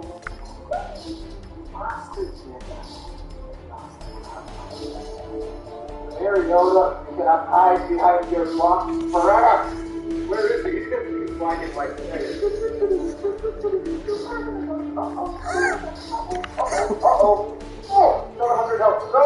We cannot end it like this. I gotta go on a rampage. Fucking gangster. Sir, I'm gonna need you to step out of the vehicle. The boss, not as satisfying. Ow. What? Where? What's the? You brave man. Smack him. Oh, I got a little panic attack there. I think I'll ever recover from the time when Anakin was the most OP thing in the series. The boss slowly but surely building my health bar back there. A health pack. Hey, boys. This one's not fun. I can sense your fear. What is that I sense? Your terror? Nope, it's a tank. I sense a tank. Run. Fuck. Stop shooting me. It's alright, I'll just move. This is the new area of my rampage. That's a fact. In retrospect, maybe going to the middle of the map was the wrong choice. Get the fuck out of here. God, there's so many bots. Give me help. Fuck, there we go. Don't spit into the fence, you jackass. What do I do? Wow, I got 2 people watching. Sean, your famous. I'll tap your share. Start broadcasting. Pretty good. Very dang, started with audio.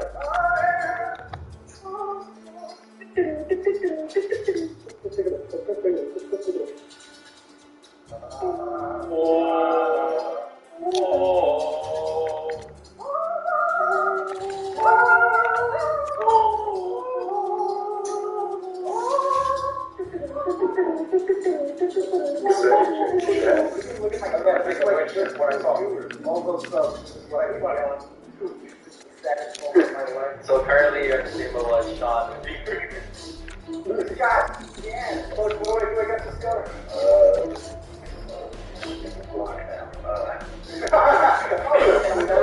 The denial. I'm gonna cry. No one actually likes you. Hey! Oh, you fool! There you go. Here, creepy looking. That's the Yoda doing. There you go. Alright, now we can finally solve the mystery of this dream. It's a 6. I'm on the website. 2 tiers. No, 2. No, that's I'm just gonna turn off the screen. That's the wheel. You done. Wheel. It's big boy time. Big boy. I show you only the best that you want to. Damn, cinematic. I love it. God! Take the hill! This is for you, Wwe. What are you doing up there? I know that. Man, keep your eyes open. Oh, fuck. Oh, God.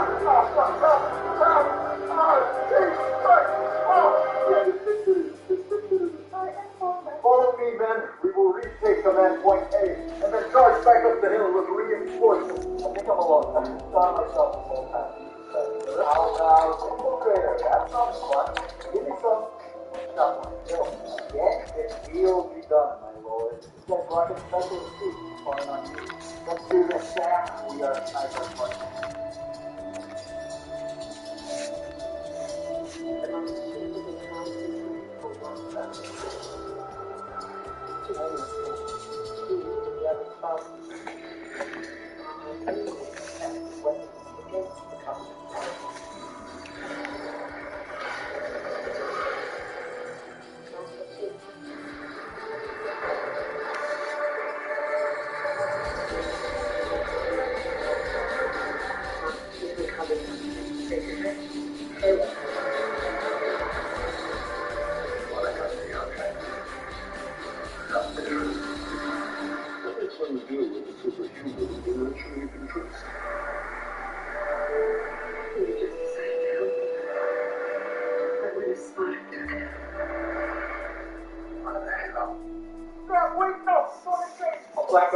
Hang in there, Sam. I got her. Die, bitch. Sam. You dare come back. I will avenge my fallen brother. You again, baby? Reese. Again? Let's check one. Yeah. Yeah, you fool. Trying to master flank me. There is no master flank you. Look at trying to do. Nope. Use it. Use it. Oh, yeah. I see that. I see you. Oh! Use it. Oh, get the mother roast. Oh, no. Panicking. There's so many. Come on. How does that not feel? How does that feel? What am I doing? Oh, no.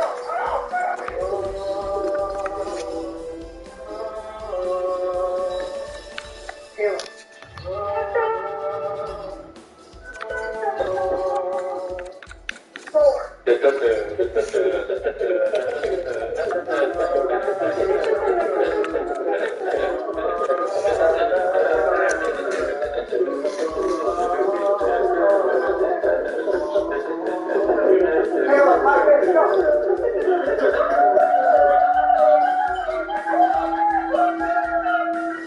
The commentators are like, what? Alright, let's go into the TV to see what they're talking about. Can we have two rules of things? Yes, two rules of things. We're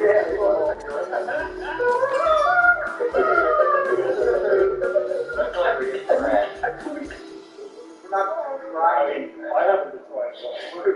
I've been trying to manage the orchestra. Your Highness! Don't be false. You know, I think you. Oh, shit! Yeah.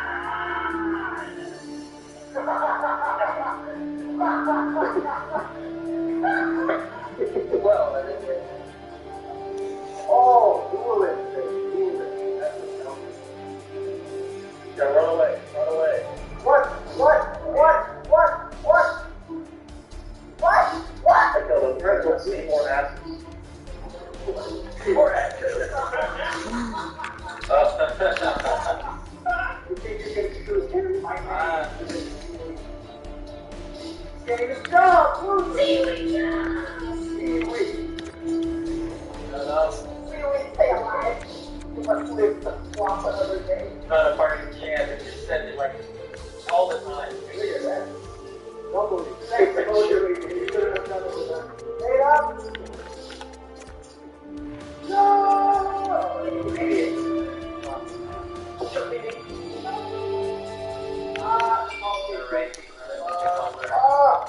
I'm alone. Shot. Not the name. So maybe switch. Yeah, maybe not the ball. Maybe not be the ball. Oh God, help me. Help me. Right.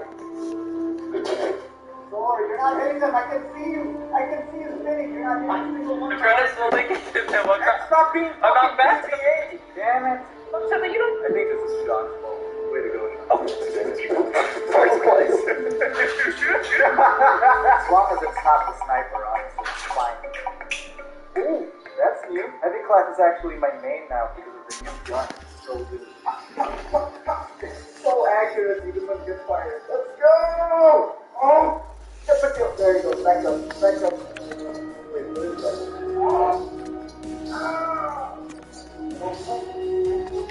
Oh my God. Oh! The island! Where are we 3 gunners? Oh no! That's supposed to be. No! That's it. It's just you, just you.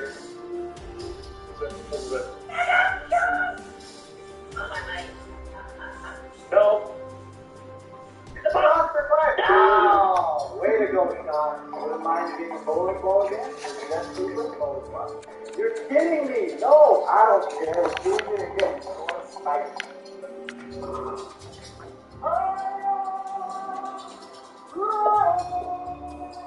What's up? You gotta go. Jesus, so much fire. Oh, fuck! Back up into it!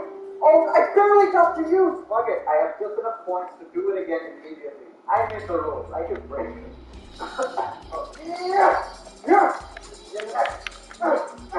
Oh no! Oh no! Retreat! Retreat! Oh no! Get out! Get out! What's wrong with my throat? There's totally a good trooper right there. Yeah! What? You want some? Huh? You want some? That's right. Keep facing the wall in a bad boy. Anything else back there? I can take that. No, I cannot. What have I done? Oh my God! What have I done? Why did I just do this? Oh, I hear. How did I not?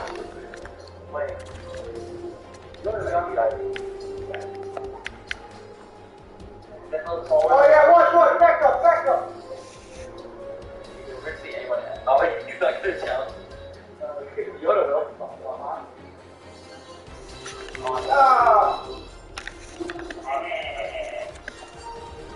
There you go. The best. Wasn't into the toy. What are you fucking doing? Wasn't into the toy. What are the background people? Okay.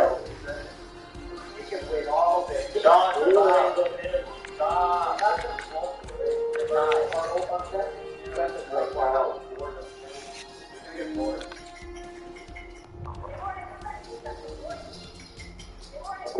But they have skin. Fire on my way. Yes, Commander. Wait, can I fire! Give him the droid!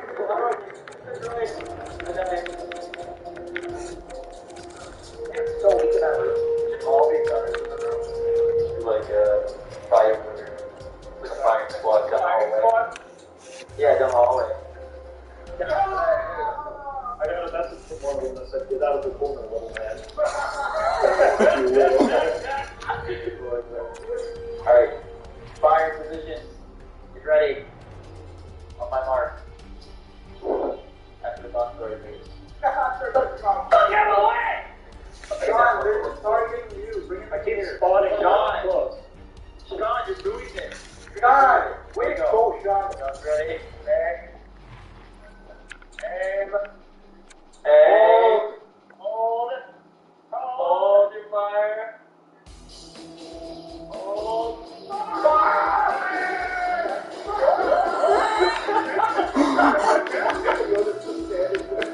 On my mark. Don't you know there's another door? There is a John. Oh, they're trying to see that? I think they're going to go to the right door. Right door. To the right. About this? Line up. That's not